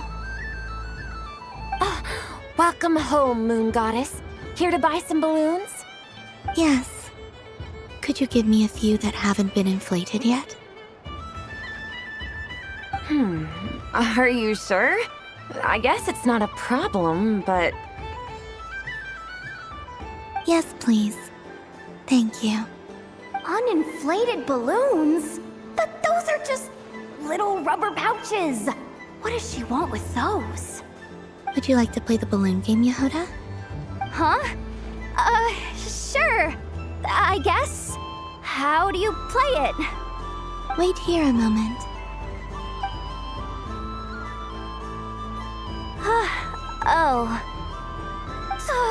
This is so weird.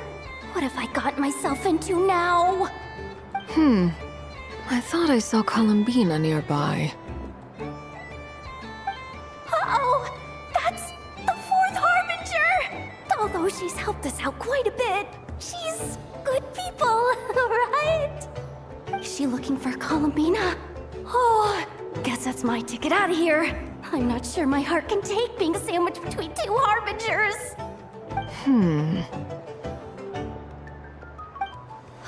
Which stall is she checking out? Oh, it's that other Frost Moon Scion's one. Try on the headgear, see what it's like having antlers or animal ears for a day. I wouldn't be caught dead wearing that stuff. So embarrassing. I have enough gear to carry as it is. Wait, what? She put it on? How peculiar. This would take some getting used to. I wonder if this is what it's like for Lynette. It really suits you, ma'am. What is this? She was so intimidating a moment ago, but now, dang, she's really rocking those ears. How does she make them look so cool? I suppose I may as well keep them on for now. All part of the festive experience. She's coming this way. How do you do, Miss Yehoda? Oh, jeez. Don't talk to me while wearing that thing. Where am I supposed to look? Oh, hey there. I'm looking for Columbina. Have you seen her? She just... Huh?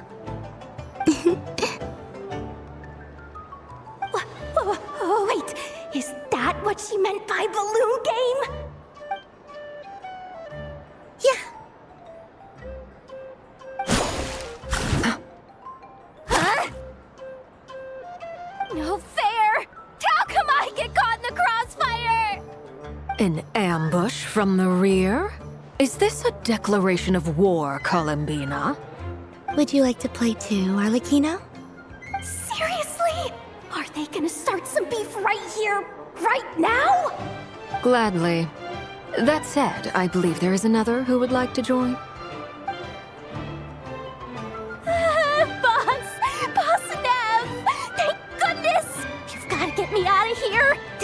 kicking off big time!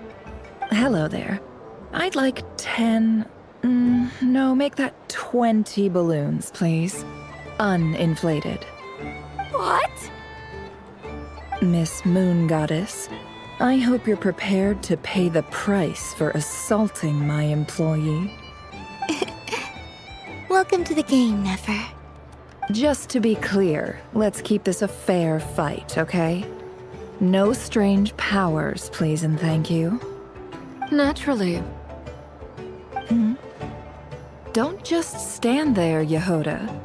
Aren't you going to team up with me? Huh? Do I have to? Of course. Don't forget, the Curatorium has a reputation to uphold. I knew something like this was gonna happen.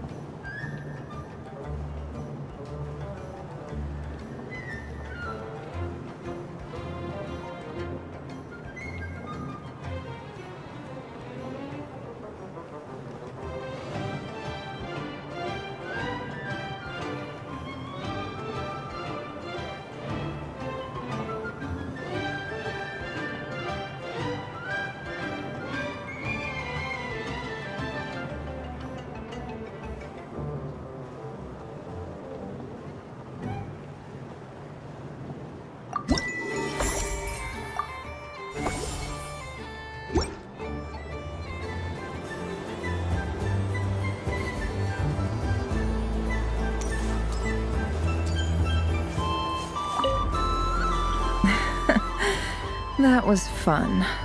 It's a shame Ashru doesn't like playing with water, or I'd have roped him in as well.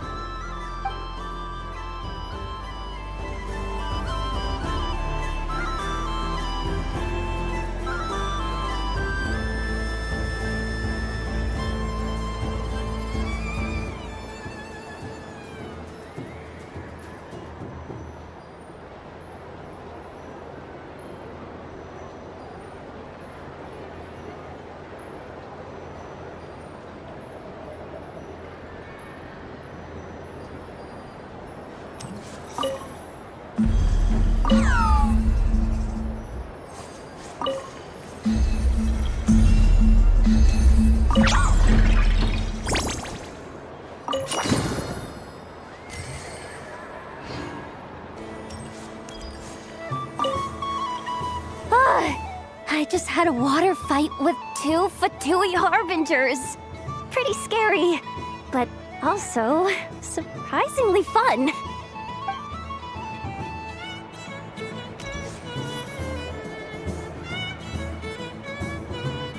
I wish for a never-ending supply of laka berries. What a humble wish. Probably written by a child.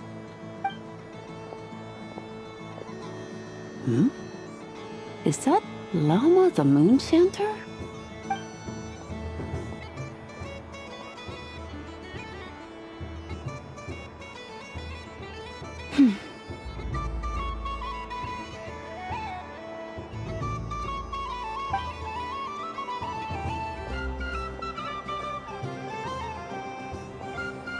I wish that the long plume ibises would stop biting me. Oh dear, poor Llama. All right, I'll write that one down for you. I got it. While everyone else is celebrating Moon Prayer Night, you're as busy as ever. I don't mind. It's rewarding work. A good kind of busy.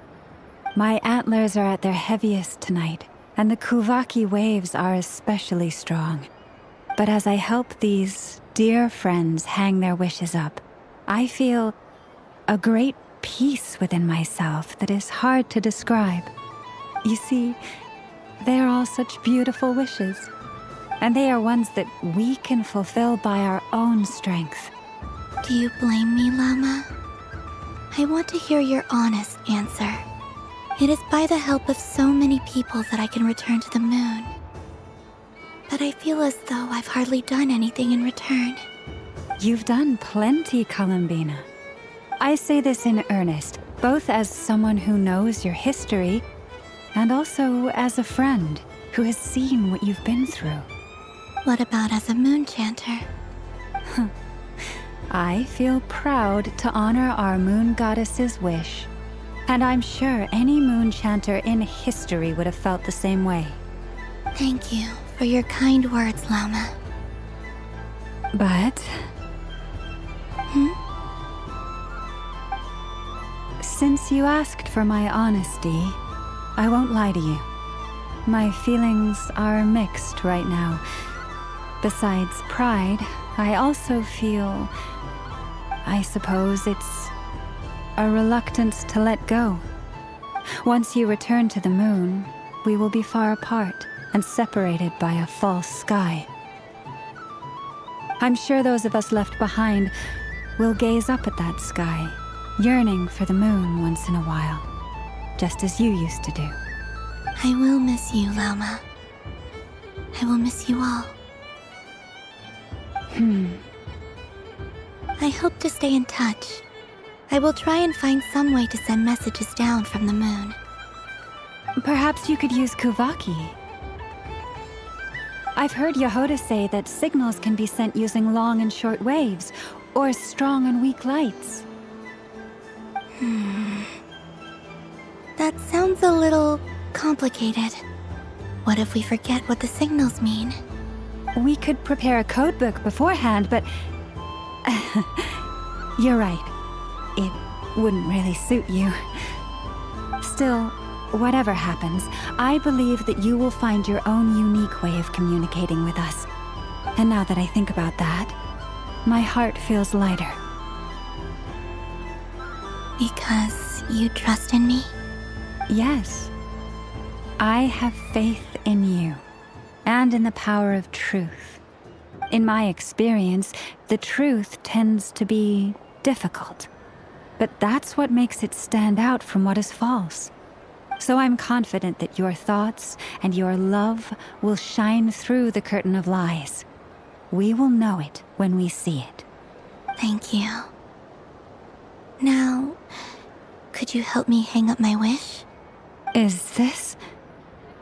I wish that all who dwell in this moonlit world can find a place to belong. And I wish that I shall one day see my friends again. It's 2 wishes. I hope that's not too greedy of me. Not at all. And I think you speak for us all with the second one.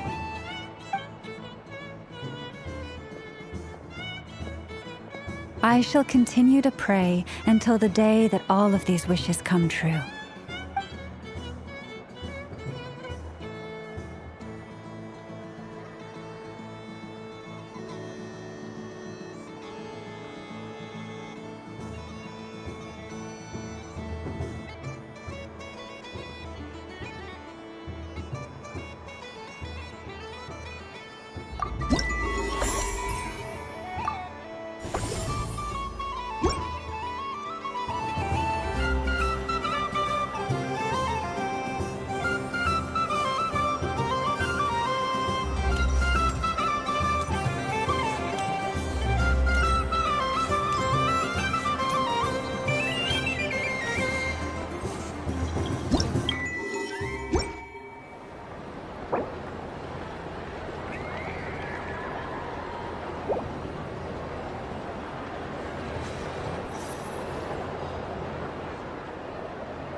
Dodoco's Whirligig! Come check out Dodoco's Whirligig! Ah, welcome home, Moon Goddess. Might I ask what this is?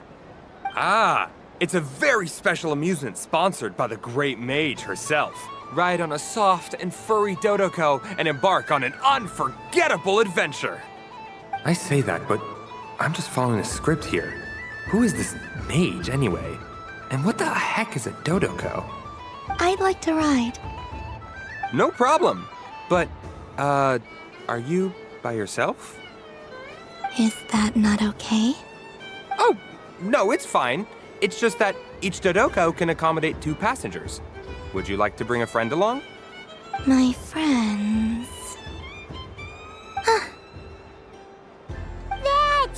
do it. Now, we just need to get everyone else to draw something on it too. But we gotta keep it a secret from Columbina.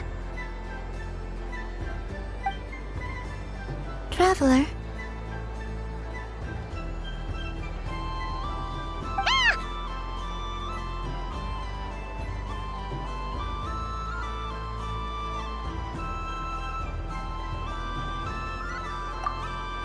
I want to go on that ride. Will you join me?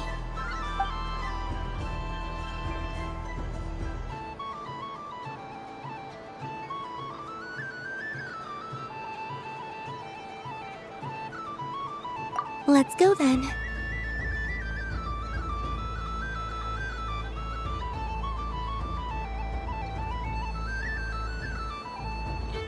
Don't worry. Paimon will do the rounds. You go have fun.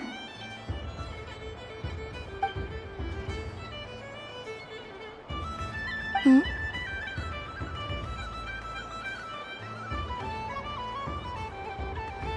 All right. I think we have to wait in line over there. Please take your seats. For safety reasons, you mustn't try to leave the ride before it comes to a complete stop. All right, you're all set. I wish you both a wonderful journey.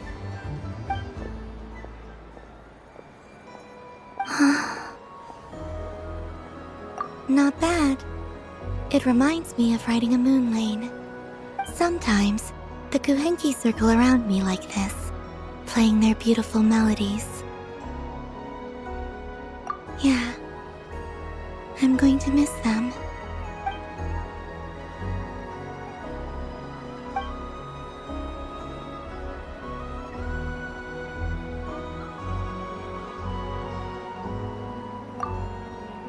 It does.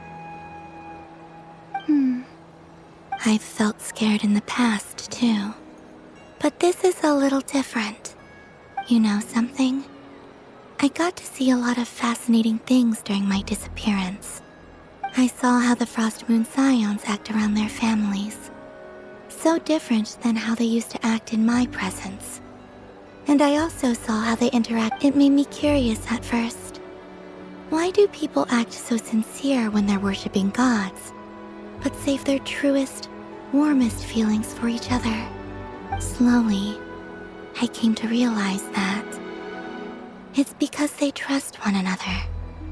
They know, deep down, that they'll be accepted for who they are. All of I know. I knew it the moment you started calling out my name. What I fear now is the end.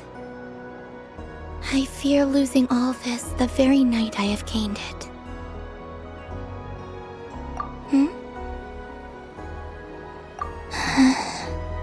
Thank you for this conversation. Thank you for listening to me. Don't worry. This fear I have, and the unknown that awaits me, they cannot hurt me. Not when I possess a treasure far greater. I just want you to remember this version of me, the real me, on this final night together. Dear passengers, Dodoko's awesome adventure has come to a close. Please leave in an orderly fashion, and we look forward to seeing you again in the future. Don't want the journey to end, huh? Don't worry, you two. There's always another adventure waiting just around the corner.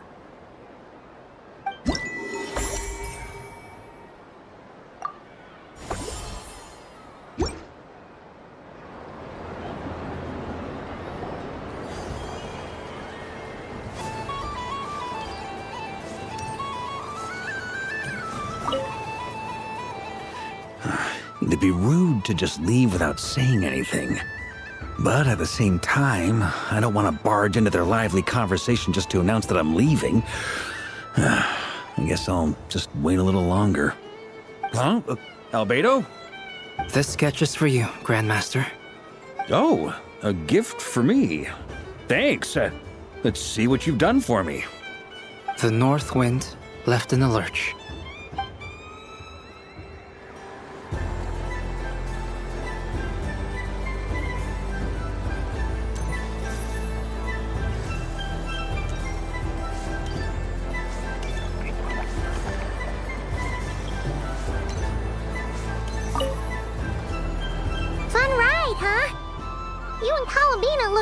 really sad to leave. This isn't gonna make Paimon dizzy, is it?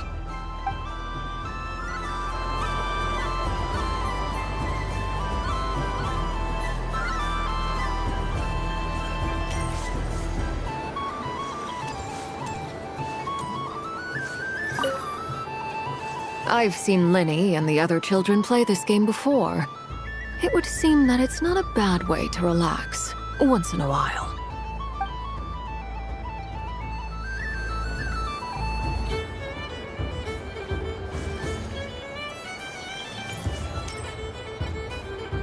Sunny days! I prefer sunny days. Ah, well, you are as warm as the sun itself, Moon Goddess. Very well. I believe your spirit animal has to be this most adorable chic badger. Wow! Thank you, Mr. Talking Magic Lamp. Have a very happy festival, Moon Goddess. Flint? That's you, isn't it? It's our little secret, my dear traveler in Paimon. Okay, sure, but why are you here selling sugar sculptures? Everyone celebrates in their own way. After gazing into the abyss and spending time around gravestones all year, what better way to relax than to see sunny smiles on the faces of the living? Besides that, I like to think of myself as a fair judge of character. I dare say matching personalities to confection suits me rather well. That's not what Paimon was talking about. Aren't you afraid that your true identity might be exposed? Should I be? There is all manner of magic in the air this moon prayer night, thanks to the work of the great mages. I see Miss Columbina is hiding in plain sight. Why should I not do the same? Why miss this rare opportunity to enjoy a special evening in my true form? Fair enough. You got a point there. People who don't know you will probably think you're just a talking lantern. Well, now that we see eye to eye, what brings you here? Not a search for your spirit animal, I presume? Ah, well, actually... Here, see for yourself. Oh, this is... How wonderful. A beautiful idea. Yeah, we just met Barca, and he said that having everyone draw their own section was kind of boring. So, he did your bit for you. Ah, Varka. Ever the maverick. I see his artistic skills are truly one of a kind. In that case, I shall paint something on Mr. Albedo's behalf in a short while. What? Why not now? Ahem. Welcome home, Moon Goddess. Phew, that was close. Hello, Flins. She recognized you right away! What keen eyes you have, Miss Columbina. Especially considering they are shut. I did not see you. Rather, I sensed you. I can sense the fluctuations in Kuvaki all around me. One would expect no less of the Moon Goddess. Might I interest you in some candy? Yes, please. Excellent. I shall make some for you right away. Something the matter, Miss Columbina? What about my spirit animal? All the other children carrying sugar sculptures are talking about it. Wait, is she taking the test seriously? Ah, my apologies. How could I neglect that? You are quite right, Miss Columbina. Every one of us has a magical creature living in their heart. Would you permit me to help you find yours? Yes, please. Do you prefer the day or the night? Night. Which of the 4 seasons is your favorite? Winter. Think of a perfect day. What is the weather like? Sunny, rainy, or perhaps cloudy? Rainy in the morning, sunny at night.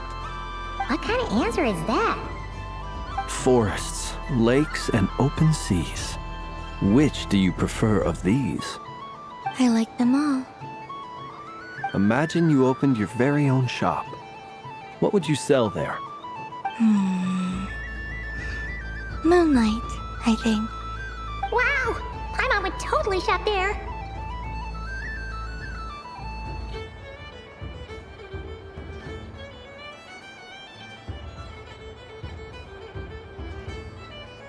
It wouldn't cost anything. You'd just need to visit. Aha! I believe I know what your spirit animal is. Here, for you. Oh, it's a Kohenki! Indeed. A free-spirited being with a deep love for all things here in Nodcry, who selflessly lends her aid to as many people as she can reach. It is the perfect fit for you, Miss Columbina. Thank you. It would be my honor. But you shall have to forgive me. We have known each other for quite some time. I doubt there is any answer I could give that would come as a surprise to you. So instead, would you accept this sugar sculpture as a token of our friendship? It's a lantern. Hey, why don't you two go enjoy your candy over there? Paimon wants to try out this spirit animal thing too. Right, Flints? Come on, play ball. I get this drawing done. But I want to hear Paimon's answers. But it'll probably take ages. Paimon's a complex soul. And we don't want your candy to melt while you wait, huh? Oh. Okay then.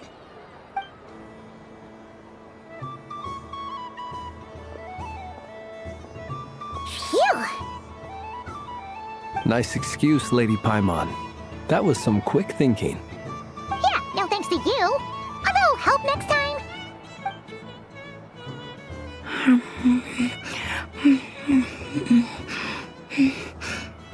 It's sweet.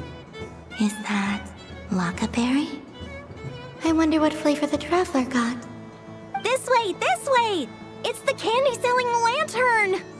I'm coming! Of course. Traveler, maybe we can share?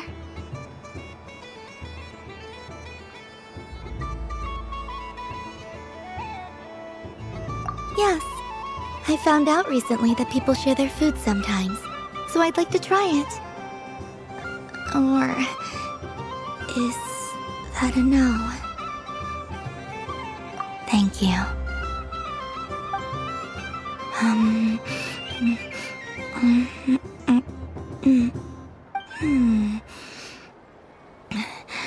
Yours is a little more sour than mine.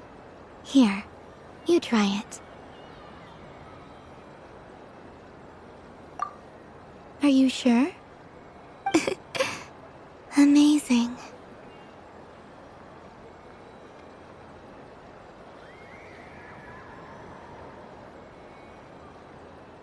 My sugar sculpture has shrunk, yet my heart is filled with feelings of sweetness. I will remember this feeling.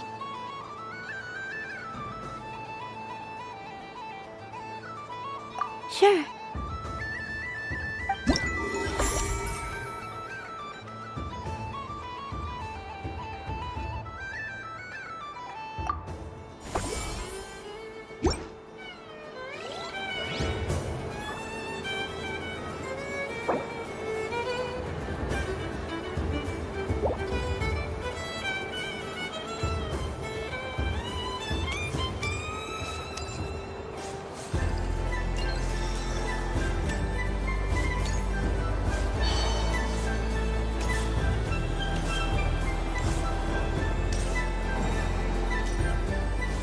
What's this? Should I give it a try?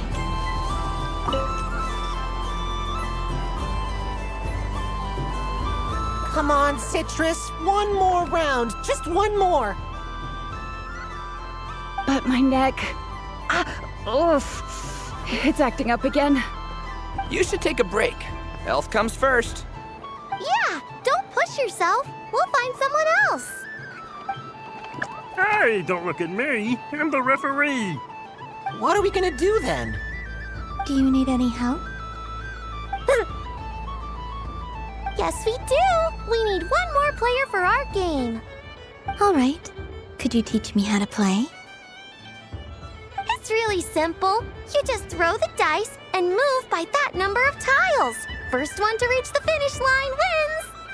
Rolling a hamster means you move 1 tile. A paper frog is 2 tiles, and a flying squirrel is 3 tiles.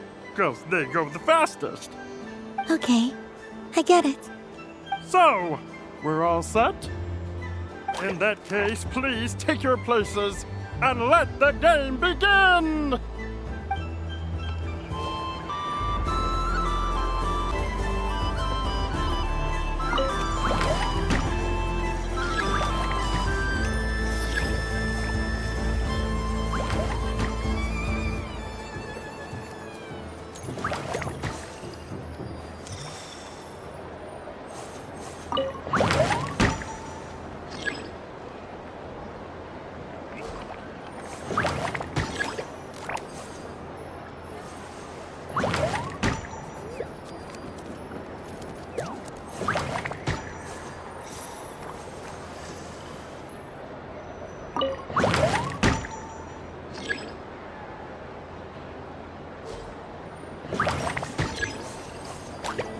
And the winner is... It's a pity that my good friend Faro Bear is busy working on a training program for Princess Semest. If he could have been here, the victory might have been his.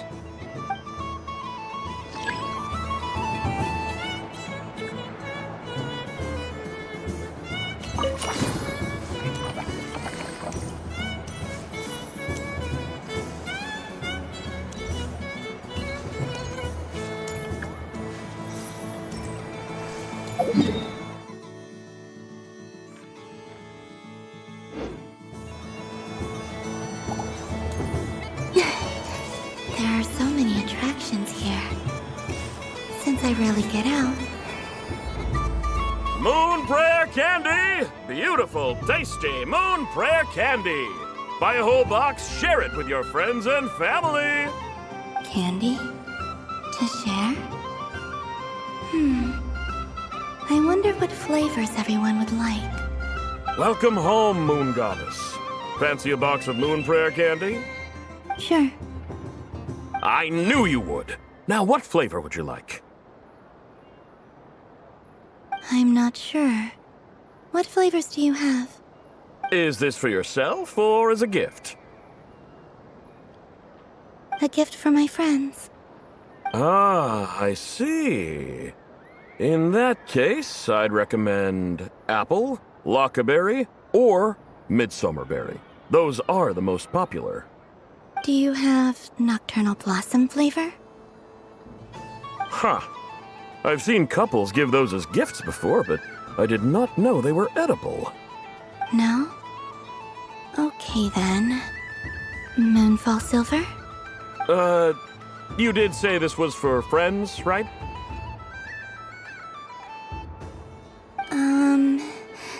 Maybe smetana then. Hey, now that's a creative idea! I've never tried it before, but if you're happy to wait, I can see about whipping up a batch on the spot. While we're at it, you got any other ideas?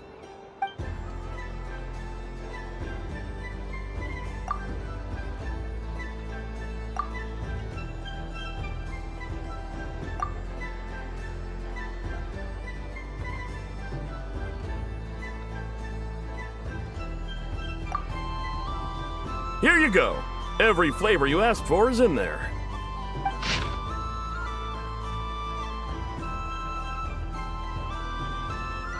Thank you. Haha, I should be the one thanking you! You brought me a whole bunch of new business. It's like a genuine blessing from the Moon Goddess. I hope you and your friends have a lovely night.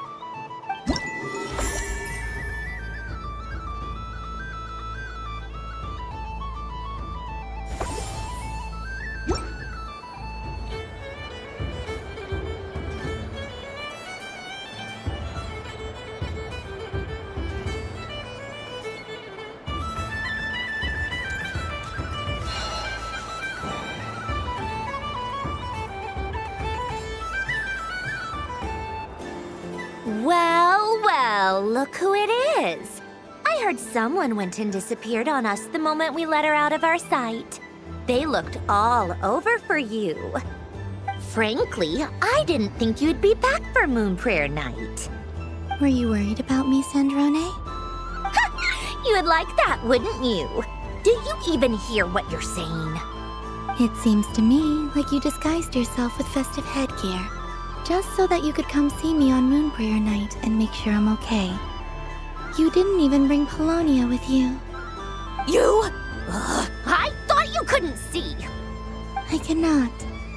But I sense the confusion of those around us rippling through the Kuvaki currents. Based on what I know about you, let me guess what you're wearing. Is it cat ears? Shut up! I'm only here to protect the Fatui's interest in this territory. Running into you was pure bad luck. Really? But you were the one who asked Arlecchino to help everyone find my name. Columbina! Ugh! Just one more word, and I'll unscrew your vocal cords. It's Columbina hyposelenia now. Tell someone who cares. I've missed you, Sandrone. The whole time I was gone, I was thinking.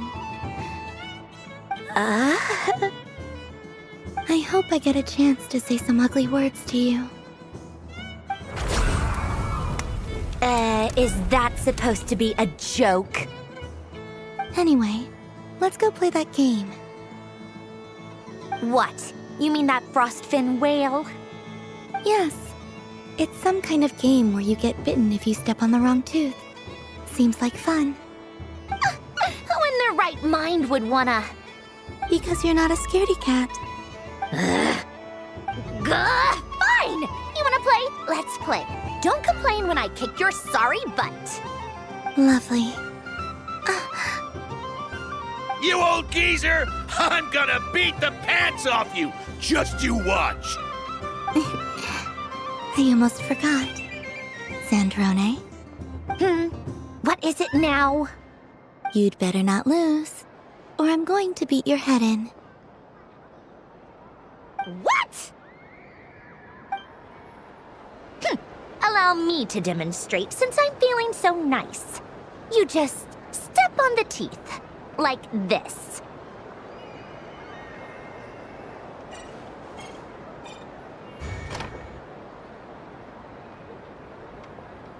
Which should I pick?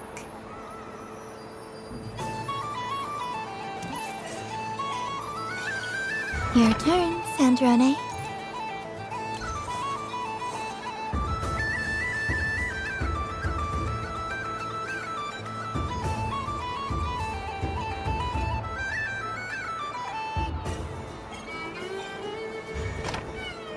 Don't come crying to me if you get bitten.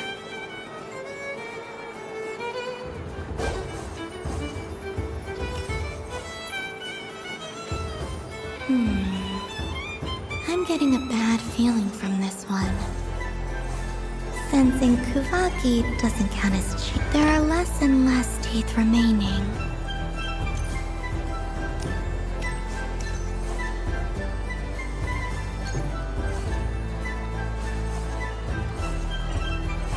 Huh? What's that noise?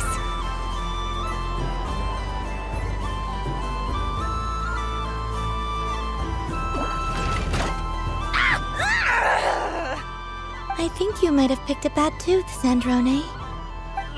Shut it! Do you need any help? It seems like you're stuck. No!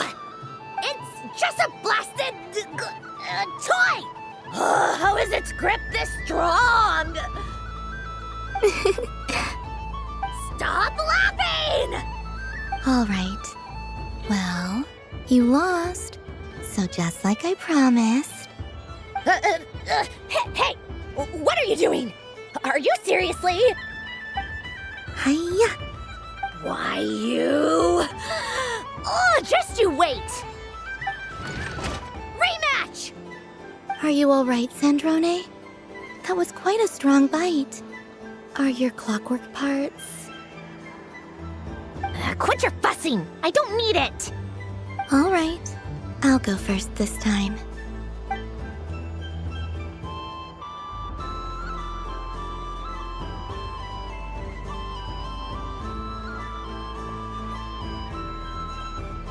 I see it now. She can sense which teeth are rigged. So I just need to avoid the same ones that she does.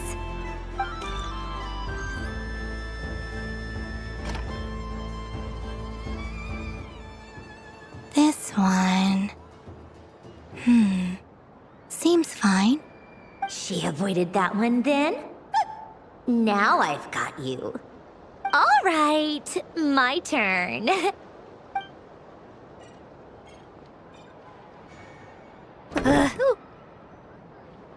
What? Looks like you lost again, Sandrone. Wait! There's more than one bad tooth! Bonk.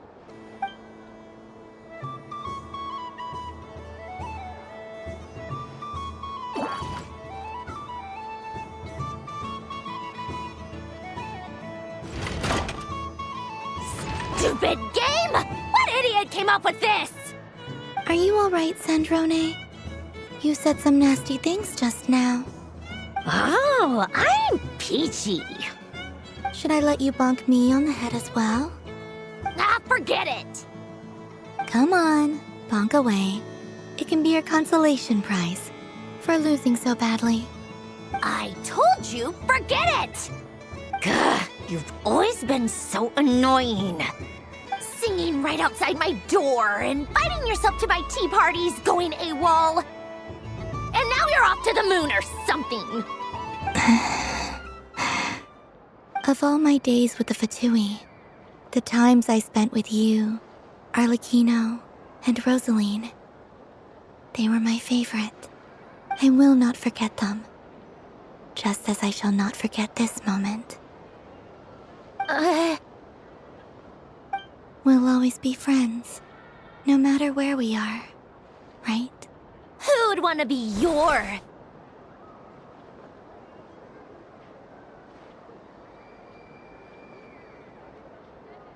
I'll miss you, Sandrone.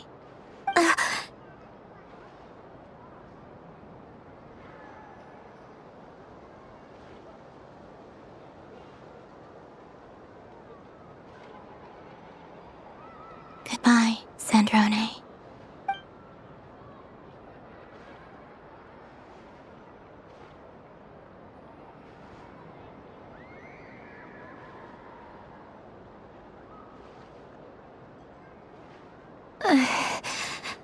I'll miss you too, Columbina. Sorry, what was that? Ah! Ah! Yeesh! No need to freak out. What's wrong? We've been looking everywhere for you. What do you want? Oh, nice ears. What do you want? This! Huh? It's your turn to draw something. You're one of her friends too, aren't you?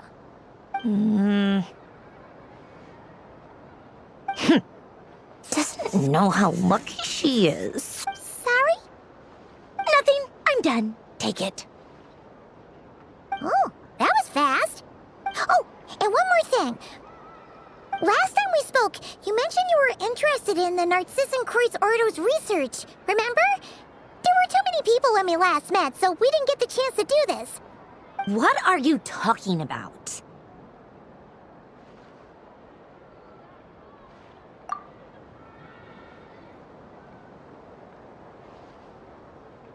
This is...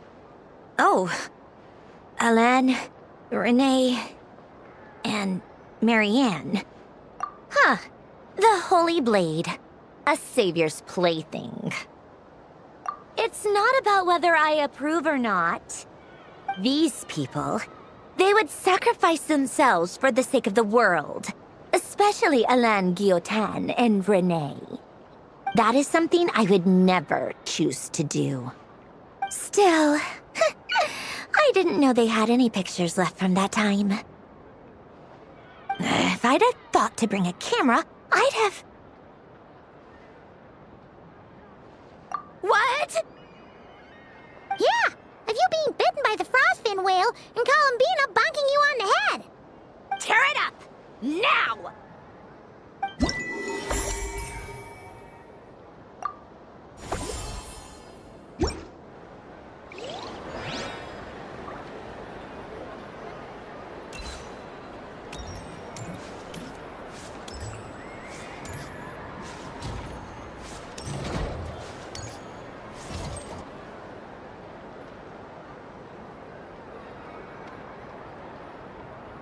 Doesn't make any sense. How am I losing every single time? Wait, Inefa, you're cheating, aren't you?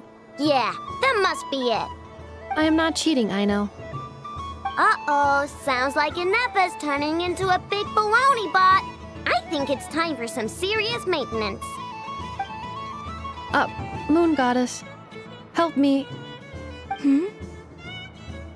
Miss Columbina, Aino is attempting to cheat. I'm not the cheater! You're the cheater! How dare you throw it back at me?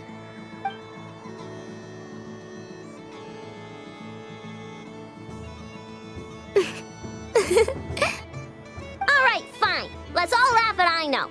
Just you wait till I get home, because I'm gonna make a game bot that can win 100% of the time. Let's see you laugh when I come back and beat your butts. You'll all have your heads covered in stickers when I'm through with you. We came to check everything was okay after all that yelling, but,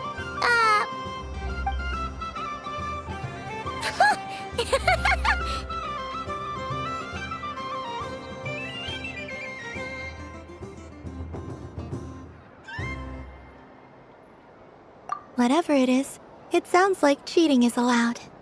Kuhenki concentration. Each player starts with differently colored kuhenki. Each round, they draw one kuhenki from their opponent. When a player has two kuhenki of the same color, they make a pair and can be discarded. Any that can't form a pair must be kept. The round ends when a player can't form any more kuhenki pairs, and that player gets a sticker.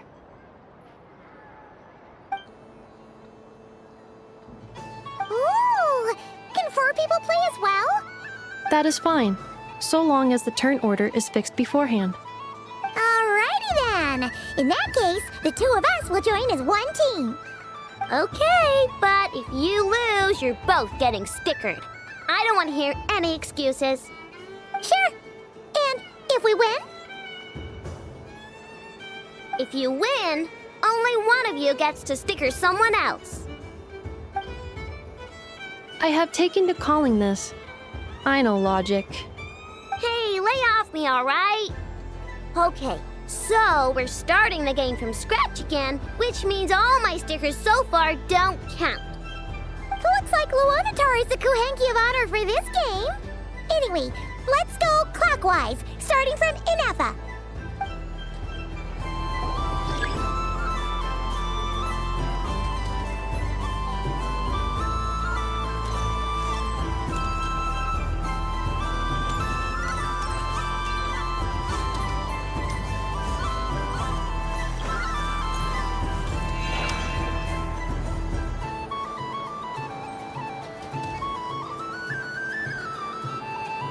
Nice! That's a pair!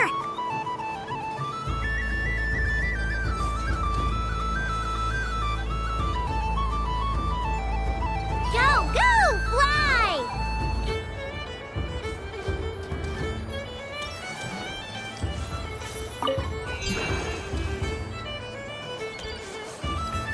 Go on.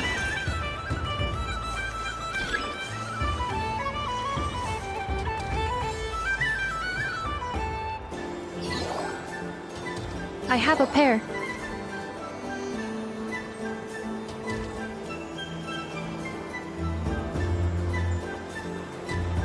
Uh-oh!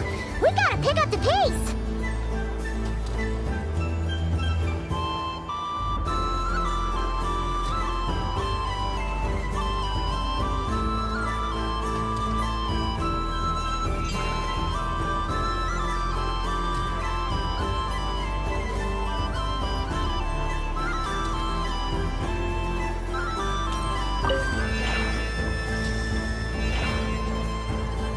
win.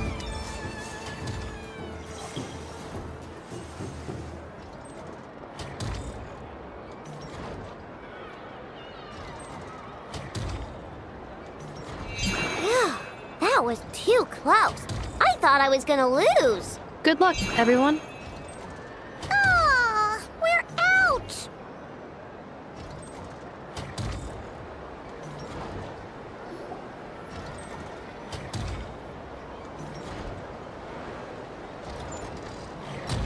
Let me pick a good one. What's it gonna be? You're looking very pleased with yourself there. What happened to being a huge Grumposaurus? I won. Duh.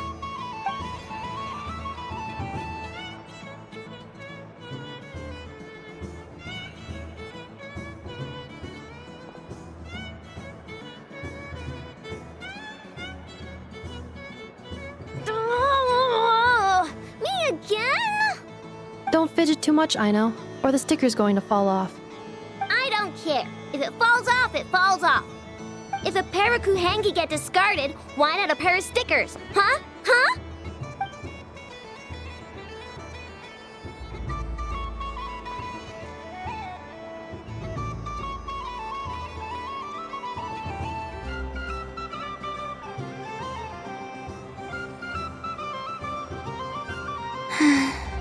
I've lost.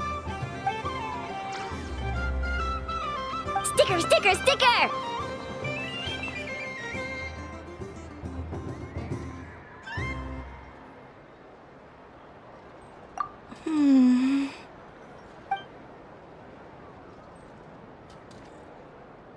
Cute!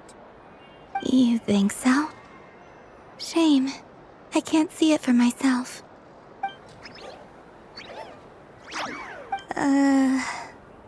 What did Luanatar say?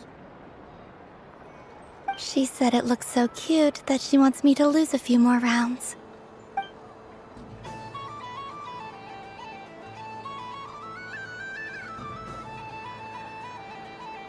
Who put these stickers on Paimon's eyebrows?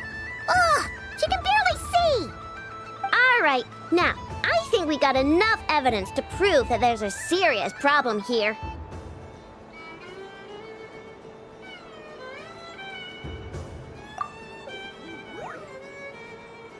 Yes, I agree as well. The culprit is... Ineppa! Culprit? What did I do? Quit acting dumb, Ineppa! You're not wriggling your way out of this one. I've been watching you.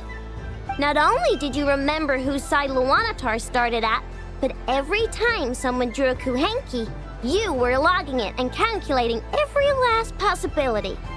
Which Kuhenki pairs were gone, who had what color Kuhenki in their hand, even our facial expressions. You were keeping track of it the entire time. Exactly! What Ino said! Putting aside the fact that running calculations is not against the game rules, do you have any evidence to support your allegations?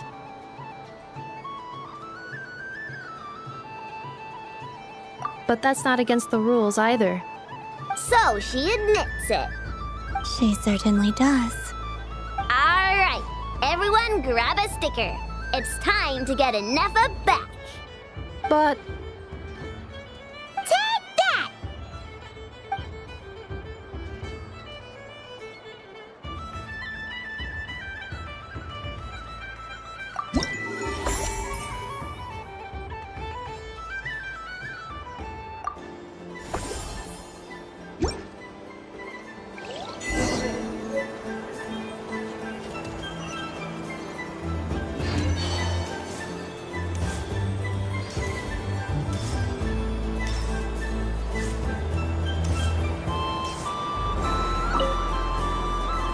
Traveler. Hey there, Kalamina!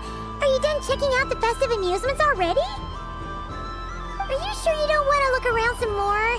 You might not get another opportunity like this for a while. Right now, what I'd like to do is...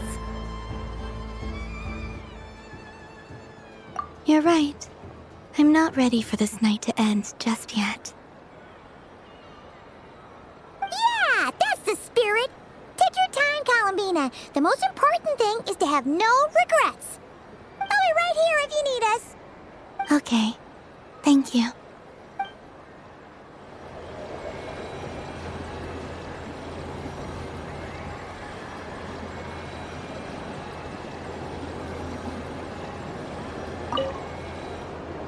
Traveler, Paimon. Columbina! Finished with the festival already? Okay. No need to rush. Just take it easy.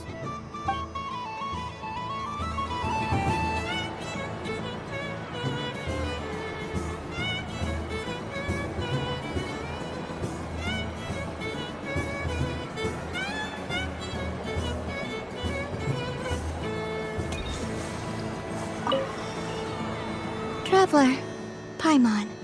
Columbina! Finished with the festival already?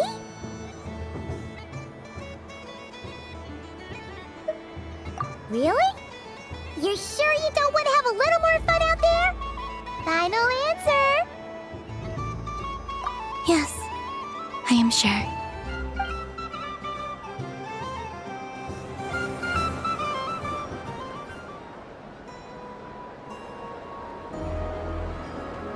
This was the most fun I've ever had on a moon prayer night. Everywhere I went, people were saying, "Welcome home," and there were friends at every turn.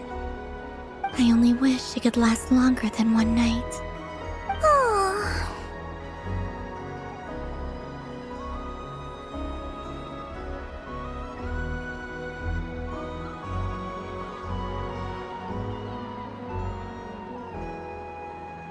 Yes, you're right. The moon prayer blossoms. Ooh, look! Look! Moon prayer night has come.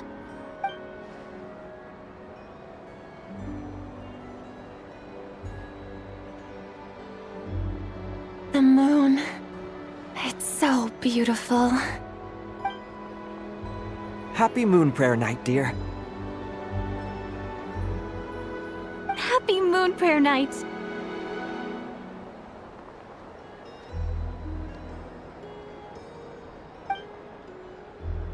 Happy Moon Prayer Night.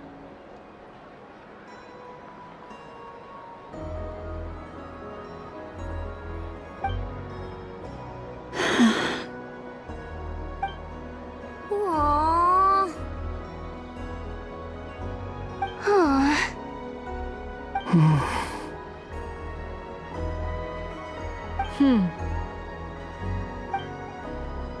Huh.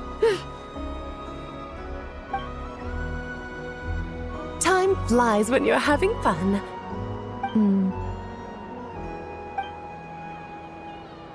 Oh. Looks like the time has come. Columbina. You're heading off then? Yes, to the ruins you mentioned. And from there, back home to the moon. Wait!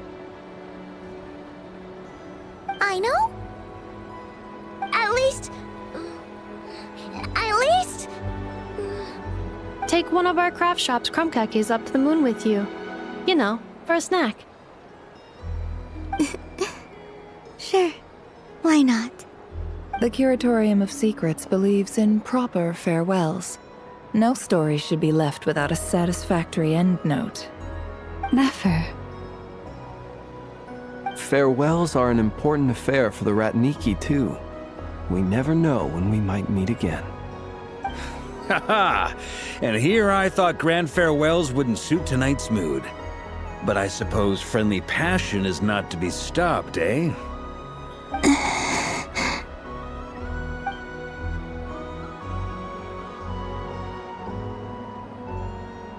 We made a little something for you, Columbina. Ta-da! What is it? A Moon Prayer Night greeting card with drawings by all of your friends. You did mention that you'd like a portrait done, so I took the liberty of creating one for you. I, meanwhile, did the portrait of Mr. Albedo, and Mr. Varka did the same for me. I mean, I think my work was pretty true to life, don't you think? The picture of Ashfru was my doing. The two of you seem to get along rather well.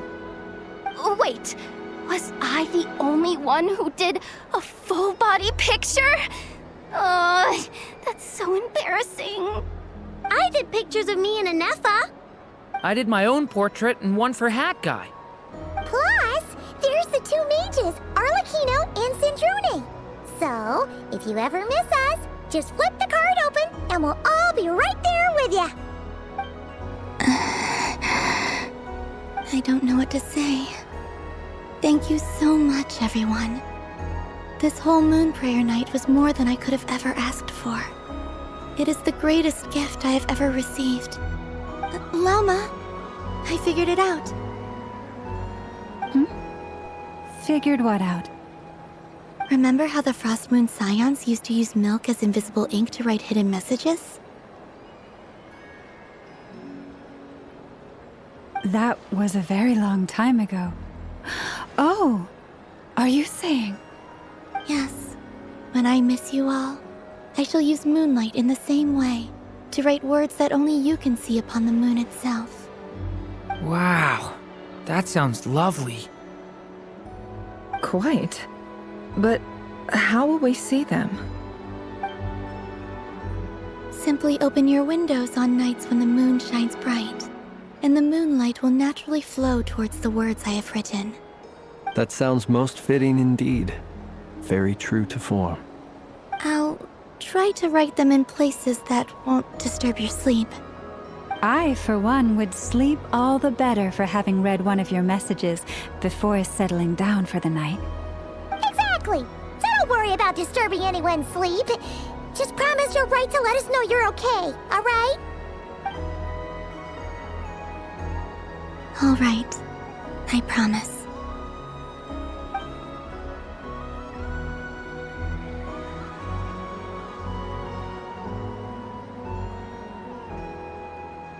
In that case, Columbina. I'm ready.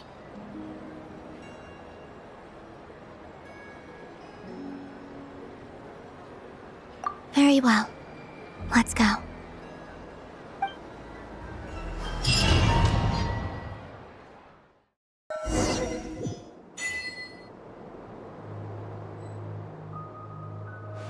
In just a few moments, I will be gone. I still don't know what to expect on the moon. Will I really be able to send messages to my friends? The Kuhenki, the animals of Not Cry. I'll never get to see them again. I wonder...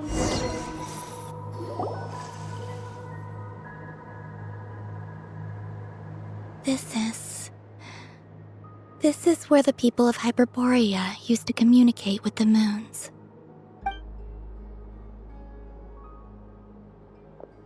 Eternal moon, frost moon, iridescent moon. When the power of all three converge, the gate to the moons shall open. Moon marrow preparations are complete. Only the final step remains. I'm sure Nasha Town is livelier than ever at this moment. Yeah, it's a shame you couldn't be there for it, but it's now or never, right? It's fine. I'm more than happy with this. My last piece of luggage. My only piece of luggage.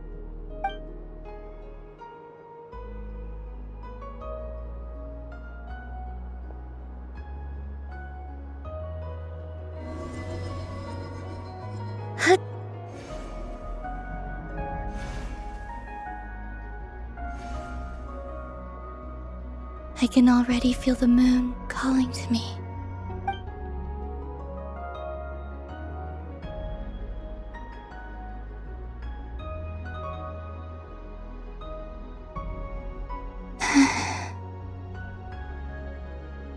Your home lies on the far side of this light, Columbina.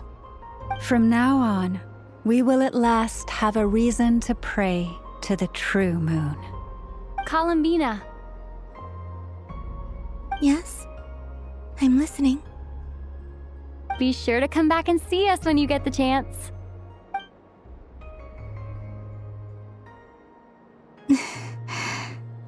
Of course. But if that chance doesn't come, then remember that you have friends on this planet. People who will miss Columbina. Yes, I will. Thank you for everything you've done for me. And remember, come night or day, the moonlight shall always connect us. Well then, farewell, my friends.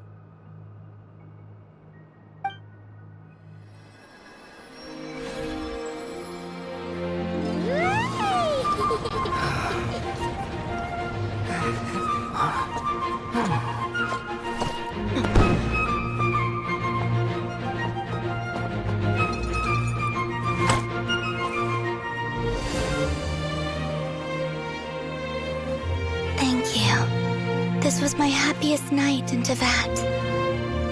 Farewell, Columbina.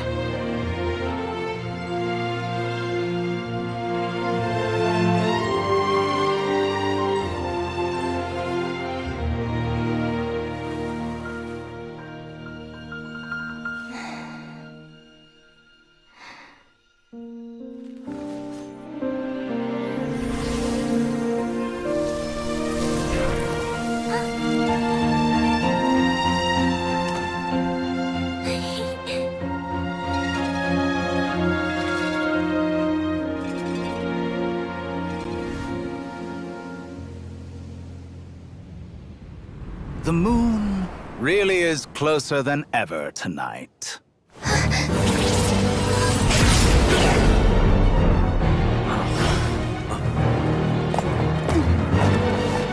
Columbina.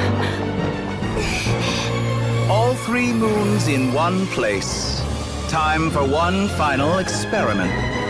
Reason, life, death, time, and space. They all believed I would fail.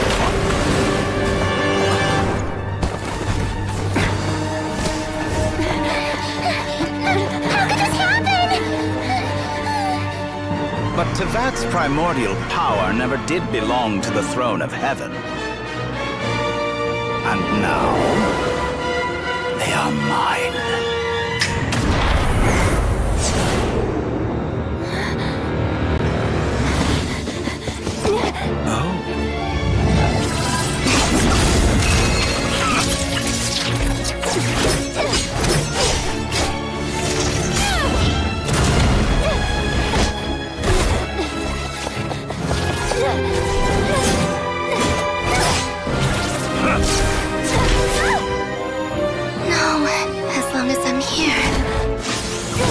Is free to wield the 3 moons' power.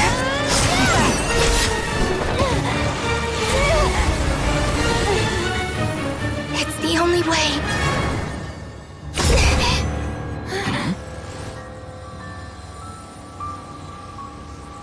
I guess I won't be going home today. Columbina! No!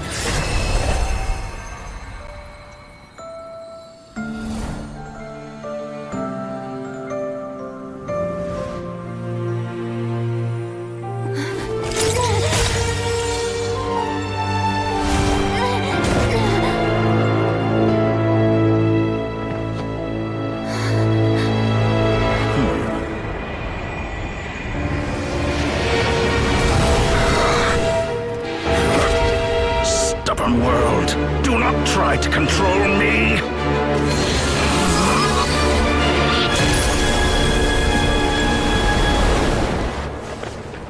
Columbina.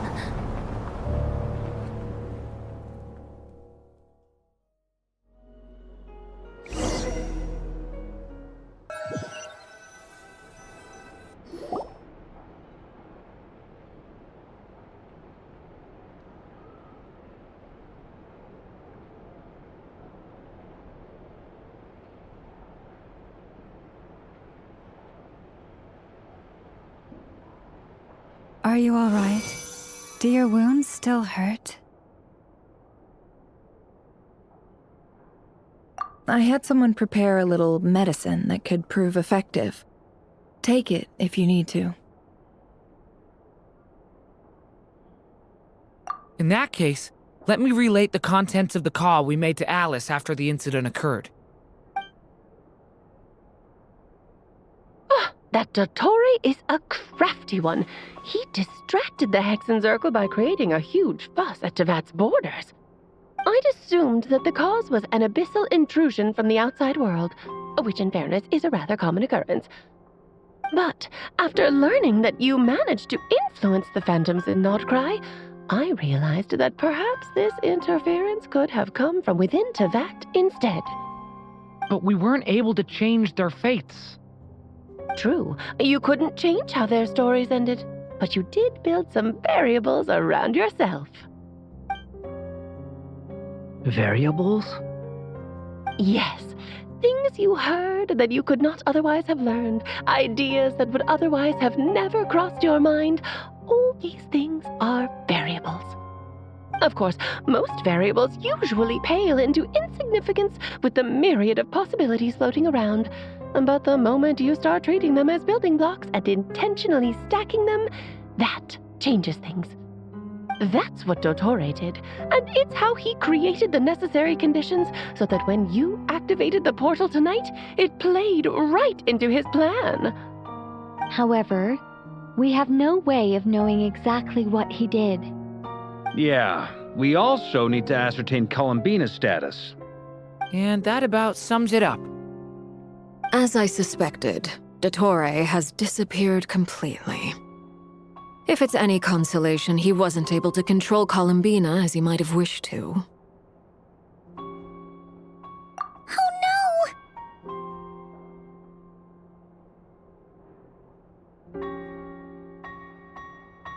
What? She did what?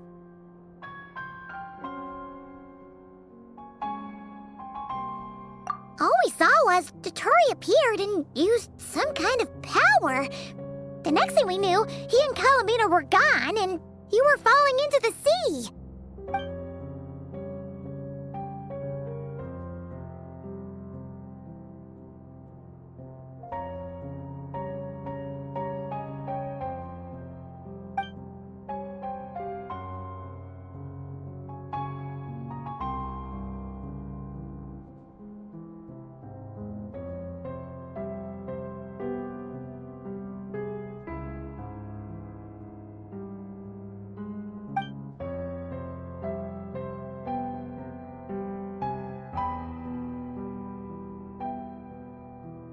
So, Columbina intentionally opened the Moon Gate and escaped into the same mysterious world as Rerir and Thalindis.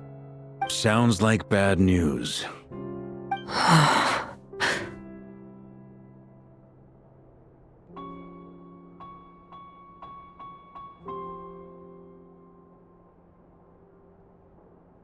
Seen in that way, the trilunar syzygy and Rerir's emergence, Dottore might have been pulling the strings in both cases. According to Miss Alice, he is attempting to transcend his destiny and finish an experiment that only a god might complete. An utter lunatic. Wait a sec, where's Hat Guy? Seems like he'd want to be here for this. He took off with a Dodo communication device after we spoke to Alice. He said he had a hunch that he wanted to investigate by himself. The look on his face was terrifying. I've never seen him like that before.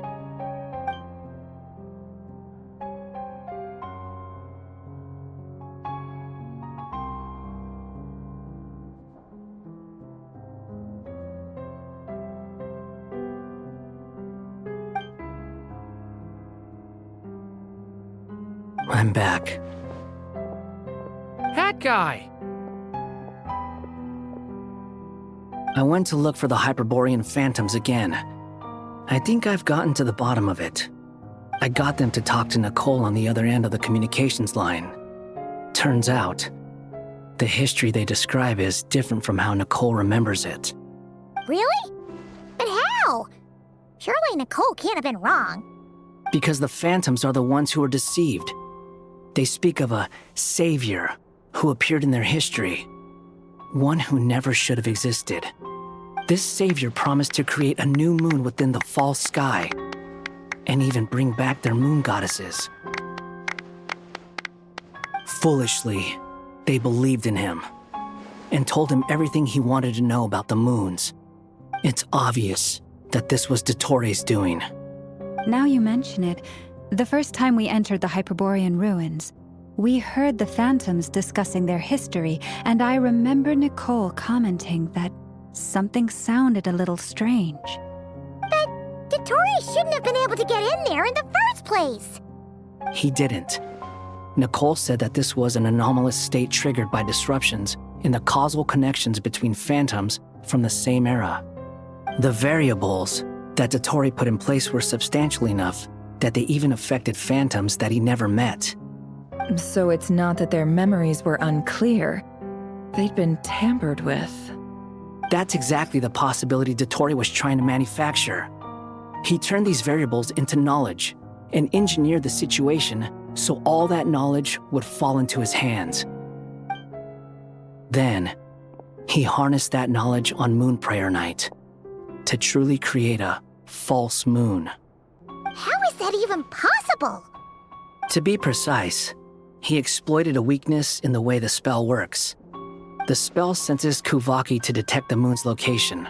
So, as long as the false moon more strongly resembled the moon than the frost moon beyond the skies, the gate would teleport Columbina to the false moon's location. In other words, to Dottori's side. Once he had her under control, the teleportation spell remained active, and he manipulated her power to seize both moon marrows. At that moment, the moon marrows disappeared right before our eyes. It was already too late, even as we were leaving the ruins. By then, Dottori had already amassed the power of all 3 moons. So, where does that leave us? What do we do now? I'd certainly like to know what Her Majesty thinks, now that the concerns I expressed to her have come to pass. But we cannot simply sit and wait for her to decide the matter. And in any case, it is not the Fatui Harbinger Damselette who sees us as her friends, but rather Columbina Hyposelenia. If, even in such extreme circumstances, Her Majesty will not lift the prohibition on Harbingers drawing steel against one another, then I will do as my heart demands. I will fight as Peruware instead. Oh, Arlecchino! Time is short, so I'll make the first move.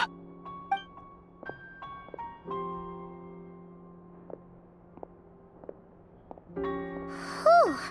Even Arlecchino seems to be losing her cool now.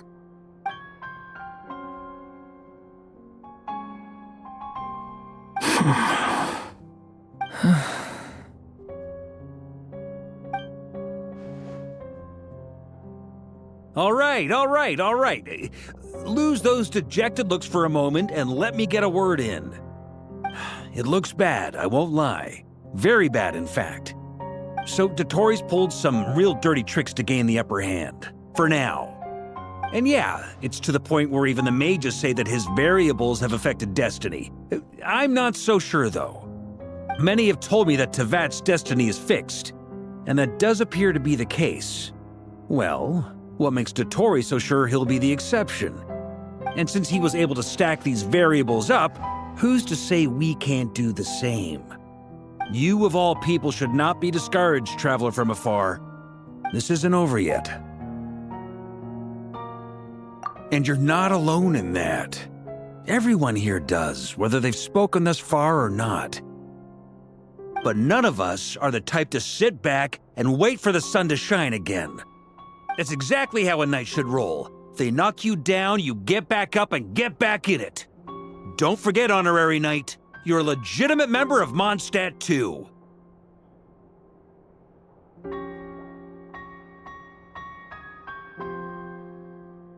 Mark is right. This is far from over. Dottori's already way overdue a butt-kicking given his past shenanigans. And after this, he's earned himself a double dose. That's what I'm talking about! How's everyone else feeling? I'll use Kuvaki to investigate Columbina's whereabouts. I am not ready to give up either. Leave the intel gathering to me. Whatever happens within Nodcry's borders, when the Curatorium of Secrets wants to be in the know, we always find a way. Aino and I will do all we can to support you. We will attempt to reverse engineer Dotori's actions and seek a breakthrough that way. Alice and Nicole are busy dealing with an emergency at Tevat's borders, so they can't return just yet. But they're both very angry about this. They've asked Albedo and me to act on the Hexen Circle's behalf and do everything in our power to fight back against Dotori. Are you ready then? We're going to have to conduct a lot of research, even in the early stages. I'll do my best. As for me, I'm pretty familiar with Dotori's way of doing things, so I can try to predict his next move. I'll help with your investigation. Nice! Looks like we have our basic division of labor. I'll get in touch with Flint's and Itlua, get them to have a chat with their Starshiner. It couldn't hurt to bring the Lightkeepers on board as well. At the same time, I'll pass on instructions to the Knights present in Nodcry to assist the Lightkeepers and other organizations in ensuring the safety of those living here. Yeah! We'll show him! That's it then. Good luck, everyone.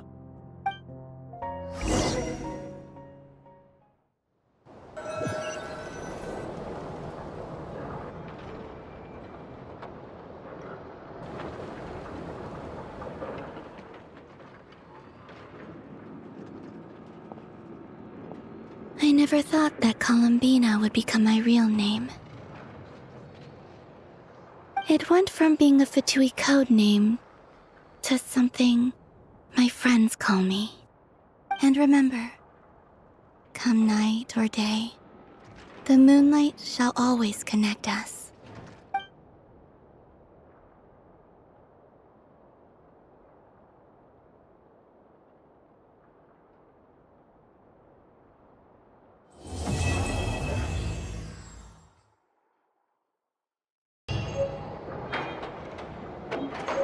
Thanks for watching.